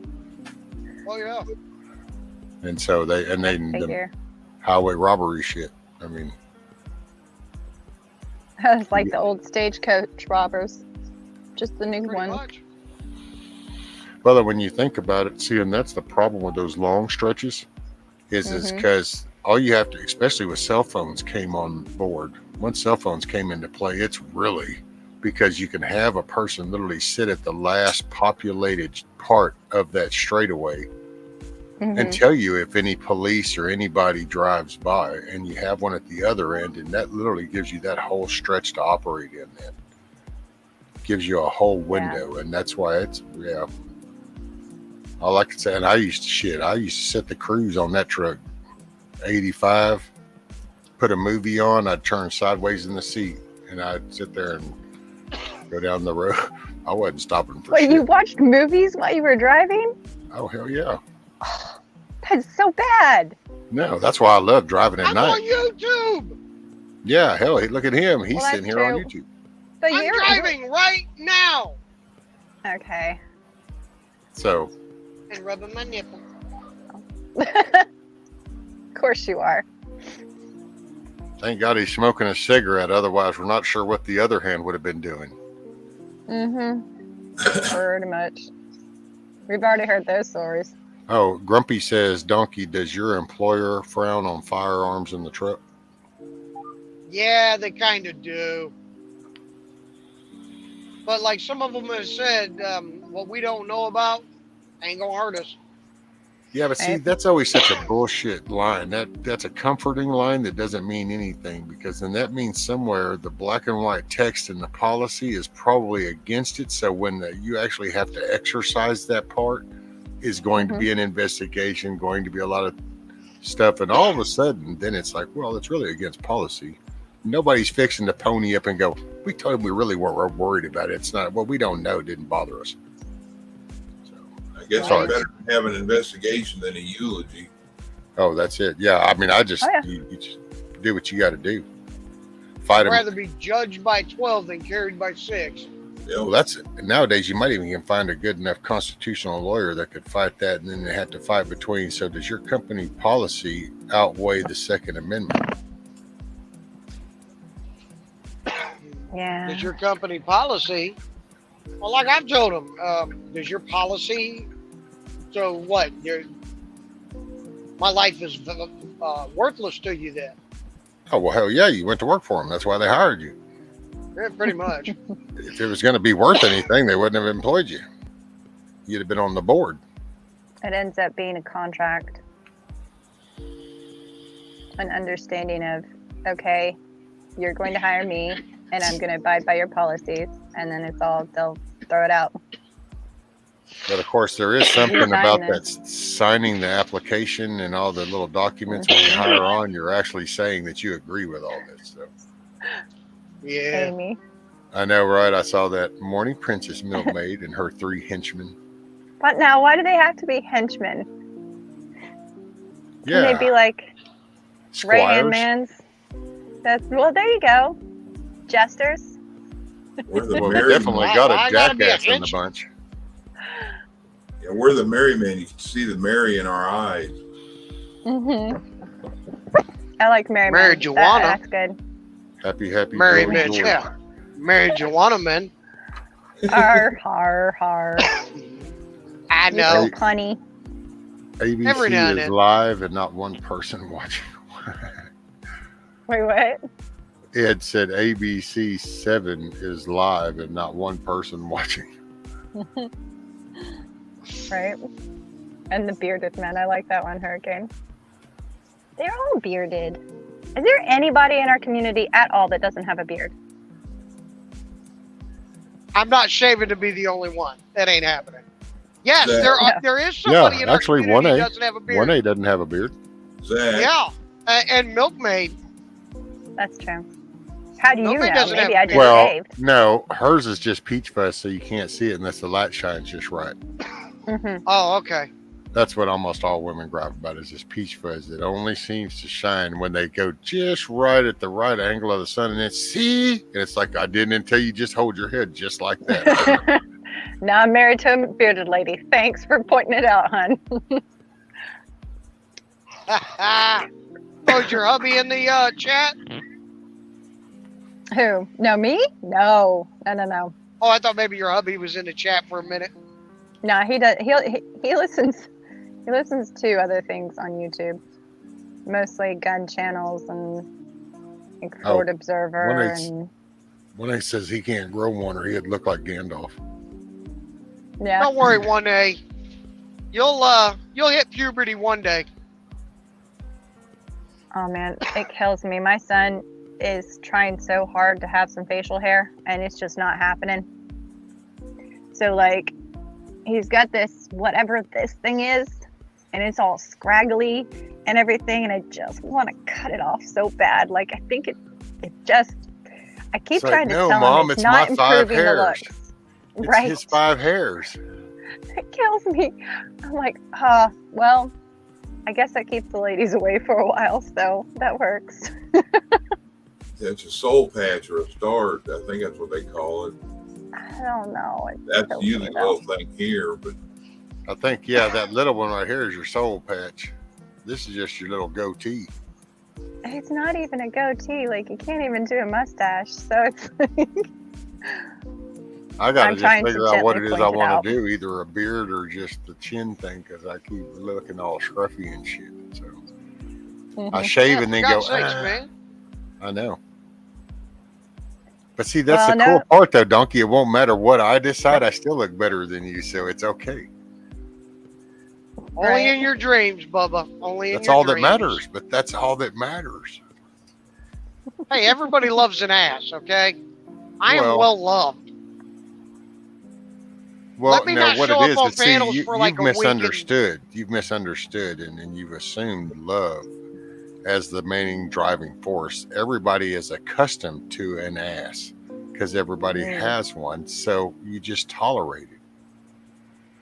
You just deal with it. You roll with it. It's like every now and then, yeah, it farts out this little gnarly smell, and you go, damn. But for the most part, they're just there. They're comfy. Right. Poor donkey. But He's the butt of all the jokes. Yeah. That's okay. I'm used to it. Yeah. My dad was an E7 in the military. Trust me. well, Auntie, yeah. that is just way too much information, Auntie. Auntie says, but not everyone wipes an ass. And it's like, well, that's just pretty gnarly. Oh, yeah. That's- Blah. Nasty. Aw, thank you, BB. Oh, bug out. Bug out's in there. Yeah. Yeah. Surprised he ain't up on panel. No, he ran away. He don't want to come up. I think he's scared of Milkmaid. I do scare him. She is scary. She's mean. Hear me? No. Feisty. Yes. Hey, look, I'm not messing with any woman that can go out there and milk a cow every morning. That's just not happening. Always wondered. Oh shoot, my daughter's on her way, so I'm gonna have to hop off. I'm gonna Bye. turn the camera off though. Finally, some peace and quiet. But Kidding, sweetie. y'all take care. I'll see you later. Thank you, ma'am. All right. Thanks for coming up. Take Be care. careful. Thanks. Bye. Sometimes I'm a clown without the circus. Roger, Benjamin. My boys used to call me Fat Gandalf. My hair was long and this was a little longer. I used to have this long enough that I actually I'd braid it. I'd have people, when I had the vape shop, they'd braid it. Be surprised what freaking young people find entertaining. I know. It's like, wow, that's all it took to cure your boredom? Jeez. Which my granddaughter does it too. She sits, if I pull her up on my lap, she'll sit there and just pull on it, and she's still, I guess she's fascinated that it's attached or something. She just pulls away on it, then runs down her fingers on it. It's like, okay, I get it. But I'm kind of accustomed to it, so that's my thought thing, though. You got to do the little thought stroke. Yeah, supposedly pulling on it helps stimulate growth too. Oh. My wife hates mine. She wants me to shave it. Oh, yeah? Told her, nope. I'm afraid to shave mine off again. I've probably got a chin down to my stomach.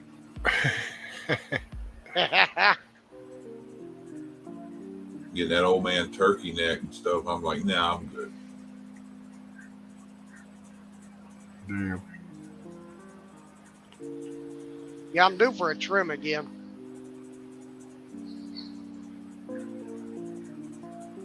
Oh, you trim your beard? I try to take care of it, manicure it a little bit. I usually go somewhere and get it done because if I do it, I'll screw it up and then have to shave it off.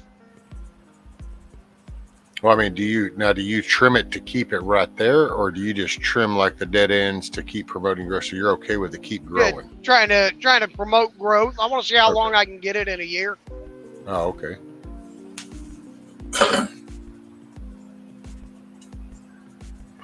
Hurricane says old man turkey neck. That's new to me.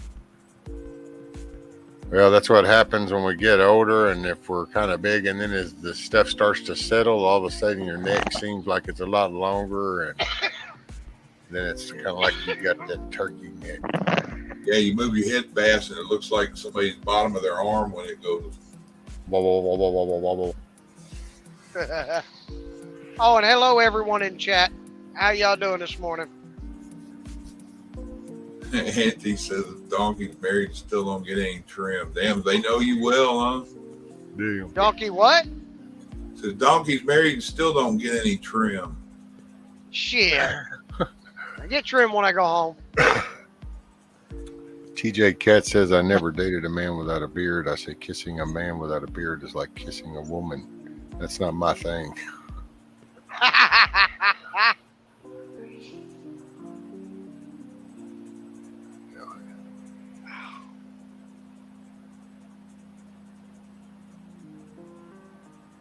They now have handheld bite it.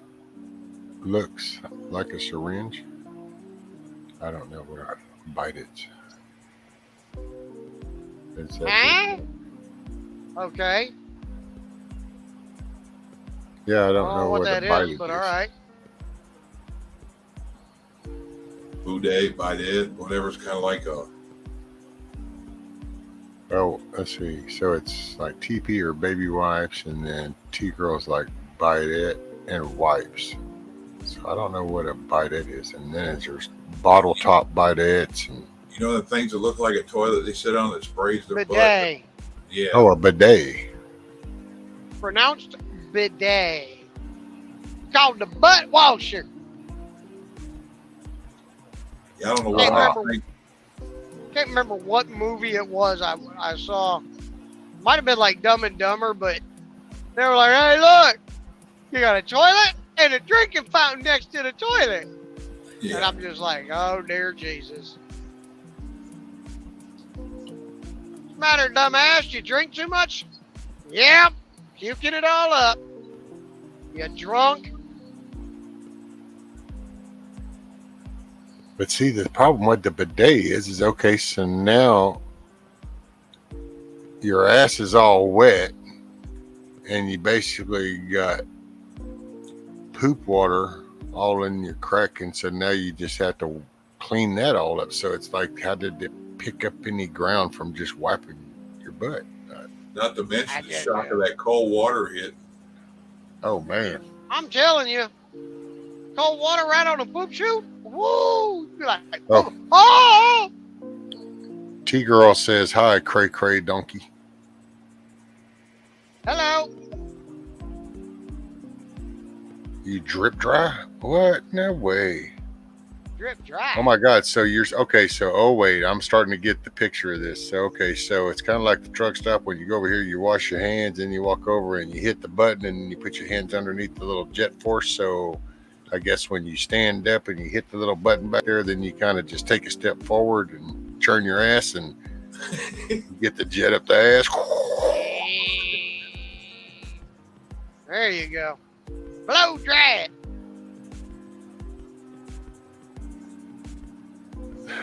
Damon, hey, what's up, Damon? Damon even had to chime in on that one. Pucker City. And poor old Song of the South. Hell, he got corn cobs for possum. Poor old possum.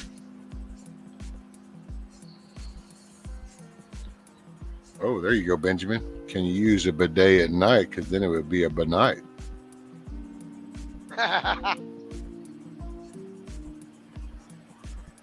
See what my sentence about wiping an ass has started. I know it's a shitty topic, man. Just goes to show you. That's it. Just goes to show you, everybody's got one, and they don't all smell like roses. Yeah.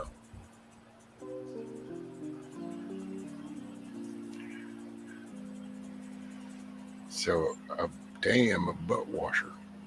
T-Girl says, yes, butt washer. I love mine. So, but does it have the air thing to dry? I mean, come on, now I got to know. So do you have like the little hand warmer air thing, but only it's just located a little lower on the wall? Them Asian toilets, they got all kinds of buttons on them. They got a thing how warm you like it that plays music. It'll squirt spray and do all kind of stuff, and then you have like a hair dryer to dry your junk when it's done. You're gonna hit the wrong button, and that bad boy gonna come up there and snip some shit off or something. all of a sudden, the car wash goes haywire. Huh? Goes from a butt wash to an enema. Yeah. A little too much pressure there. But I've always wondered, like with the bidet, do you like use the bidet to wet it and then like soap and a washcloth and like wash it off, and then bidet to rinse the soap away, or like or you just like? I just picture it kind of like you got the garden hose and you're spraying dog crap in the yard. Is what it makes me think of. Well, that's what I was kind of trying to get the concept. Is like with doggy. It's like, so how do you? I mean, do you follow that up with the rest of the cleanup, or that is it? But then they said air dry, so it's like, so you do this and then just sit there, leave freckle shit all over the place. I mean, I don't know. Crazy. But hey, that's what we need to do. and this is You what need to happens find when you you a- leave the conversation, milkmaid. It's all your fault. Yeah. So that's what you need to do is you need to find rescue. You need to find a guest that has used a bidet and knows how to properly use them. Have them on the show so that, we can ask stupid questions that they can answer. Full disclosure interview. Yeah. Okay, that's way out of my wheelhouse. Way out of my wheelhouse. Well, how do you feel about that cold water hitting your third hemorrhoid? Well, that helps with the inflammation. Oh, God. I'm really gonna have to find some better class of people to hang out with. Shit we come up with to talk about. Yeah, but apparently we wash it right off. So. Well, yeah, then I gotta stand there and air dry, and I'm all wet. Yeah, I'm just picturing the look on Donkey's face. Goes into a truck stop, and Big Bubba's used a new bidet, and he's standing in front of the hand dryer, flapping cheeks in the air, drying his crack. Hey, is that why they wear their drawers down around their ass? Because they're still busy air drying afterwards? That might be. Hey, maybe we figured that out. Then Britch's legs works like a bellows. I mean, I always knew where it originated from because I saw that firsthand. Punks in jail, wasn't it? Oh yeah, that's where that come from. That's how. You see, way That's back in the day, They you knew would, who was the like if you came out and said that you were like, if you purposely chose that type of life and well, they would try to segregate you because that would make it bad in spots, in blocks. So if you were on the line, so you appearance wise, you wanted to look like you were in regular Gen Pop, but you were picked that way, then that's what you would do. You would wear your britches half down on your ass, and then that way it was a way of telling people that that's what you were all about. You were available. And, it's like I said it then, I say it now, 40 years down the road, but pitching or catching, it's all baseball. And I play hockey, so. Yeah. Right? Let's see. So we got, don't want any dingleberries. This is true, T-girl. Yep, that's it, Rescue. So you just sit and let it dry. You just air dries.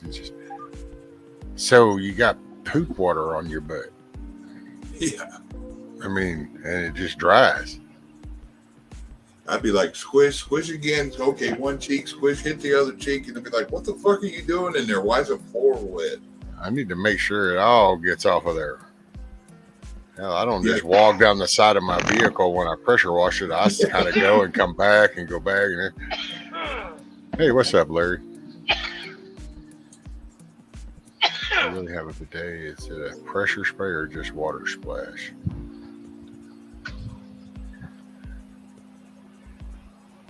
No, actually, Wizard, blue balls is what you have when you don't get in there. None. So. Yeah.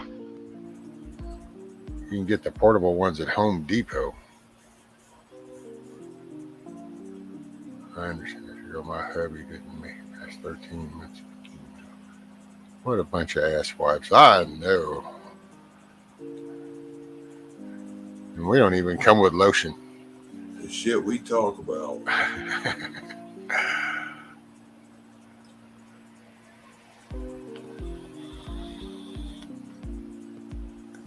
I understand. So what else do we have? Let's see.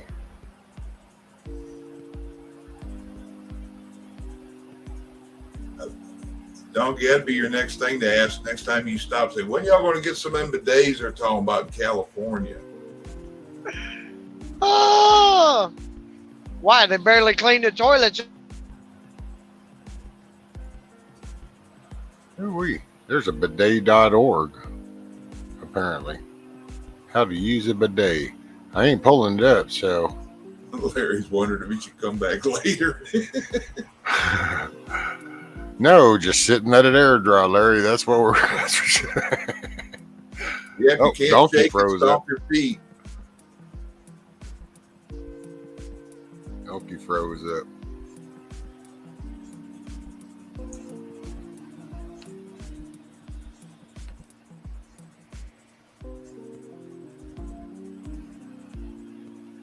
Well, finally hit daylight here. You starting to see it out there? Oh, there he went. Yes, sir. Cracking daylight. That makes me feel bad. All those ones in DC get to see the light before we do, and they don't even know what it is. Oh, dude, that's the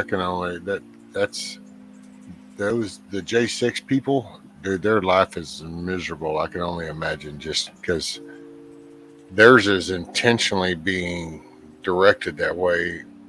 When I did my shit, then it was different, and that wasn't pleasant. So this was intentionally done and intentionally ran to make it miserable on them. So you can only imagine. Just, dude, they get beat up sometimes at night. Just they go get pulled out and get worked over. Yeah, I heard about that. That they don't get to see outside. A lot of times they don't get to see anybody, even lawyers. Yep. No exercise. They spent their time in a cell, basically.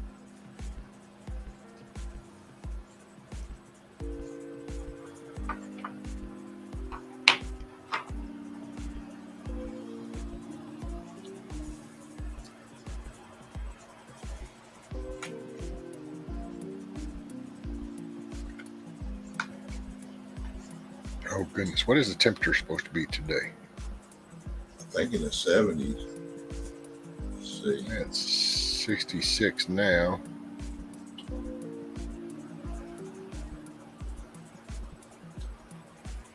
Oh, it looks like we're getting up to 86.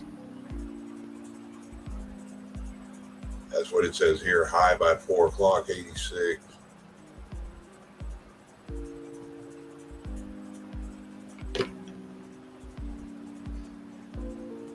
Yeah, we're going to hit 70s by 10.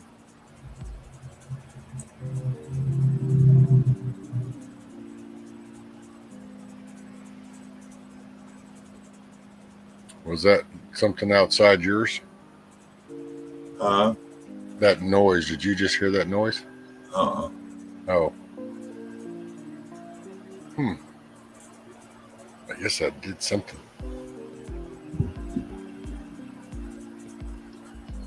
Mine says 84 today. That's it, TJ. Yeah. We're going to warm up down here. Sun going to come out. It's going to be an awesome day. Hey, what's up, wildflowers and weeds?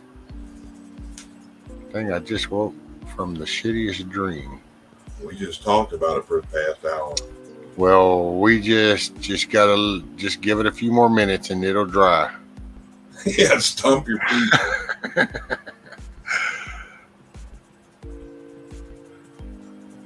But I'm glad you're here. Morning, by the way.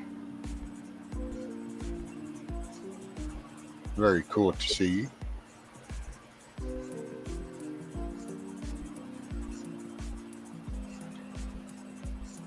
Okay, Larry heard it cool, so then it wasn't just me.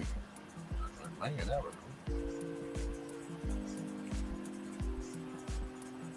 Maybe there being. That's it, M. Turner. Yeah, that's man, J6 stuff that people just don't need to forget about that. Nope. You know, the majority of them didn't do anything that got arrested. No.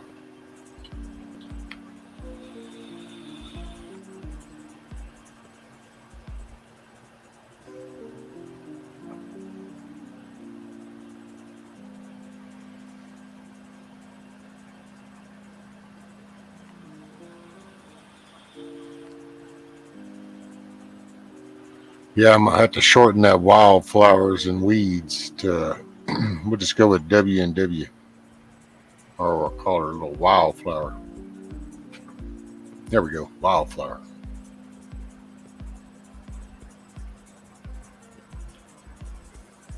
Kind of like we got Indy down to Indy instead of Independent and United.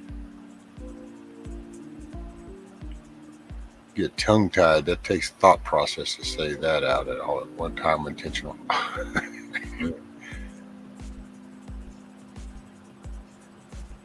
Girl, when your husband cooked and cleaned himself, was it because he was that sick? Yeah, her husband had a tough time, and I feel for T-Girl. She kind of went through a lot, it sounded like.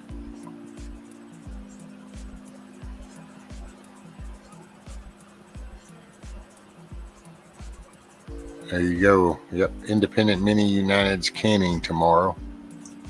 5 p.m. Pacific. Everyone's welcome, especially rookies, newbies, observers, lurkers. Just no drama queens or shit starters. Nope. We could all have to do without that.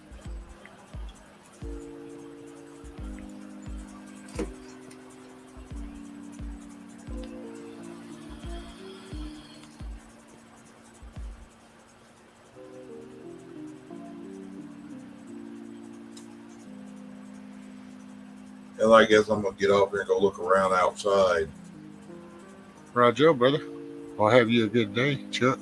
Appreciate you having me out. Oh, appreciate you hanging out with me, brother. Y'all Very have a cool. good one. Good Later, to see sir.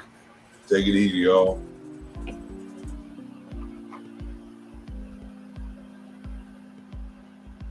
And then there was one.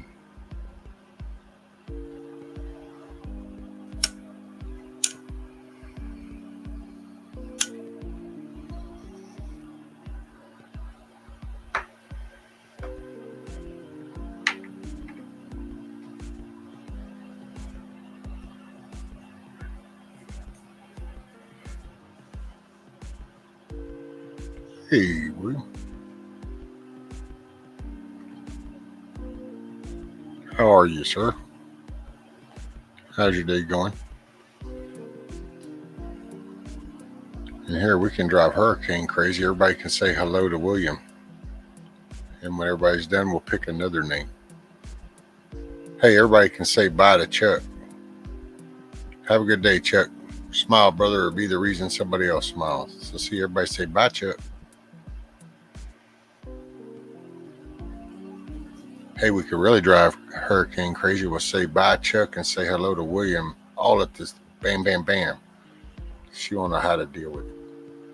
She'd be like, ah.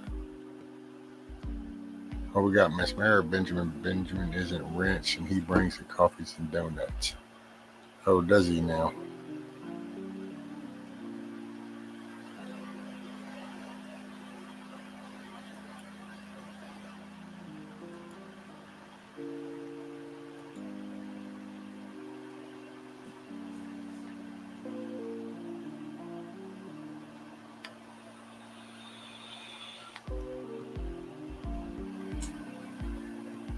Oh no, hurricane, look at all the byes and hellos. Whatever will we do? I'm just checking with you, girl. You know that. Look at there. There's the coffees and donuts with a smile even.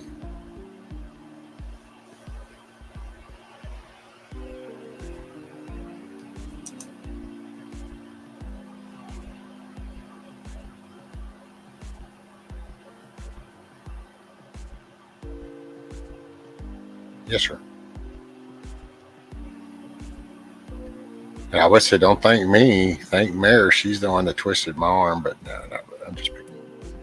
I like coffee witness creamer. What? I like coffee witnessed creamer.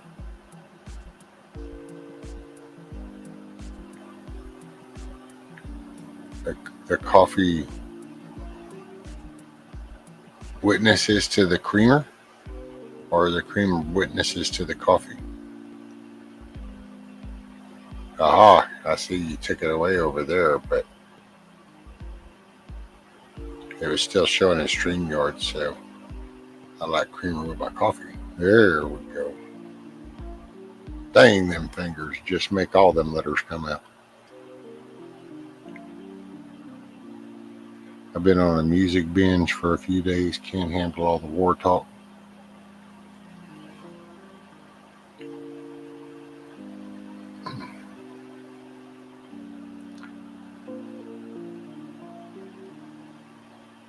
Coffee, I thought there was a snowstorm in Brazil. I like coffee in my milk, I'm told. Man, I just drink my shit straight out the pot. I don't know. I don't pollute it with nothing. Just pour it from the pot to the cup and start sipping.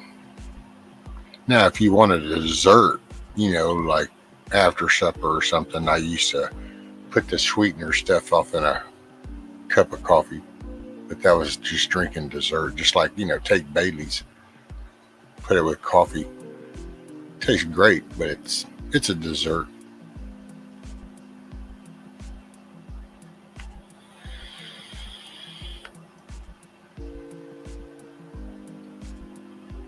Let's see, what time is it for everybody? So it's 7 o'clock for me, so that's 8 o'clock on the East Coast.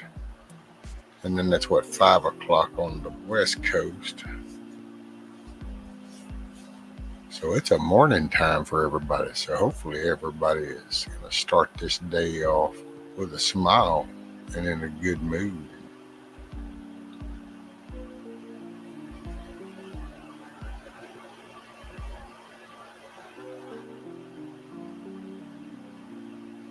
Yeah, let's see.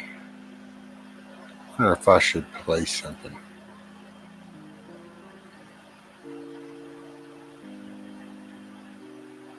Just don't know which way I want to go with it.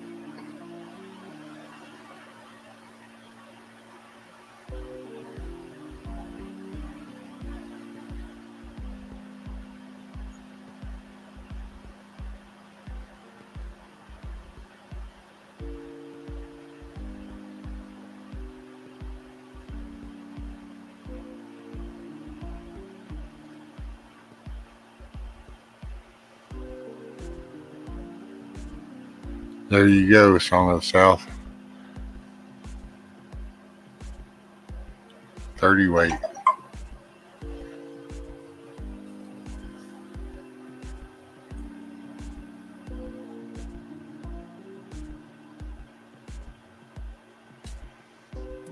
Oh, by the way, there was a...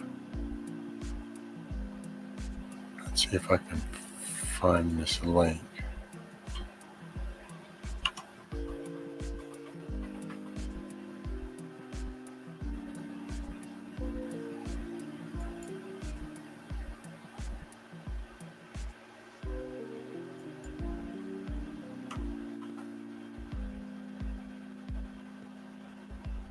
Put this link in here. Old Uncle Ted Nugent.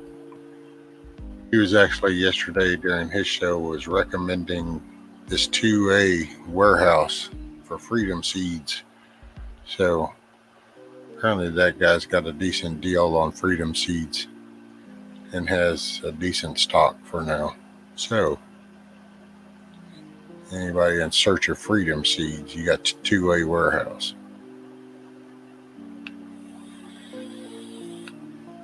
I was going to bring that up. I tried to remember.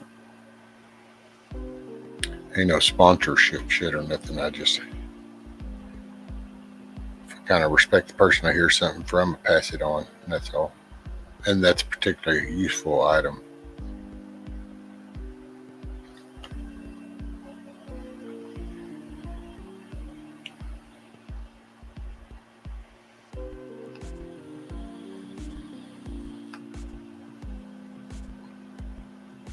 Actually, you know, it's ironic you say that, Scat Pack. You say, tell everyone you see today you are beautiful. You'd be surprised the smiles you get back.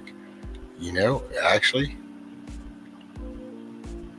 nowadays, sometimes people look at you like you're hitting on them or some shit. People lost sight of how to take some compliments sometimes. It seems like, anyway. I won't say everybody. And just...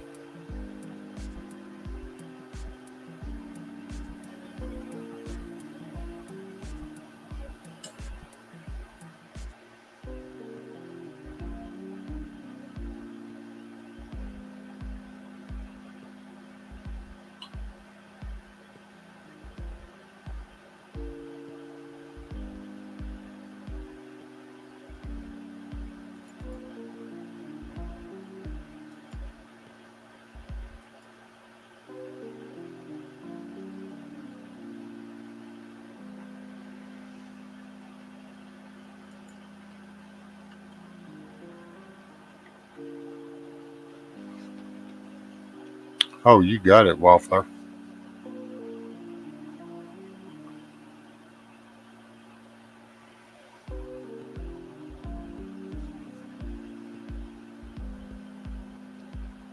People seem so sad nowadays. Oh, it's a crazy world. It's just a lot of chaos. It's nobody promotes calmness or unity or anything anymore. It's always division. It's the bad guy in the corner thing. So people, there's no comfort. People, I think, have lost touch with comfort.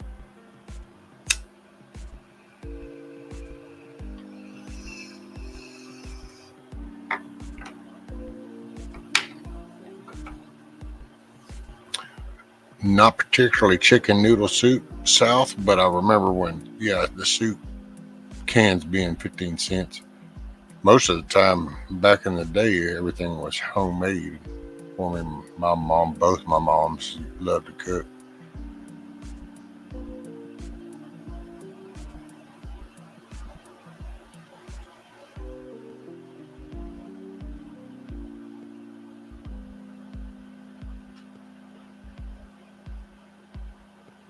My mom was part Louisiana and Texas, and my stepmom was actually what was considered was a Kunas because she was part French, part American out of Louisiana, and she was kind of a part Creole, I think was the word.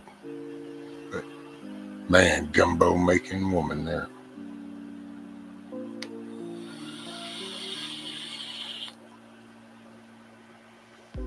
Yeah, baby raccoon, it will definitely make your day more cheerful. I can bet it does, Hurricane. To keep us up to date. You have to do some like little maybe daily updates on them on your channel. And then we can promote that. Bullfrog. Hey, what's up, Bullfrog? Positivity is a very powerful thing. You can change someone's day immediately. Pass it on. Amen. That's right on. I went out yesterday shopping. I've been trying to help from store. I stated I would be glad when he left. I asked why he left. He said that's when Jesus comes. I replied, praise the Lord, he's coming. And I'm not even going to read your shit, Wizard. Nobody needs to watch more of that. So hush. I'm glad text is not audio. I refuse, sir. I buck the system. Resist.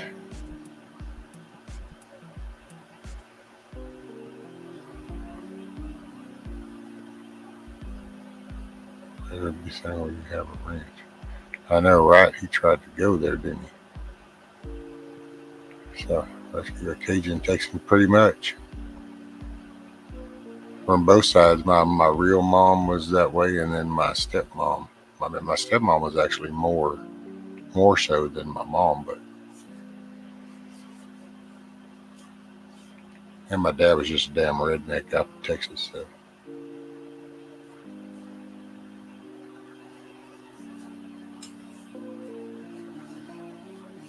my kid named the raccoon Dio.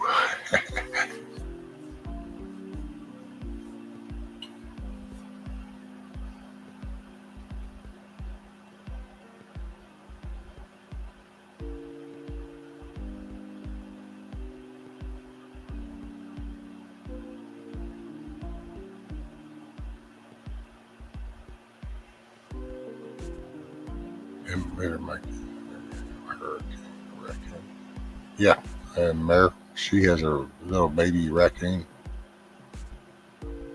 And apparently his name is Dio.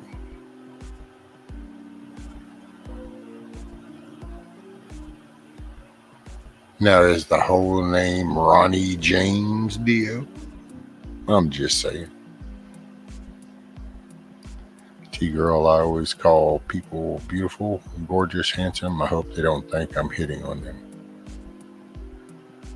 It's weird. Who knows? In 2022, anything can happen. My God, there's people that can't even figure out what gender. It's amazed. I'm waiting for the wrong occurrence, man, whenever it's kind of like, oh, well, thank you, ma'am. I'm not a ma'am. And it'll be like, look, man, I am not going there. So don't even.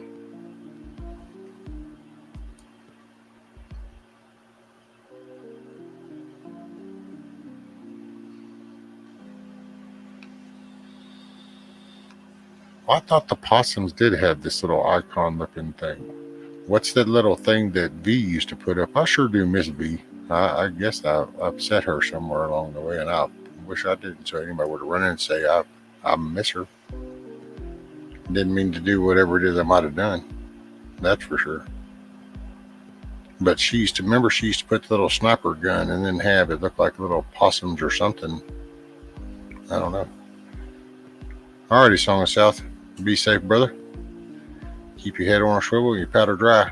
Smile or be the reason somebody else does.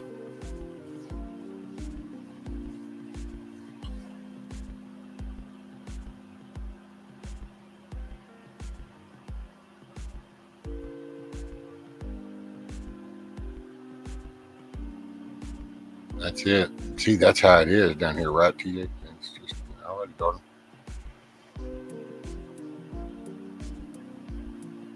Now, I don't call everybody darling, just the female side of things, but it's like D-Dog. D-Dog, I think he hates it because I can't help it, but I say sir to him. I say sir to males, as long as they're deserving of it.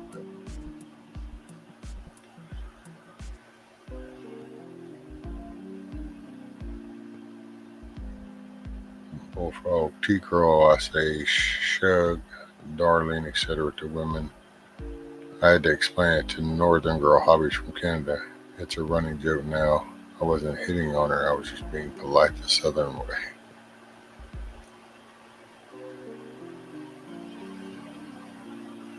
Oh, shug. Alrighty, shug.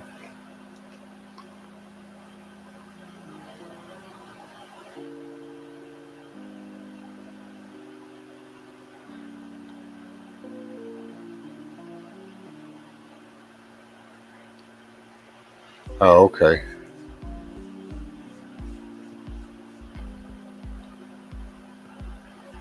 Yeah, it's just one of those when you're accustomed to seeing somebody and then all of a sudden you don't. It's just kind of like, well, I wonder what happened. But I thought I saw her somewhere. Or was it Stuck in the Middle show maybe or something? I can't remember. Maybe that was unspecified. I don't know.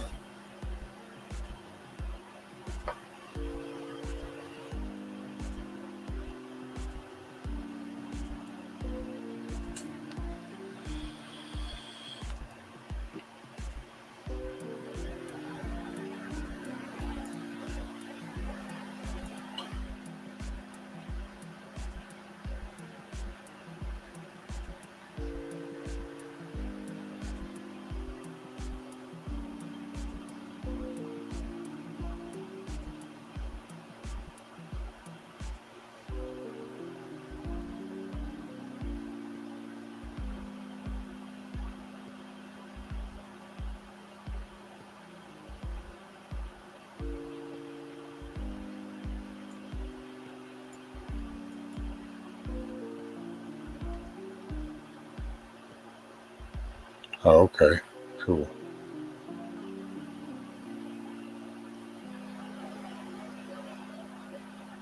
Hey, I think I might just play a song.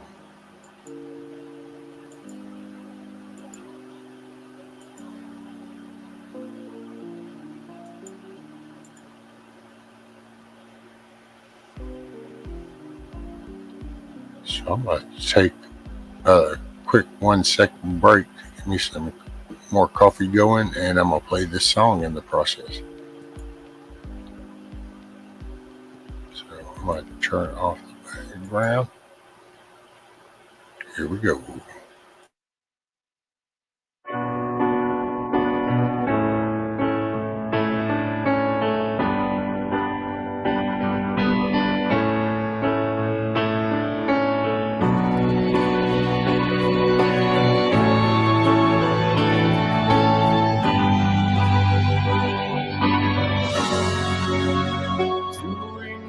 Sense, I think we do.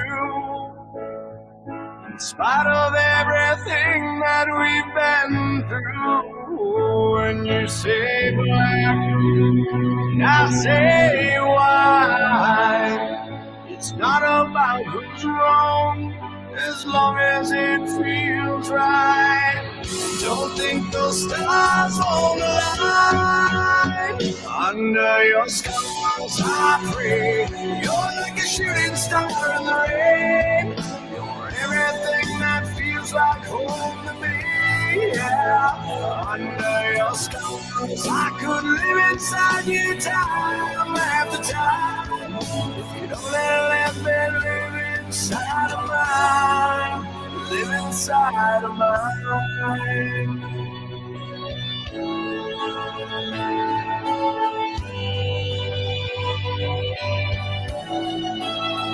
Wish you were here, right beside me, so I could watch you sleep.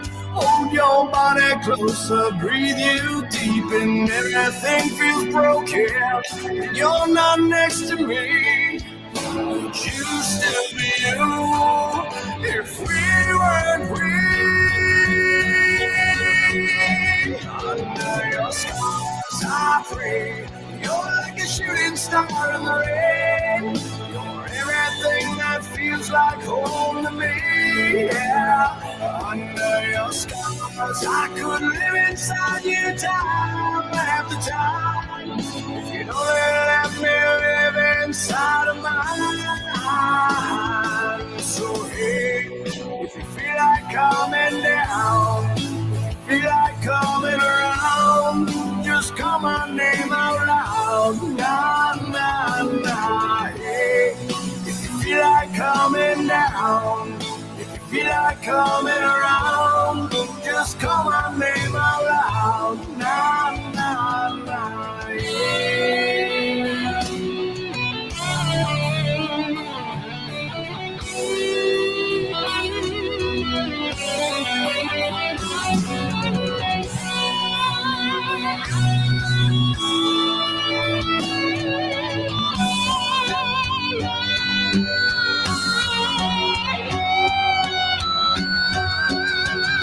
Under your scars I pray. You're like a shooting star in the rain. You're everything that feels like home to me. Yeah. Under your scars I could live inside you time after time. If you'd only let me live inside of mine, live inside of mine.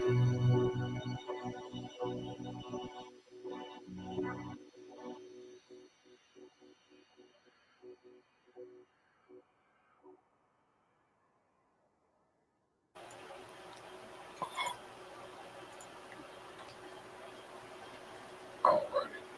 Well, thanks for hanging in with me. Hopefully you did mind that song. I kind of like that one.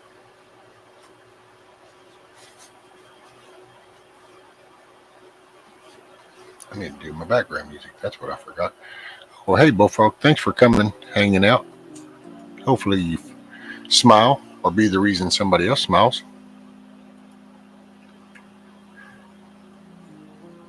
Hopefully you have a good day. Get you some rest.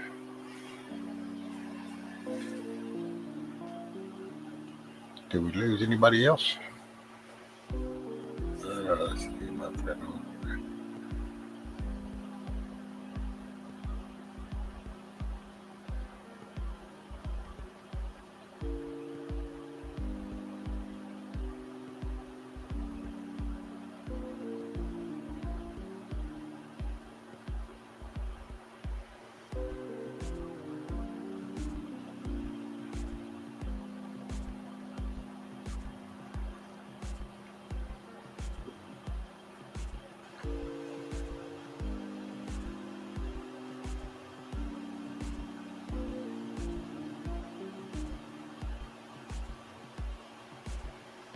Rescue, do you remember Gary Moore? Gary Moore. Oh, man. I'm sorry, Mayor, but just give me a slight reference in just which direction my brain needs to go into which file box. That's just...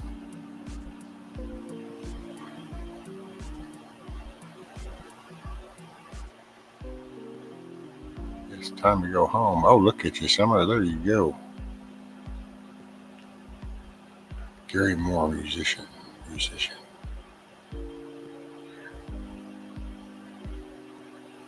Didn't ring a bell. Oh, thank you, Bullfrog. Yeah. Every now and then we get some good ones up here. I get graced with their presence. And I'm glad you enjoy it.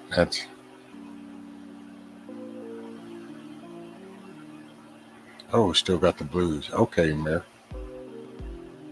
Yeah, I don't know. I don't know. I don't think I have that one. Oh, look.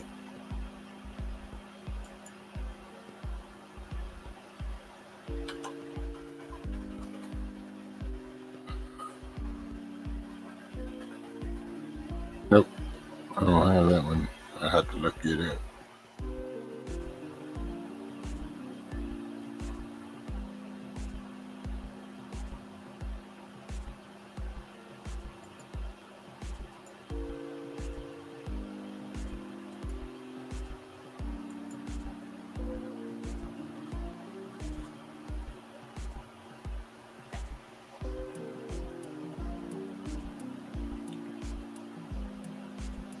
Oh, what was the name of that song? Um,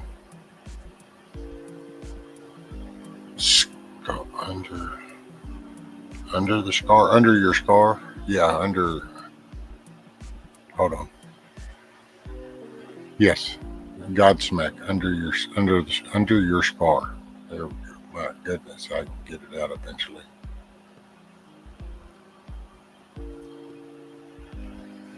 Yeah, let's see. I don't know. Might play a couple more. I don't mind so much.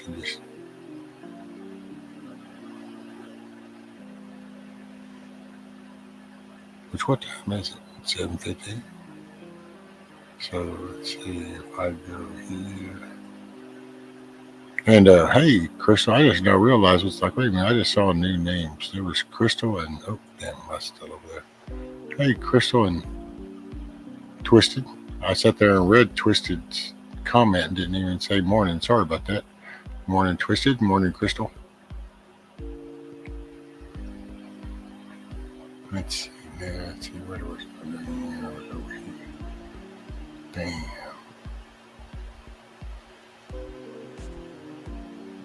Well, I tell you what, I can. Let me come back here.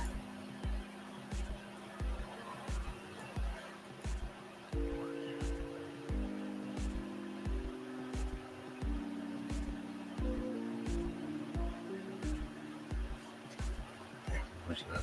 What did I do with it? Can't remember what I did with it. Dang thing.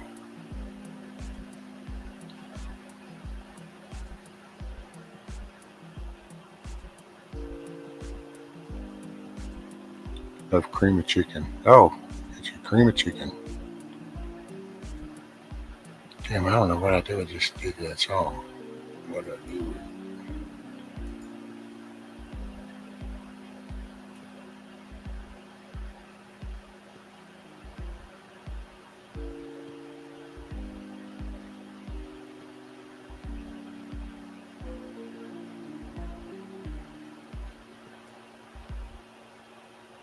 Sorry, but okay.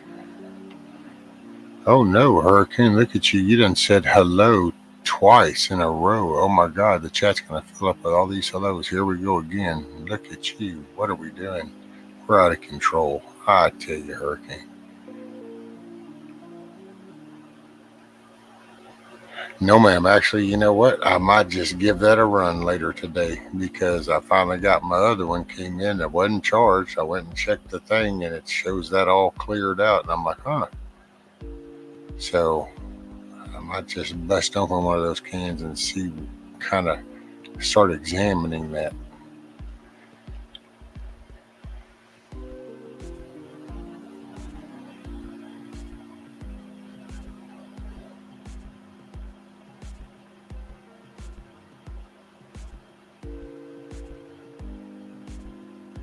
Hey, you know what? That's where I need to go over here.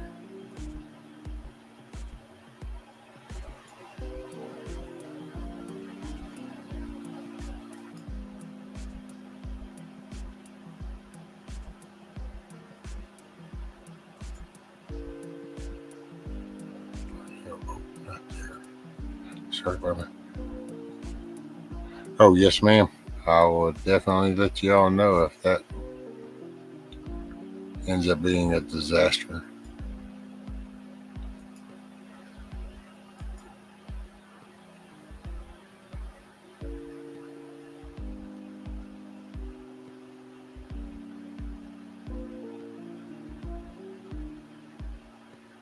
Okay, where are we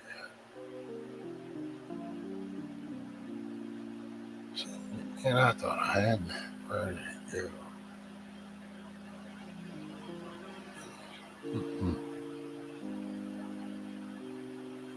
Hey, I know what was that one thing.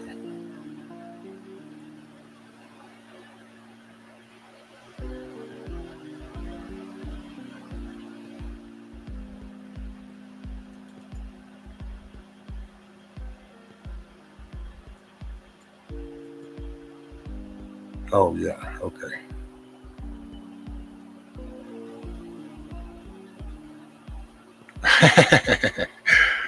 Oh, that's funny, Richard.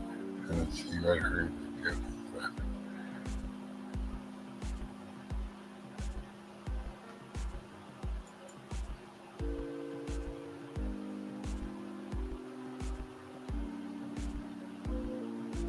I know you said hello 1,000 times, 1A. Hurricane loves saying hello, especially in chat.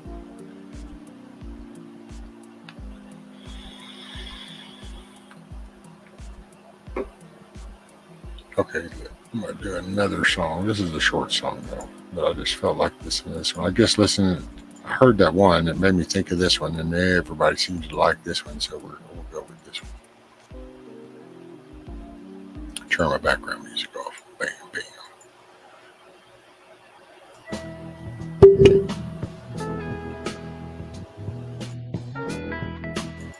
Oh, yeah, you know what time it is. Billy Ray was a preacher's son, and when his daddy would visit, he'd come along. When they gathered around and started talking, Cousin Billy would take me walking. Out through the backyard we go walking. Then you look into my eyes.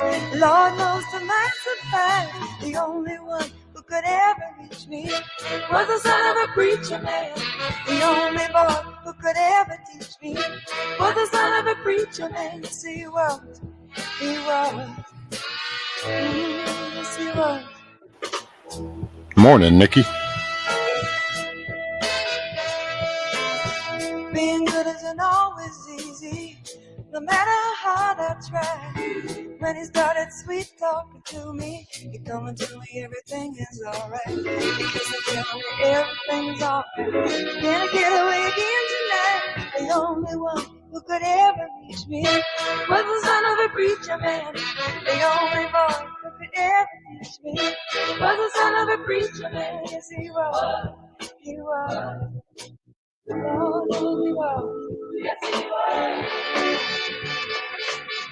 How will I remember the look that was in his eyes, stealing kisses from me on the slide, taking time to make time, telling me that he's all mine, learning from each other's knowing, looking to see how much we've grown, and the only one who could ever reach me was the son of a preacher man. The only boy who could ever teach me was the son of a preacher man. Yes, he was. He was. Oh, yes, he was. He was the sweet talking son of a preacher man. The only boy who could ever teach me. I guess he was the son of a preacher. The only one who could ever teach me. Sweet talking son of a preacher. The only one who could ever teach me. Was the son of a preacher man.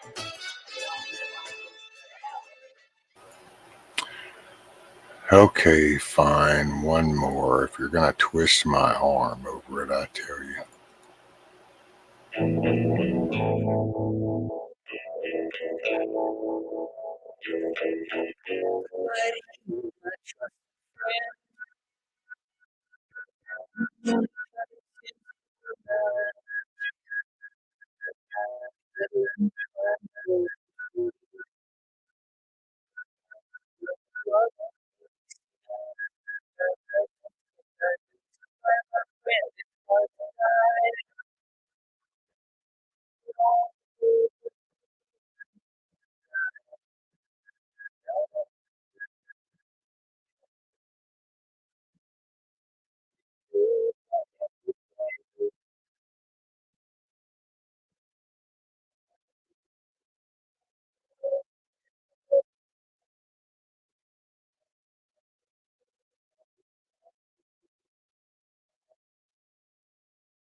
No bueno, huh?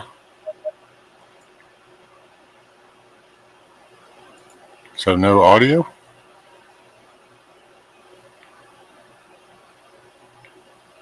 Or is that just y'all? I probably just was y'all, huh?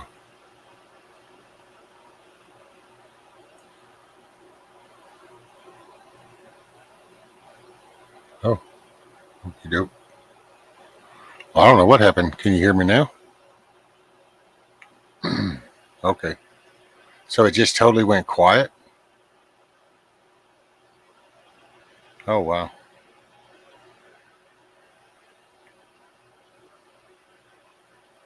Well, okay. Sorry about that. Well, then I'll just have to change it up a little bit. But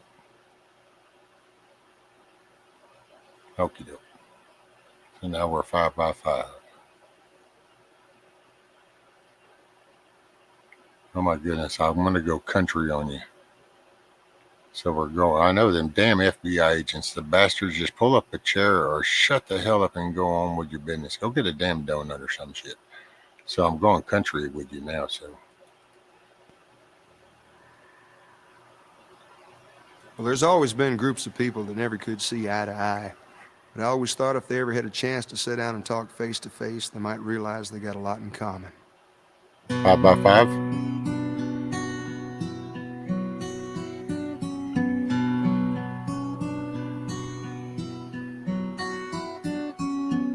Well, I was sitting in a coffee shop, just having a cup to pass the time, swapping We're rodeo good. stories with this old cowboy friend of mine, when some motorcycle riders started snickering in the back and started poking fun at my friend's hat. And one old boy said, "Hey, Tex, where'd you park your horse?" My friend just pulled his hat down low, but they couldn't be ignored. One husky fella said, "I think I'll rip that hat right off your head." That's when my friend turned around, and this is what he said. "You ride a black tornado across the western sky, roping old blue norther and milk it till it's dry.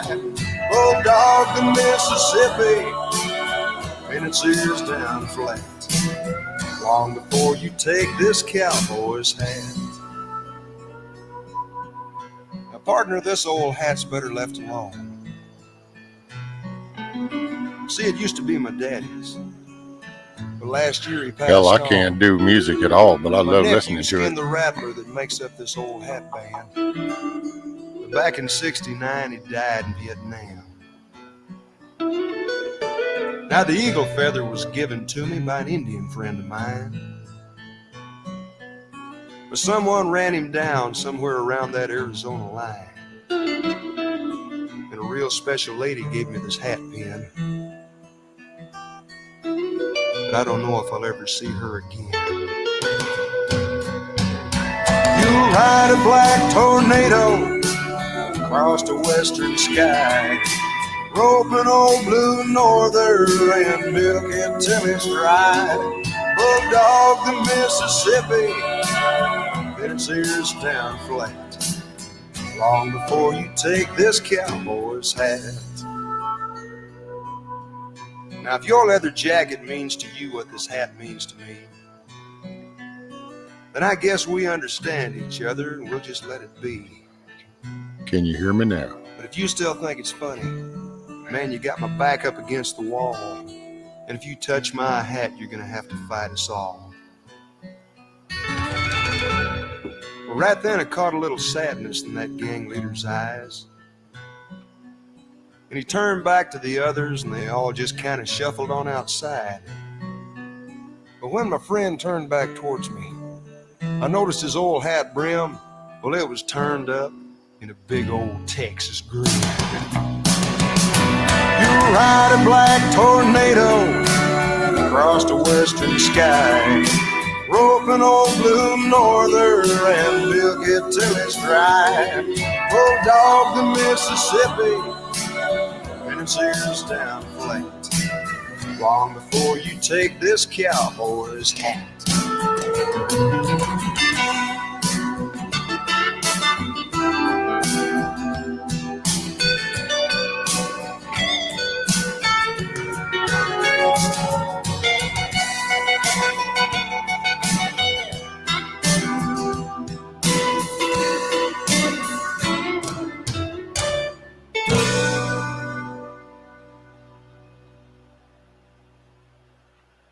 Cool Beans. Yeah, I like that song. That's a good song.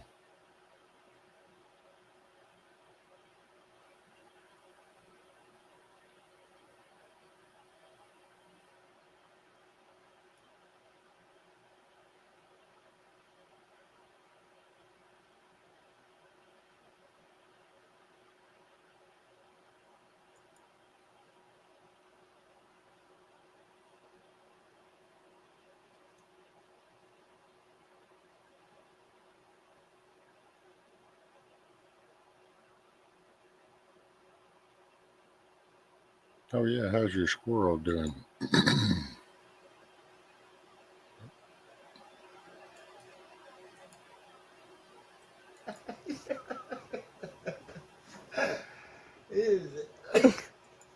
Ah, okay. Hold on, I'm gonna put this up.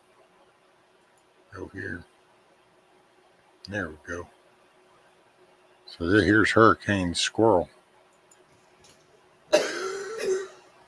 with Hurricane in the background. Are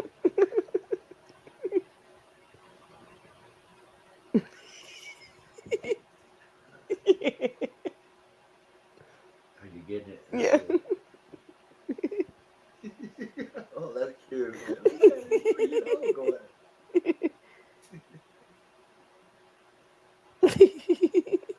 That's pretty cool, Hurricane. That is pretty cool.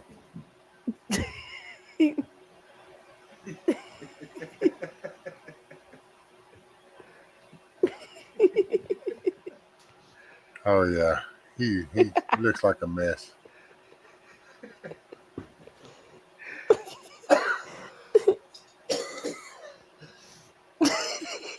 Look,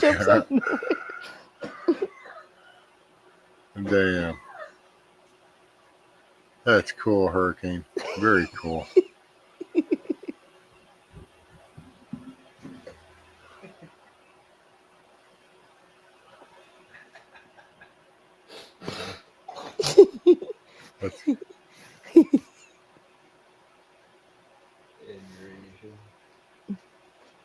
You got lots of energy. You eat nuts for protein. Squirrels like the animal. Dang, that is so cool, Hurricane. So cool. Thank you for letting us see that. That is very cool of you. I don't care what 1A was saying about you.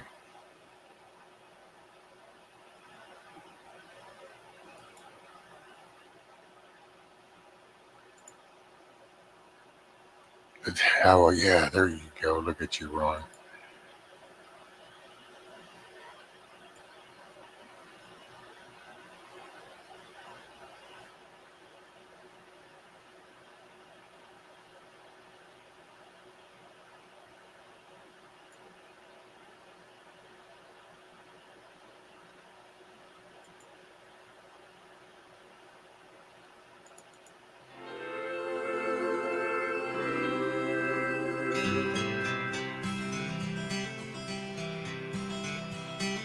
Well, when I was a kid, I'd take a trip every summer down to Mississippi to visit my granny and her antebellum world. I'd run barefooted all day long, climbing trees free as a song. One day I happened to catch myself a squirrel.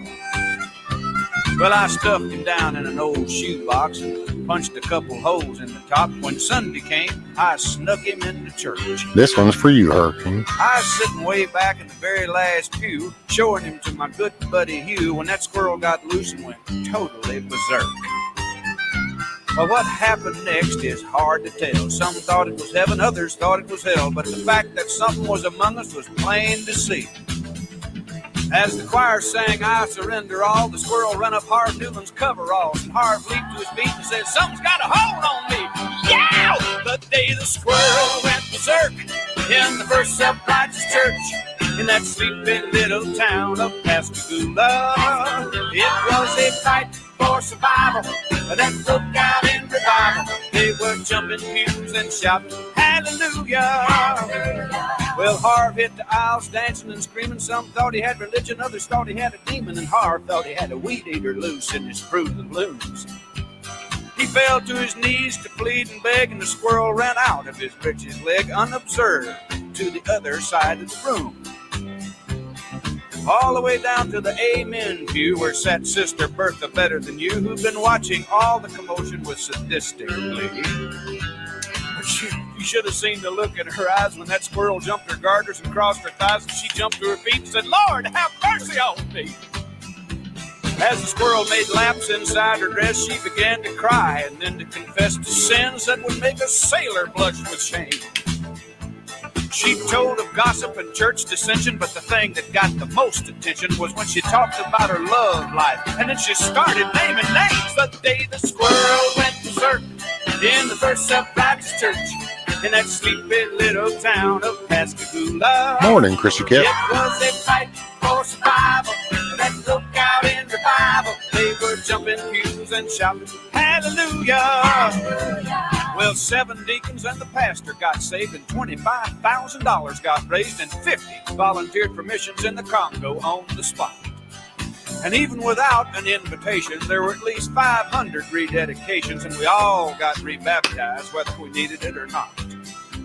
Now you've heard the Bible story, I guess, how he parted the waters for Moses to pass. Oh, the miracles God has wrought in this old world. But the one I'll remember till my dying day is how he put that church back on the narrow way with a half-crazed Mississippi squirrel. Very true, Chrissy. The day the squirrel went berserk in the First Self-Righteous Church in that sleepy little town of Pascagoula. It was a fight for survival that broke out in revival. They were jumping pews and shouting, hallelujah. The day the squirrel went berserk in the First Self-Righteous Church in that sleepy little town of Pascagoula. It was a fight for survival. Yeah, that was a cool one. That was for you, Hurricane. Thank you, Ron. That was a good suggestion, sir. You are the man. Battery low.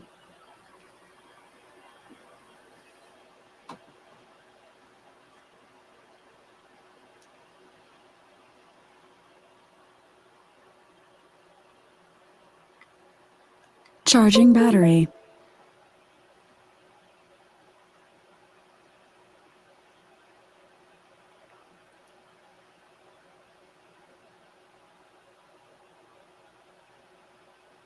Okay, well, I'll do one more.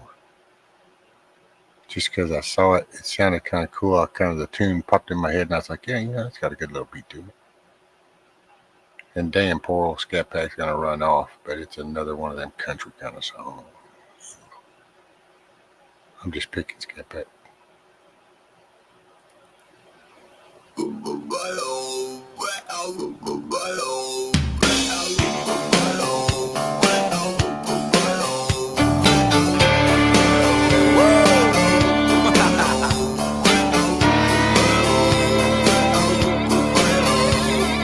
Way on down to southern Alabama with the guitars jamming, that's where we're headed. Straight up to Butte in Montana singing, Lord, I was born a rambling man. California to Oregon, even New York City got one or two hillbillies ready to hit the road. It's a brother and a sister kind of thing. Raise up your hands if you all wanna hang with Me and my gang, we live to ride, we ride to live. Me and my gang, jump on that train, grab hold of them reins. We gonna rock this thing, cock this thing. Me and my gang, yeah, yeah, me and my gang. We got hippies, gypsies, freaks, and geeks, high class women and Daisy Duke denim, banging on gongs and singing our songs. Dude named Bill Rod jamming on an iPod. Beer and bonfires, wide open throttle, course in a bottle. It's all for one and one for all, y'all. It's a brother and a sister kind of thing. Raise up your hands if you all wanna hang with me and my gang. We live to ride, we ride to live.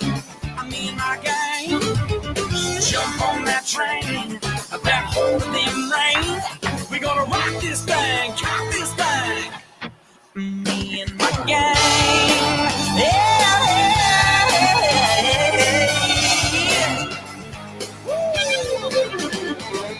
Na na na na na na na na na na na na na.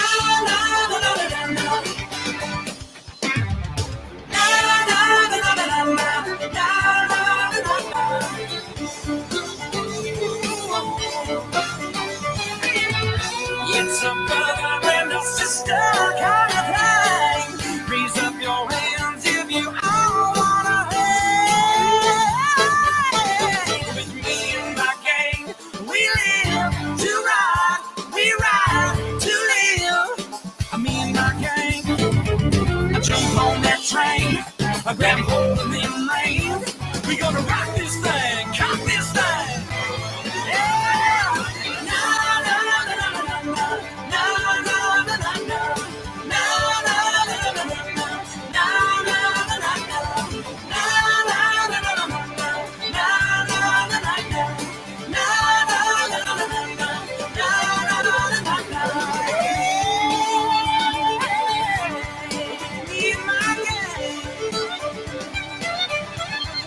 Jump on that train. Woo. Grab hold of them reins.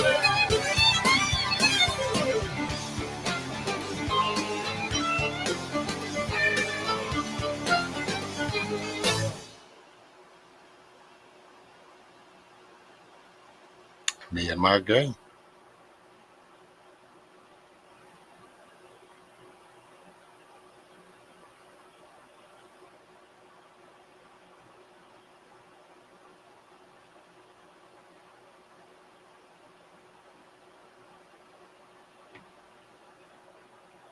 Charlotte. Hey, morning, Charlotte, by the way. And I noticed you said that you're a quiet peep, but you've been listening. Thank you for sitting around, which I welcome everybody. I'm glad everybody's here hanging out. Here, I guess I get rid of that screen. Of course, not that my ugly mug's any better.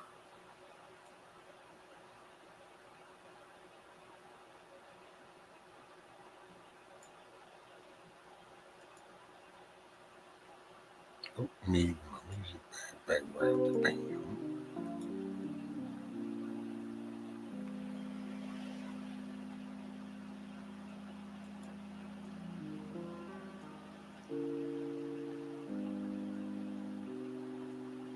Oh, well, thank you, ma'am.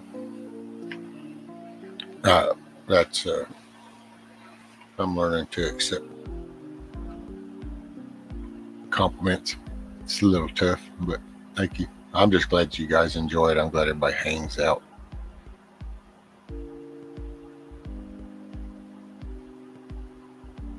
Definitely helps me a lot, that's for sure.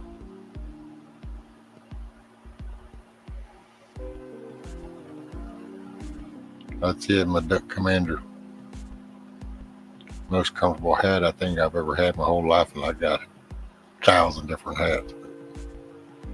I've been on for going on 6 hours, Pussycat. So not all night, but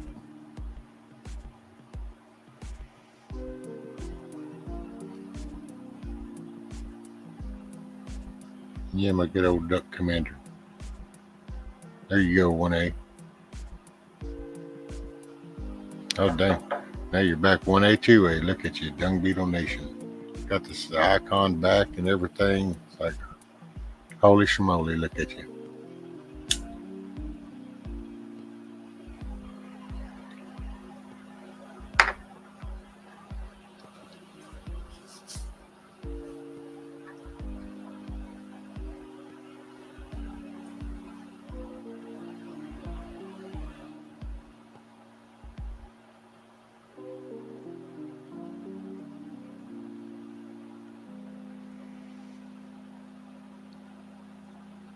Oh, no worries.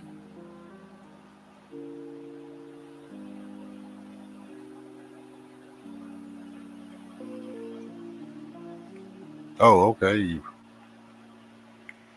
did both.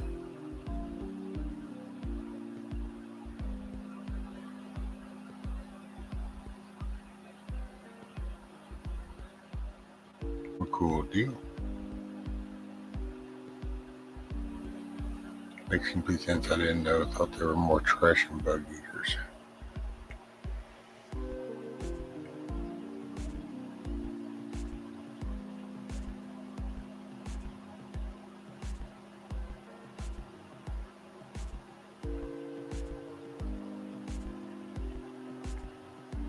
Yeah, he did. I guess he recovered it or reinstated it. I guess whatever they call it.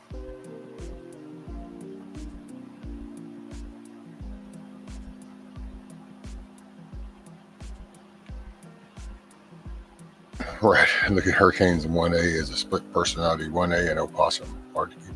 Oh yeah. Hell, I do. Be good to even keep track with the one I got now. Much less if I picked up another one or decided to come do it even more. What's up, buddy? How are you, sir? Doing good, man. Having a pretty positive morning. Nothing bad has happened yet, like every other day. So just being positive. So Well, and yeah, today I guess was weird, which I don't know. It's still cool. Everybody showed up, but I didn't do the link thing, and I just kind of chilled out. Plus, I put the sub thing on an hour. I don't know. Something just was like, I went to do the 20 minutes. Like, I'd probably do an hour, and it was like, bam. Why even deal with it, right? Well, I did the hour thing, and was like, okay. And then I guess it's been okay. I don't know. So far, so good. Check this out, brother. Rescue, I have my channel up next week, hopefully. Oh, okay, cool. Crystal, there you go. This is what's weird. Okay, I deleted my channel, right? But because it's connected, my YouTube is connected to my email. I always saw the option that I could create the channel underneath 1A, 2A again, right? So I decided to do it. And because it's connected to the same email, I still have all my wrenches everywhere. There you go. Well, did it kind of recover your account from YouTube? Oh no, because I deleted everything. If you go to the 1A, 2A, it's 0 subscribers, no content. Oh. Yep. But did you see, you didn't give me a mod, right? You didn't give me a wrench on that. So that means that when an email is connected, even if you delete your channel, if you don't delete the email, from Google, it's still linked to it. Yeah. Which I thought was weird, but I was like, that's kind of cool though, because now I don't have to go back and do all that work and like, hey, this is 1A, 2A. You know what I mean? Like, well, since they're all intertwined, if you're connected to a Gmail, then that's ties you into everything. You're connected to the Matrix, man. Right. Well, Scat Pack was like, I thought you didn't have a channel. Well, I haven't for a minute. You know what I mean? I haven't. And it was completely wiped. I didn't know that there was that option. You know what I mean? Yeah.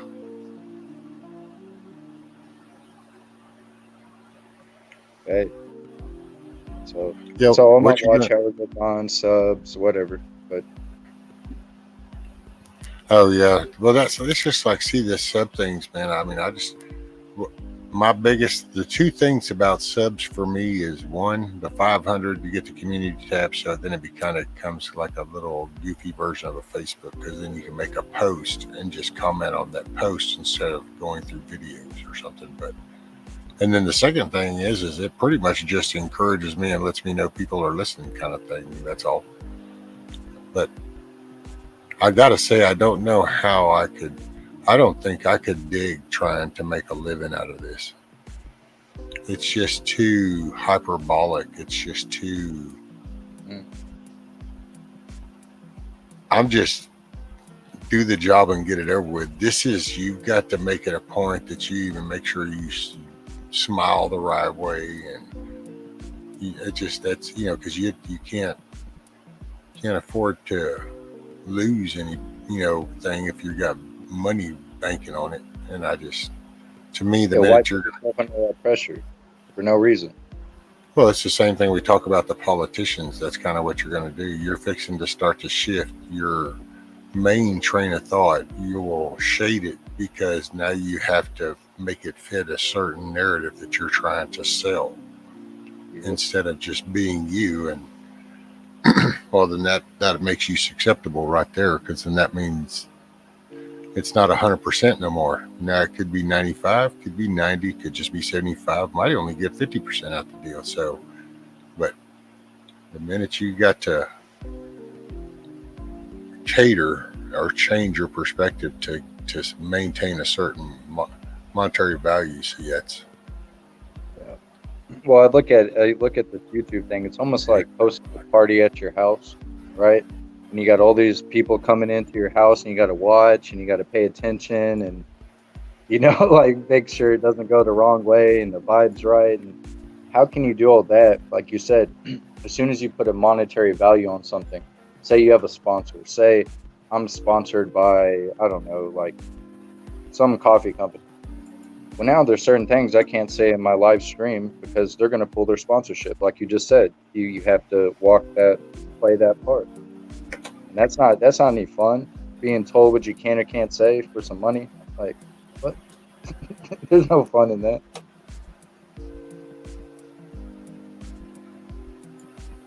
Well, that's because, that's why I got to say one thing about some of them, because you wonder about the sponsors. It's like, okay, a sponsorship, well, you start seeing what's going on with the politics. So then it's kind of like you wonder about, okay, you hear about sponsor, and it's like, really?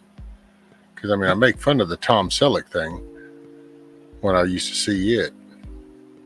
It's not my first rodeo. Reverse mortgage. It's like, what? Who the hell would want to know?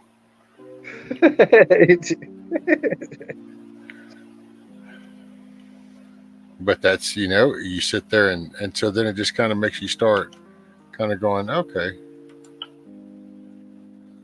Hold on, Anna, I'm getting it for you. I just was going to tag you so you could see it for sure. Oh, show. Okay there, Miss Anna. There's that link to the video I played earlier of Chip Roy and his little tirade. And so now what did I... Dun, dun, dun, dun. I love how you have control of this life. It's not a funky, not a lot of funky or swearing. Yeah, seems to be. Oh, that's you. Thank you, Chrissy. That's what I like. It's kind of like you kick a conversation around different topics. It's kind of like you would in your living room. You sit there and have a beer, shoot the shit, drink some coffee, whatever, smoke a cigar, light one up. Do you? Crystal, rescue. I won't change for nobody. I'm not a fake rasty. I say hi. Yeah, well, there you go, Chris. And my thing with this is that I just never could see using it as a monetary platform just because of what they represent. And it's kind of like helping them make money to censor me. And it's kind of like, I'm not going to pay you to do me in. I'm not going down voluntary, damn it.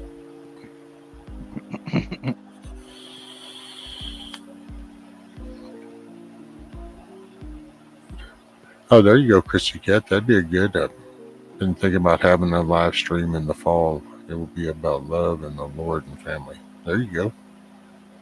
Because, man, I got no directive with this. I actually even thought about it. Was it this morning? I think it was last night or this morning.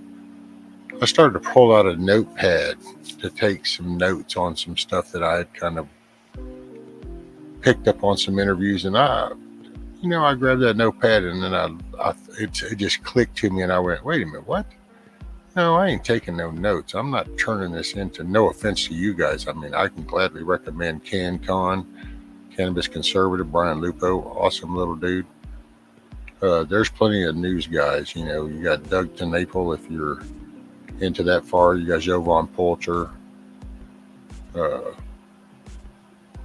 You got Alex Jones for that matter. So there's people. This is just like my living room, man. I do this for me and my therapy and socializing, and I figure I've kind of reached at a point now where I treat it as a way to help everybody get adjusted. You just communicate with. We're all different from places, different walks of life. And this way it can get everybody time. We kind of, I know for me, I learned to pause before I'm fixing to say what the first thing that pops to mind, because I realized that, like right now, I'm talking to 1A, but there's 47 people listening. So it's kind of like, okay, before I go to say this, let me process it. Okay, well, let me change that. So I changed the wording of it. Sometimes I might not even say what I was going to say, because the minute I paused long enough and ran that back through my head, I'm like, well, no, that doesn't sound right. So, but it kind of helps for me. It creates that, and hopefully maybe somewhere along the way, somebody else picks up that same kind of thing where you got that buffer. Absolutely. Absolutely, man. But, no, I'm just kidding. But, like, like, yeah. That's it, Hurricane. Hurricane, you're right. Doug TeNapel, the creator of Earthworm Jim.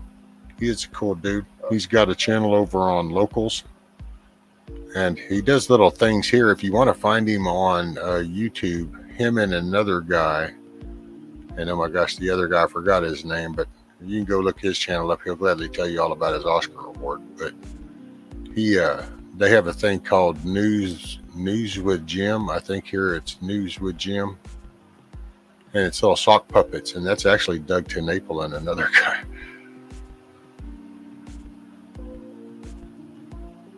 But yep, I grew up playing Earthworm Jim, man, on Sega. That's it, buddy. I got 1, 2, and 3. That's a blast from the past, man. I can just hear Earthworm Jim. I can hear the audio and the gameplay in my head. A factory sealed Earthworm Jim original Game Boy Advance game is going for $15,000 on eBay right now. Damn. Wow. Thank you, G-Girl.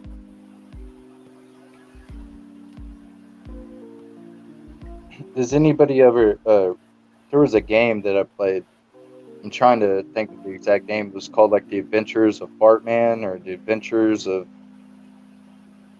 and it was popular at the time, but it was kind of like, pop culture, type of thing, where unless you were big in video games at the time, you really wouldn't know, you know what I mean? Like that it was out. Well, yeah, it could have been Adventures of Fartman, because wasn't it old, what's his name, Stern, that come up with that little thing that on one of his episodes about Fartman, and he come out in the suit or something? Yeah, I think that was around the same time.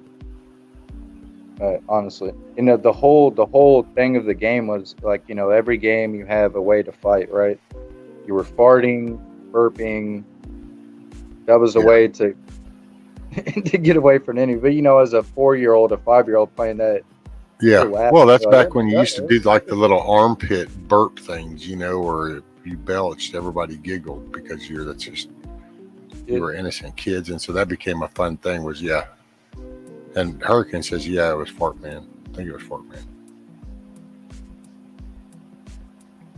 Oh, thank you, Miss Sharon. And I do it at my house, ma'am. I do it anywhere pretty much around me. There's just no reason to disrespect people. It doesn't cost anything. And you treat people how you want to be treated. So I will treat people with respect as long as they're given that in return. I don't sink to their level to deal with it, but I will deal with it. Morning, What Life.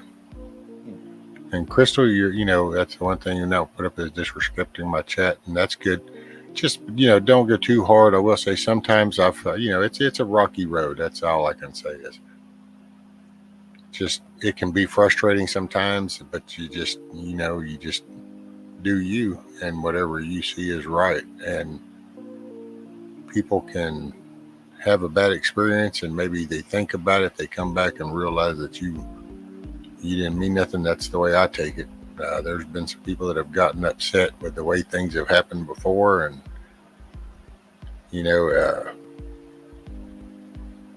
I try to be fair about everything, so I don't overreact. I don't go fly off the cuff. I look back, I kind of see where certain comments might have overlapped and one person might have thought something else, but sometimes people overreact before you can say anything. So you just got to let people be people. I mean, I don't want it to sound in a rude way, but that door works both ways. It comes in and goes out. So it's. Absolutely, brother. Stay true to yourself, what you believe in your morals and values. Like you said, the door works both ways. I've been on plenty of channels where I'm in the chat. I'm like, this isn't my type of thing. You know what I do? I don't say shit. Excuse my language, but I don't say anything. I just leave. I don't. Yeah. What? It's that simple. It's not hard. Well, no, and that's why you should run your channel though your way and what makes you comfortable. Because here's how that goes. When I hit that red X up here, then I'm still sitting here. So everybody else is going to go on about their day and do their thing, and there goes that. But I'm still here, and I'm still me, and I still have to deal with me, look at myself. So you just do you and be comfortable. Hey, morning, Mikey. Look like a new name. Welcome aboard. And it is Friday. Wizard.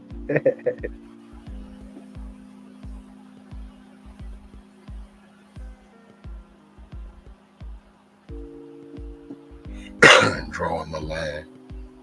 Go Dogs. Go Yellow Jackets. Go get a job. I'm just picking. I don't do sports at all. Don't mean no offense to them. That was nothing. That was just, I don't do sports, but I get what y'all are doing. See, because it's like if I had to do college, I'm going to go A&M, but it has nothing to do with sports. It's fire school and engineering, and actually veterinary medicine. Yeah, ag. Yeah, and that's what people don't realize. People look at Texas A&M as like some Southern college, and I'm like, nah, you got to be pretty damn smart to get into Texas A&M. They got a plethora of things that you can do, and career fields, and yeah. Well, and it is an elite school, mm-hmm. And you've got to, yes, you have to be smart, but you kind of got to have the less money you have. Okay, so you have to be smart in order to get there. So there's that's the first rung of the ladder. From there, the smarter you are, the less money you really have to have. So if you just barely getting on that first rung, you still have to have a good bank behind you in order to pay for the full tuition and everything. But then the more scholars and shit like that you can get, then the cheaper it'll get. But good morning, Rocksteady. And yeah, see, competition is overrated. Yeah, I don't compete with anybody except myself. The new me competes with the old me every single day. That's my competition.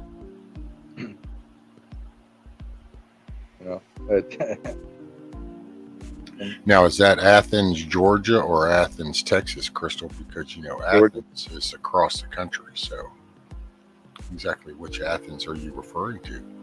Athens, Greece?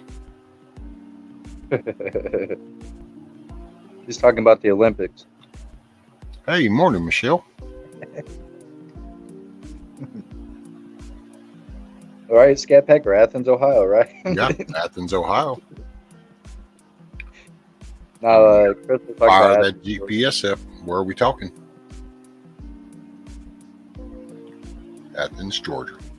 And I knew I was just picking with you. I was making you work for it, ma'am. That's all.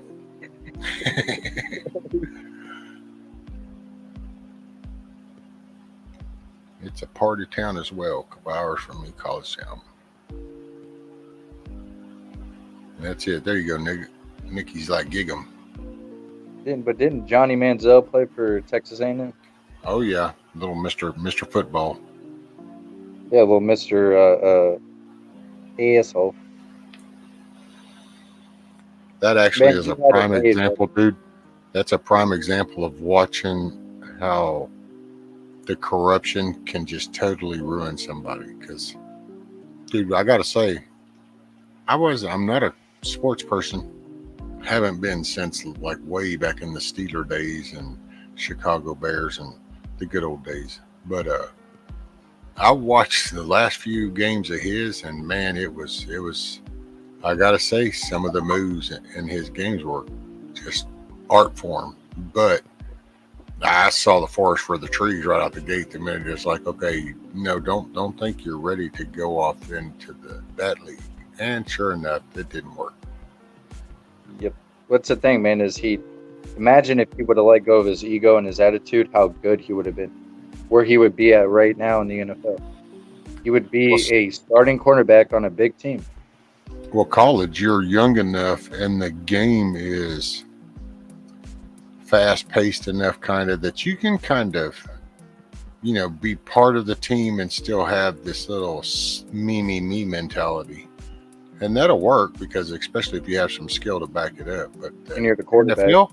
Oh no, NFL, your ass better learn how to get along with others. Otherwise, you're just going to find that block wasn't there when you wanted it to get. That's so easy to just sidestep them up or let you deal with yours. Yeah, because there's 20 other 1,000 people that are willing to work harder. They may not be as talented as you, but they're willing to put in the work. Yep. And I'd rather all in how you approach it. Morning, Kim. I saw the name go by. Which morning, everybody. If I haven't addressed you, I appreciate you hanging out, coming in, kicking back. Hopefully you'll get a smile on your face or you leave with one.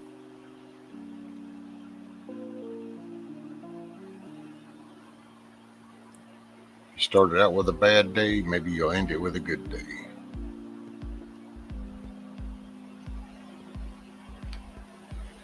Try to tell people that life is like a roller coaster. There's ups and downs, there's downs and then ups. And you got to work through those hard moments to find the good moments that you appreciate. And nothing in life comes free and nothing is easy. And if it's easy, you didn't have to work for it. It's not going to feel as good as if you had to work your ass off for it. The rewards in life are through hard work and putting in work. It's not through being complacent. So. True. It's just hard to find that balance.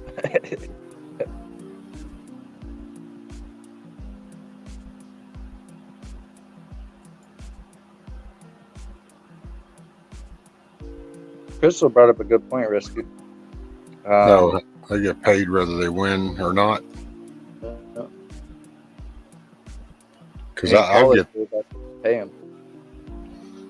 Yeah, see, college. That's I don't know, man. I can make people upset with that because I think as long as it's on an educational level, there shouldn't be so much attention put on it. It should be considered an extracurricular activity. Otherwise, you need to take it up out of the educational field. It is what it is. I mean, if you want to make a junior football league, then you make a junior football league, but don't attach it to colleges because then you're diverting from the education purpose. Well, then now the system gets polluted and now you end up with what you got in a college. You either have some little radical leftist that's been sitting in a classroom getting his little brain bombarded with bullshit, or you have the jock out here who doesn't really focus on anything other than I need to be number one at this sport so that I can make big bank. So the total middle ground is gone. And this is only my perspective. So, you take it with a grain of salt, chunk it, whatever. You're 100% right, because think about it this way. How many people that play college football actually make it to the NFL? 1%, Yes. less than 1%. So what are you going to fall back on if you get hurt or you're not able to make it to the NFL? Your education. Well, then, dude, even if you make it to the NFL, since you're entering in to a very physical, demanding career, you might want to kind of have a little ace in your back pocket in case shit kind of goes wrong. You got a fallback. But that's not what's portrayed. That's not what's promoted. Nothing even leads them to entertain that idea. So next thing you know, you have people that are trying to be like on, what is that show, Pimp My Crib or something? And it's like, they want to just hear, I just want all this glamour, I want all this glory. And it's like, okay, well, what happens when all of a sudden your knee just got busted out? You just cracked your whole shoulder. So, well, that's over. You got something else to do? Because you can't do that now. And see, some of them are like, oh, well, I get into coaching. Okay, well, that percentage is even small. There's way more failed players than people are aware of, I think, because we don't want to talk about that. See, that might take away from that drive. And then, dude, you just look at the whole marketing. We sit here and we bitch about shipping millions overseas. Look at when people go in a stadium, dude. A stadium, people will dump $150 a pop. This shit's supposed to be entertainment. That's that's a half a car note just to go watch a game that's entertainment. And then these people are making millions, and then they're going to dictate some kind of media narrative to people and shit. And it's like, I just do not understand where the hell it goes. But once again, it's just my opinion. It's a grain of salt. You don't even use salt if you don't want to. I'm just sitting here shooting a shit in my living room. So I agree though that they should pay college players. They're making upwards almost $1 billion a year off of these players. Now, should it go straight into their pocket? Absolutely not. But it should pay for their education. Okay? Because you have all these rich people making money, using them as pawns, and no, you shouldn't give them the money directly, because what young person in college that's already a superstar, what are they going to do with that money? They're going to, it's going to go bad in a lot of situations. But how about we go, okay, we're not going to give you direct payment, okay, even though we sell your jerseys, this or that, but we'll pay for your education. Okay, well, then we already have scholarships. All right. So it's like, yeah, see, we give a scholarship off of an athletic ability. Yeah. And while athletics are cool, it's like the Olympics is cool. And for specific individuals to make that a goal in their life and drive for it, that is good. But see, that's not the norm. But if you start, because you don't have thousands, a handful. Morning, sir. And I think that like when at college, it would be so beneficial. Plus, look, we want to become self-reliant, energy independent. Well, that's where when it's like A&M, that behind the sports. Of course, now they do get a lot of banking because of the other fields that they do excel in. But there's such a big focus on that 12th man, because that's the football team. 12th man. Ooh. And I get it. And that's cool. But, man, look at what all they could do, say, in the area where the college is located. Mm-hmm. Look at all these other colleges. Look at the stadiums that run off of city names. But what did they bring to the city? Oh, well, they slide off by and look at you and go, hey, we pay taxes. We got to deal with the city. Yeah, but then the city just uses the money. How many low-income neighborhoods and apartment buildings and houses they have to tear down to create that stadium? You know what I mean? Well, why don't you half price the ticket for local residents? like they're encouraged the local population, you know, so do that. Oh, wait, what? The hell no. See, and it's like, right, because you're a greedy bastard. You know, you just don't want to say it. You dress it up with words and shit, and you know, design it around some bullshit. But that's what it comes down to. You know, yeah, here's your big fancy ass stadium. Here's all your write off that you're fixing to be getting from the city. You have all the municipalities hooked up to your shit. Hey, you know what? You have a local game. How about you give the residents that are around that place half price tickets? Yeah, the ones who tax money pay for that shit. Why do we not? We don't even get to enjoy what we paid for.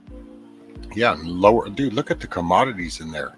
That shit. I think the last I heard somebody talk, it's damn near like $5 a beer. Of course, that was before all this koofy shit, but it's like $5 a beer. You know, $7 for a freaking hot dog and shit. You know, $10. Like, so you spend $40 just to get you a few little snacks to watch a game from way the hell up. I don't know. Not impressed. I can put it that way. Me either, man. It's a circus. I mean, they've been using it. I mean, people put in the chat many a times when we talk about sports. It's a way to keep people their attention off of what's actually going on. You know, and it has been. I wasted so much time when I was younger, brother, with sports and playing them and coaching. You know, I reffed and coached at 15 years old.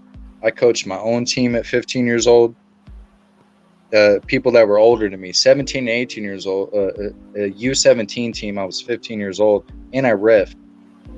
And then I look back at it and I'm like, well, yeah, I made money and yeah, I changed people's lives, but there's so many more things I could have been doing and focusing on than sports. You know what I mean? Like, I wasted so much time focused on something that doesn't even help me, you know, progress as a human being. It was just a waste of time. You know, I met a lot of good people. Like I said, I helped a lot of people's lives. I coached a kid on my U17 team that ended up going and playing for the men's U.S. national team, you know, and representing our country. So I felt like I helped people, but I also feel like, I don't know, it's a waste of time. You know, it really is. Because see, that's the problem. You get frustrated and you stop trying, and it's so easy to do that. I did that shit. I got that cocoa on the slide. What you got? What? I have no idea what Hurricane's talking about.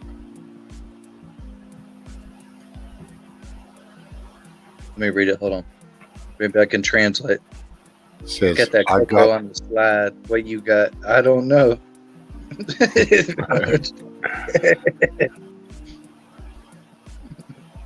And Kim said that comment reminds me of many years ago when they put the little vendors out of businesses. They wanted to only support big names like Coke or Pepsi. I know. See, you used to I remember, man, way back too.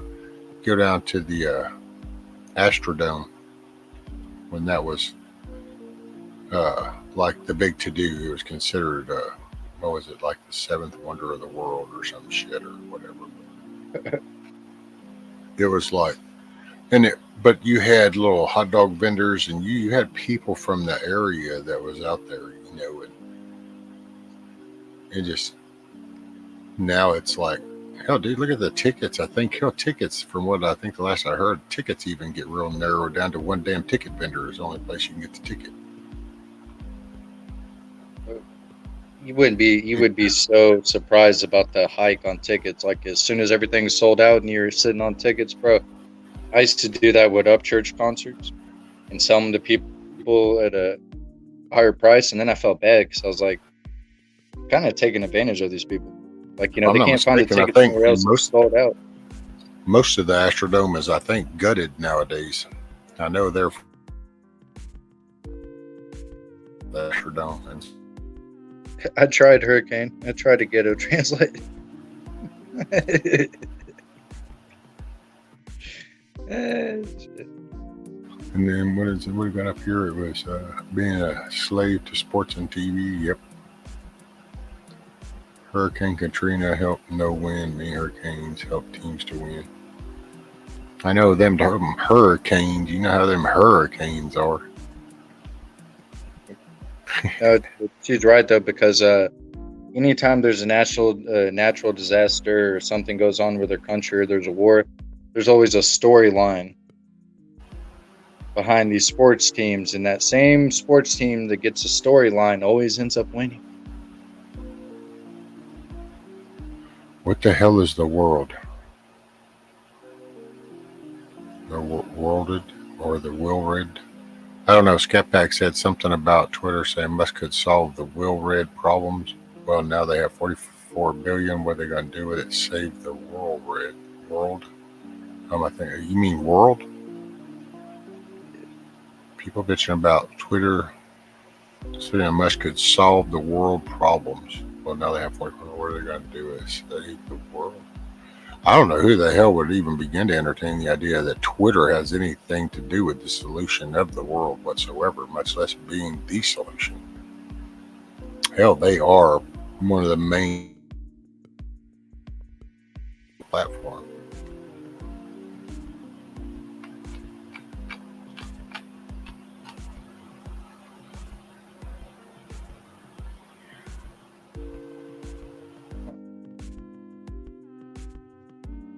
I don't know, man. Everybody's in the push the boundary stage. So you say anything, and then it's like, here comes the next word just to see, well, can it go that far? Well, then where's that line? It's like, I don't know, man. It's just politeness, manners, just. Okay. Brian earlier said, at the theaters, go into the bathroom, look for a guy in a trench coat and dark glasses. Yes, candy cheaper. That's what Hurricane was. Oh, okay. Gotcha. Now we know. Awesome laughter in Germany. That's okay. Oh, my bad. No, you're good. When I scroll through comments on my phone, you know how it is. Sometimes you accidentally click on it. So I'm using my fingers. I don't have a mouse. Oh, you poor thing. I know. I got to do things like a normal human being. Damn it. Oh, see, look, there's Wizard says 1 ticket for a UNC versus Duke basketball game that I heard was $40,000 if you can find one. Okay, so see, think of the concept. Now, so there's people homeless. There's people that are hungry. There's people that have no air conditioning. There's people elderly that can't get their medicine. But oh no, wait, well, let's just dump 40, 50 grand to go watch a game for a couple of hours, because heaven forbid if we should save 100 people or better, in general, because 40 grand, you could go help a good 1,000, 1,500 people easy. If not at least 40,000 people, hell, you could probably go get change. Oh. But oh no. And then you take that customer and that customer and that customer.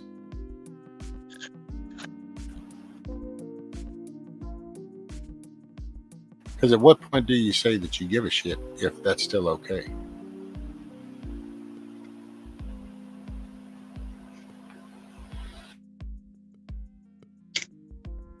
And shit. It's like, okay, so you got your big old fancy ass church, man, you got all this fancy ass equipment, you pouring in all this, and it's amazing because you can't pay. There's somebody that can't get their medicine, there's somebody that doesn't have a place to stay, there's somebody that's hungry, there's there's somebody that needs a job. But wait, I helped. I rolled up in here, in my $75,000 vehicle, and I walked in there and I spent a couple of hours in church. I donated to that church, and then I just drove right by those people that really needed the help. But hey, you might need to upgrade from the 105-inch TV to the 145-inch TV. So definitely collect that money. Well, you want me to tell you a crazy story, Rescue? Sorry, I get all pissy. No, it's kind of elaborating what you're saying, but I don't know if any of y'all have heard of Jensen Franklin. He's a big pastor all over the United States and the town over from me, even though we're, in a small town. He always comes and does, he does, Oh, something's happening. Or it's me. Oh, I think it's me. does his BS, right?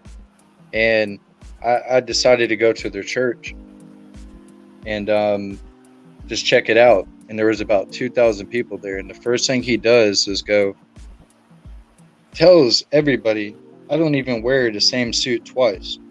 And this is a $1,400 suit. And then 5 minutes later, here comes a collection plate. I stood up in front of everybody and told him how I felt. And Really? no, I did. And it just pissed me off because he's talking about, I'm sorry I'm late. My helicopter didn't pick me up in time. Right. I'm coming from Orange County, and I'm like, what the hell? And I cussed him out in the middle of the church in front of everybody. Nobody said a word. And you know what that let me know, Rescue? Is that everybody felt the same way I did, just didn't have the bravery to say it. And then that tells me, why are you letting this man dictate and control your life? Because I see rich people in this church, and then on the other side, I see poor people in this church, and they're all giving you their money. And as you said, why are you? This church has a parking lot, Rescue, that has enough parking spaces to fit probably 20,000 people. It's like a damn stadium. And it just blew my mind. I've never felt so uncomfortable and just like taken advantage of in the house of the Lord. Yeah. I could have really, I could have went Jesus mode and started flipping shit. I know that's how angry it made me. I could have started, no. I've been escorted out of one before because I called them out on a communion because I was sitting in the pew and they come down and they're doing the communion and they got to me and he asked me if I was a member. I said no, and he said, "Oh, would you like to be?" And I said, "Well, no, I don't know yet." And, "Oh, okay." Well, he went to step out. I said, "Excuse me." Well, then he proceeded to tell me that I couldn't partake of communion because I wasn't a member of that church. And I proceeded to look him in his eye and I picked up my Bible and I said, "Excuse me, I've read this thing twice. Somehow I have an issue because I haven't found what you're talking about in here at all. And the second problem I have is I haven't even seen the name of your church in here. So what do you mean I have to be a member of your church to partake of communion, a part of the body of Christ?" And what? And oh yeah, they proceeded to kind of go, "You need to calm down." I don't need to calm down. You just need to be truthful. I'm sorry. Can you show me where you're listed in here at all? Where? Yeah, I got asked to leave and then kind of got the elbow nudge. And I was like, yeah, okay, that's okay. I ain't gonna. Right. I didn't get escorted out. Security didn't know what to do. They were just looking around like, is anybody going to say something? Nobody said anything. Everybody was it was quiet, bro. Quiet as a church mouse. You know what I'm saying? Like, it was quiet. And the Jensen Franklin started to say something and he froze up. And I just saw the look on his face because I walked all the way up to the stage, bro, in front of everybody. And I see security coming, and I don't care about no damn security. But Jensen Franklin only said the only thing he said to me, he couldn't respond. He couldn't, like quote scripture, try to make his situation better. He said, "You need to leave." So you cut out. I turned around and left, and about 15 people left with me that were in the crowd. Is what it is. I don't like this, like these. Man, these damn pastors are the reason why the word grifter and grifting is even out there. It's sickening, man. And I'm just more old school, man. I'm like you. If I see something's wrong and something needs to be said, I'm going to say it. I don't care about the repercussions. There you go. It needs to be said. You know, whatever happens after I say what I say, I'll deal with it. I'll be all right. Hey, will you cover for me for 2 minutes? Absolutely, brother. Thanks, brother. I'll be right back.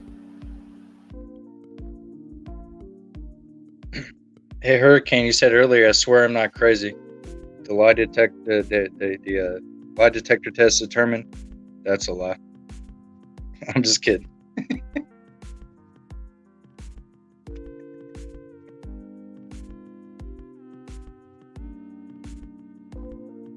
Yeah, Summer, that's because you're baptizing more than the preacher. Well, maybe the preacher needs to go out there and hit the streets like Jesus did. And, you know, find those people that need to be baptized and brought to the Lord. If not, if the only time you're worried about God and Jesus is when you're in the church, you ain't living right.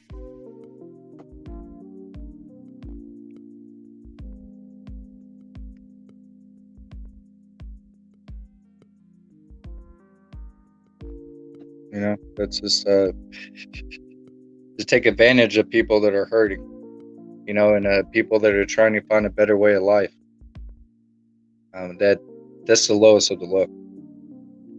You know, and see a lot of people that become preachers just for the money. It is what it is. There's nothing, you know, you can't stop someone from doing it. You can only call them out and try to, you know, shine light on what's going on.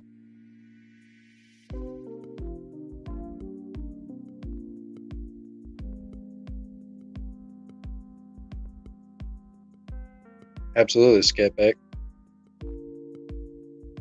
Absolutely.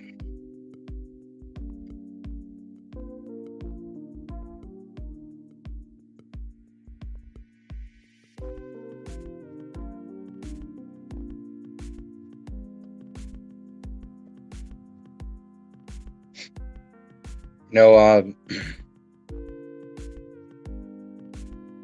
know, in my opinion, there's only one God. You know, but that's my opinion. You know, I don't want to offend anyone. But man likes to take something that's absolute and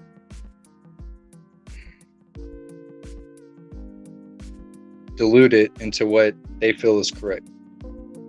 That's the biggest problem with this world is human beings. We're very smart. We have a brain, but we don't use it for things that it's all about entertainment.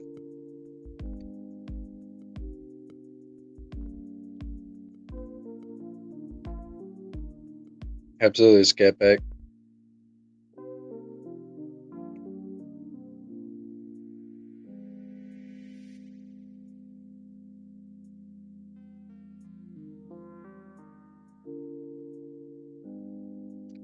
I drove by the park. There's a park on the way when I go back to my house. Just back, and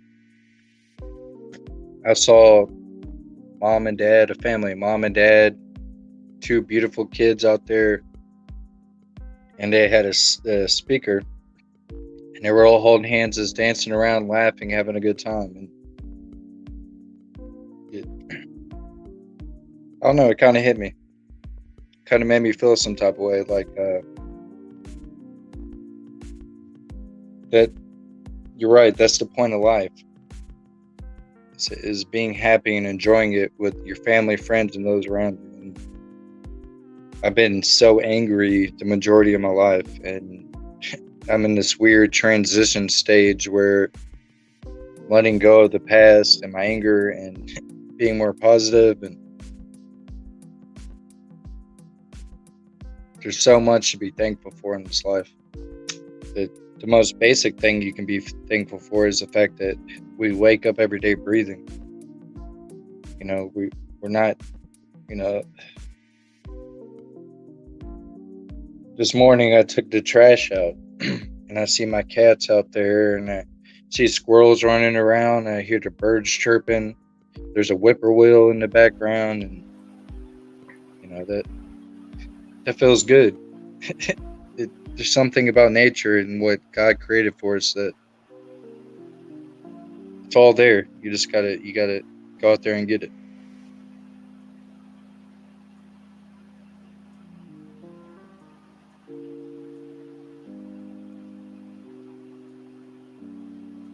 What up, brother? I was thinking about, I was listening to what you had said, and I was just, I started to say something, but I don't know. This might not be good. I'm rambling, bro. I'm on a soapbox, so you know it happens. Oh yeah, no, you're good. I was just, so what? And you said, what was that last part when you're like, wake up every day kind of thing, and it's like, well, what if you do the job, but you are kind of ready for when you're not doing the job anymore? I don't know how, I don't want to sound too dark, but see, I'm okay, man. If I didn't wake up tomorrow, I'm okay with that. If that sounds kind of really off the wall, then it's, sorry, don't mean it that way. It just show you just how much of an anomaly I am. When I wake up, I'm okay with being here, but when I go to sleep, I ask if this can be the day. I just get told no every morning. That's basically the way I look at it. It's like, okay, I guess I'm here for another one. I ain't ready yet, Rescue. I ain't ready, brother. Well, there you go. And I get, man, I don't, most people, y'all just fine drive. It's just my, basically just where things are. It's not going to get no better. It is what it is. So I'm okay if this were to be over with come tomorrow. I'm okay with that. So I'm not encouraging it. I'm just not shying away neither. I'm okay with it. And there's nights I used to ask for it a lot. I used to ask for it every night, but that's whenever I was kind of really down. Now I'm just kind of like, I don't know. I look at it as in, I continue to do the job because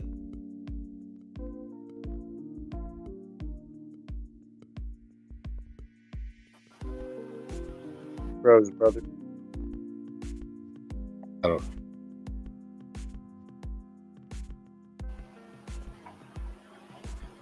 I just nature is awesome. Always measure.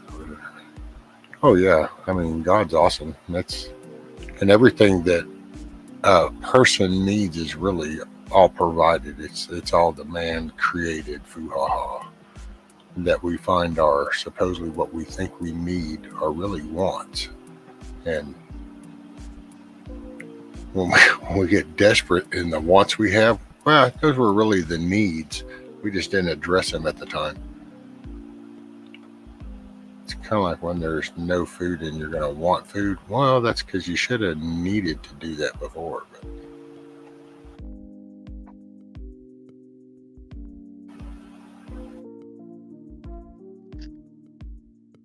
But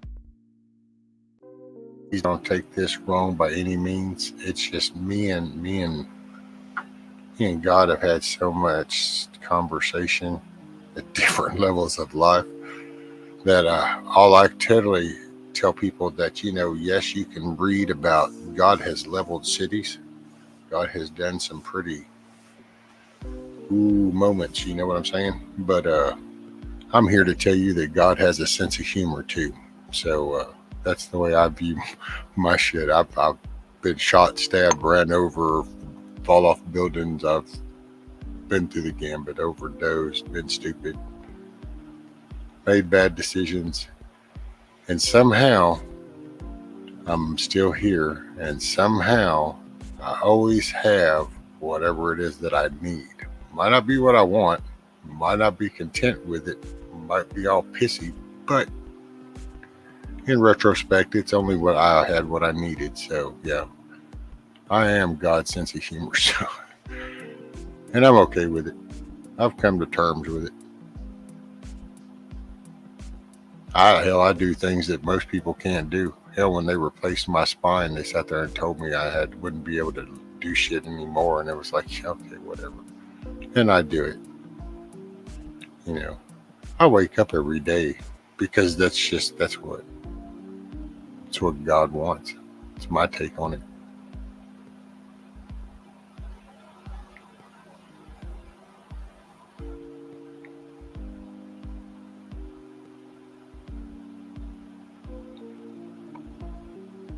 God, I always remind myself, man, that chat just jumped. Okay, poor God, he gets blamed for earthing. What the hell is a earthing? Earthing. Should have put at least a V in there just to get the everything. That's what you was trying to get. I see what you was trying to do there, sir. You need to dial in your scope a little bit more.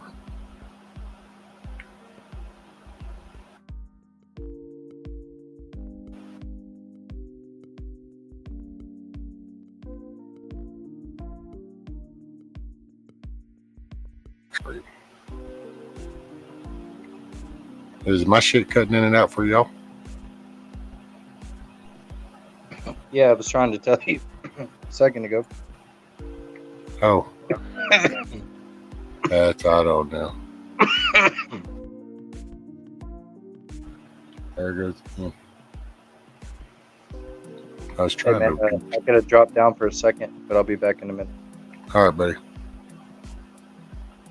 Let's see, what do we got here for rescue our giddy. I'm so ready to be with mom and dad and my grandmother. I'll do it.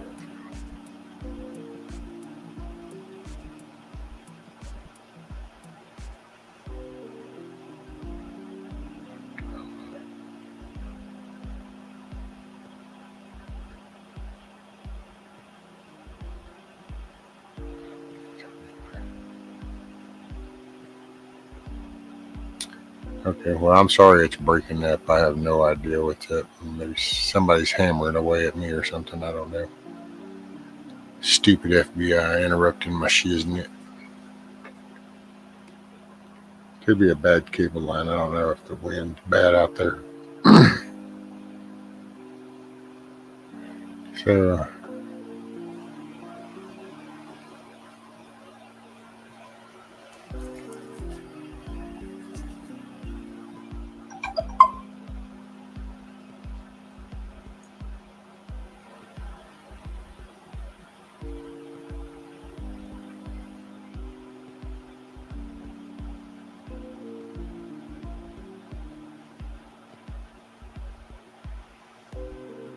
I know, right? The rude bastards. Hurricane.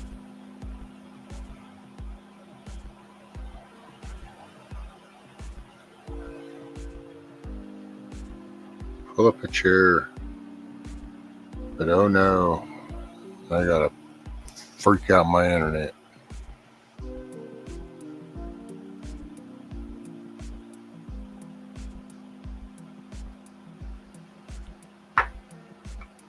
Well, of course, yeah, I ain't showing nothing about that. Yeah, I'm just ready to be proper digging a shallow well and nick the fiber. Oh, yeah. There you go.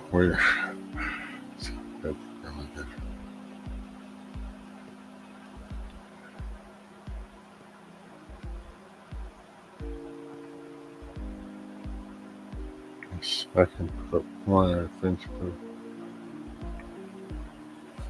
Ooh-wee.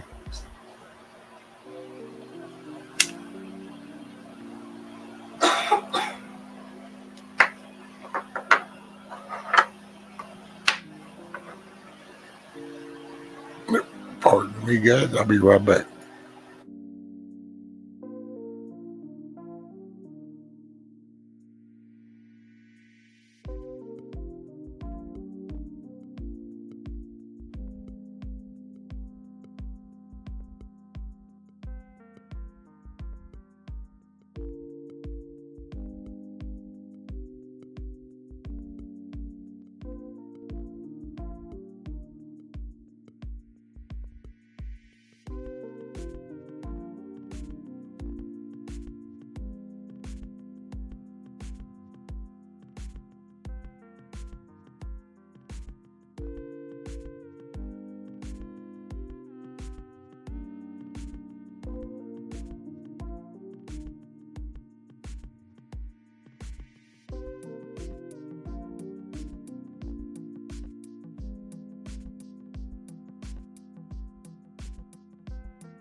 Okay, sorry about that. YouTube start people. Where should I do that to go?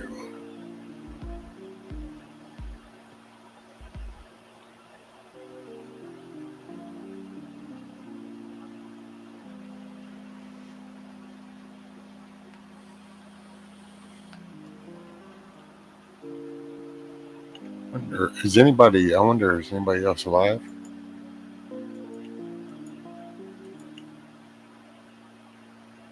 Let's just see if anything else is going on.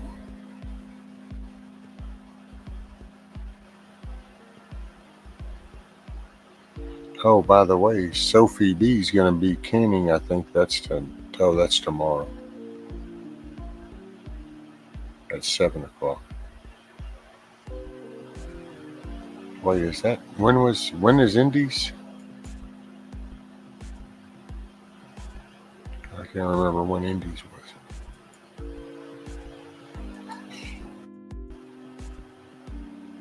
I know nobody else is live.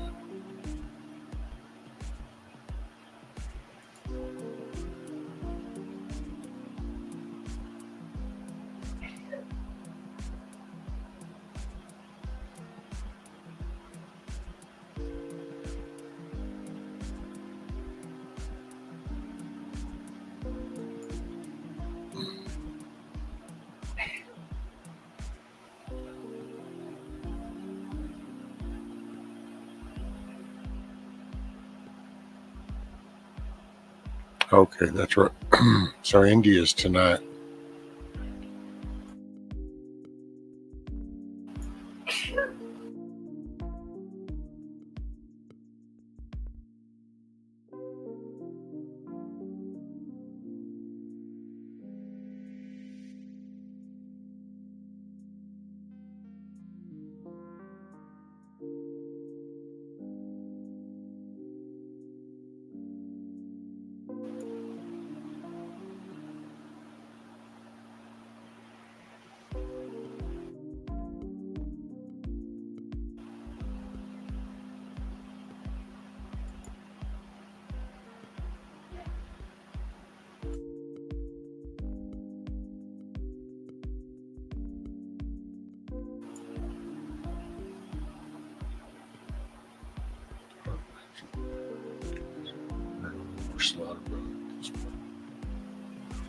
Oh, some slaughter bugs.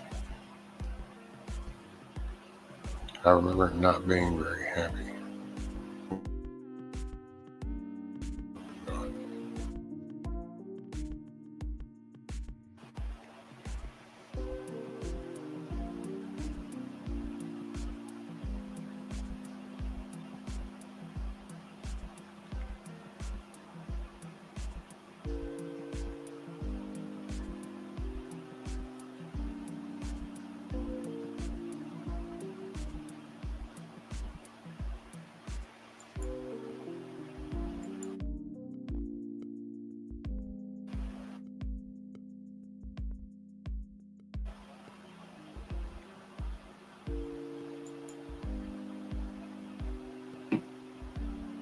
Man, that just keeps, I don't know, the internet's all jacked up.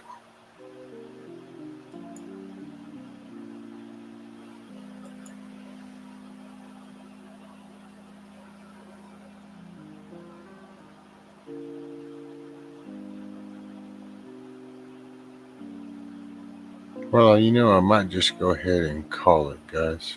The internet acting up. I am just a little tired. I'm having a brain fart. Don't really know what to talk about, kind of thing. There seems to be a lag too, because I guess it's just the internet. I don't know what's up. I'll look into it.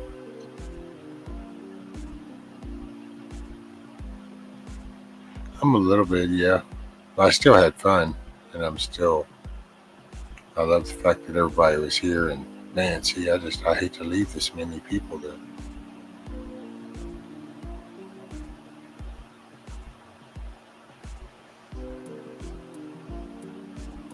That's why I wish that I'd put on a movie if I could.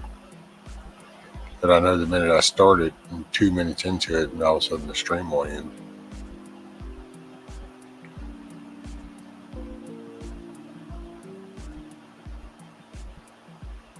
And yeah, I think I might go ahead and call it, guys. So I apologize if it,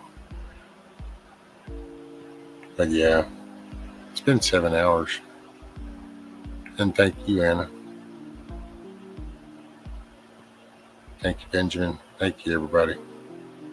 I'm glad you were here. I'm glad you hung out. Hopefully you had fun. Hopefully you have a smile.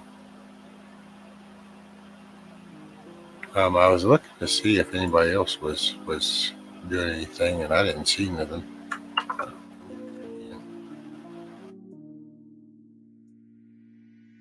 Yeah, I don't.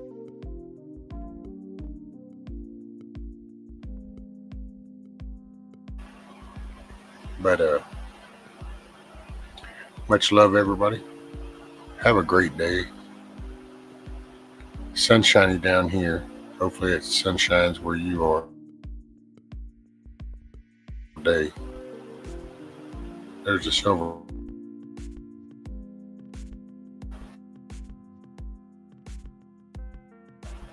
And we'll see. Let's see. This is Friday, so I won't be on in the morning.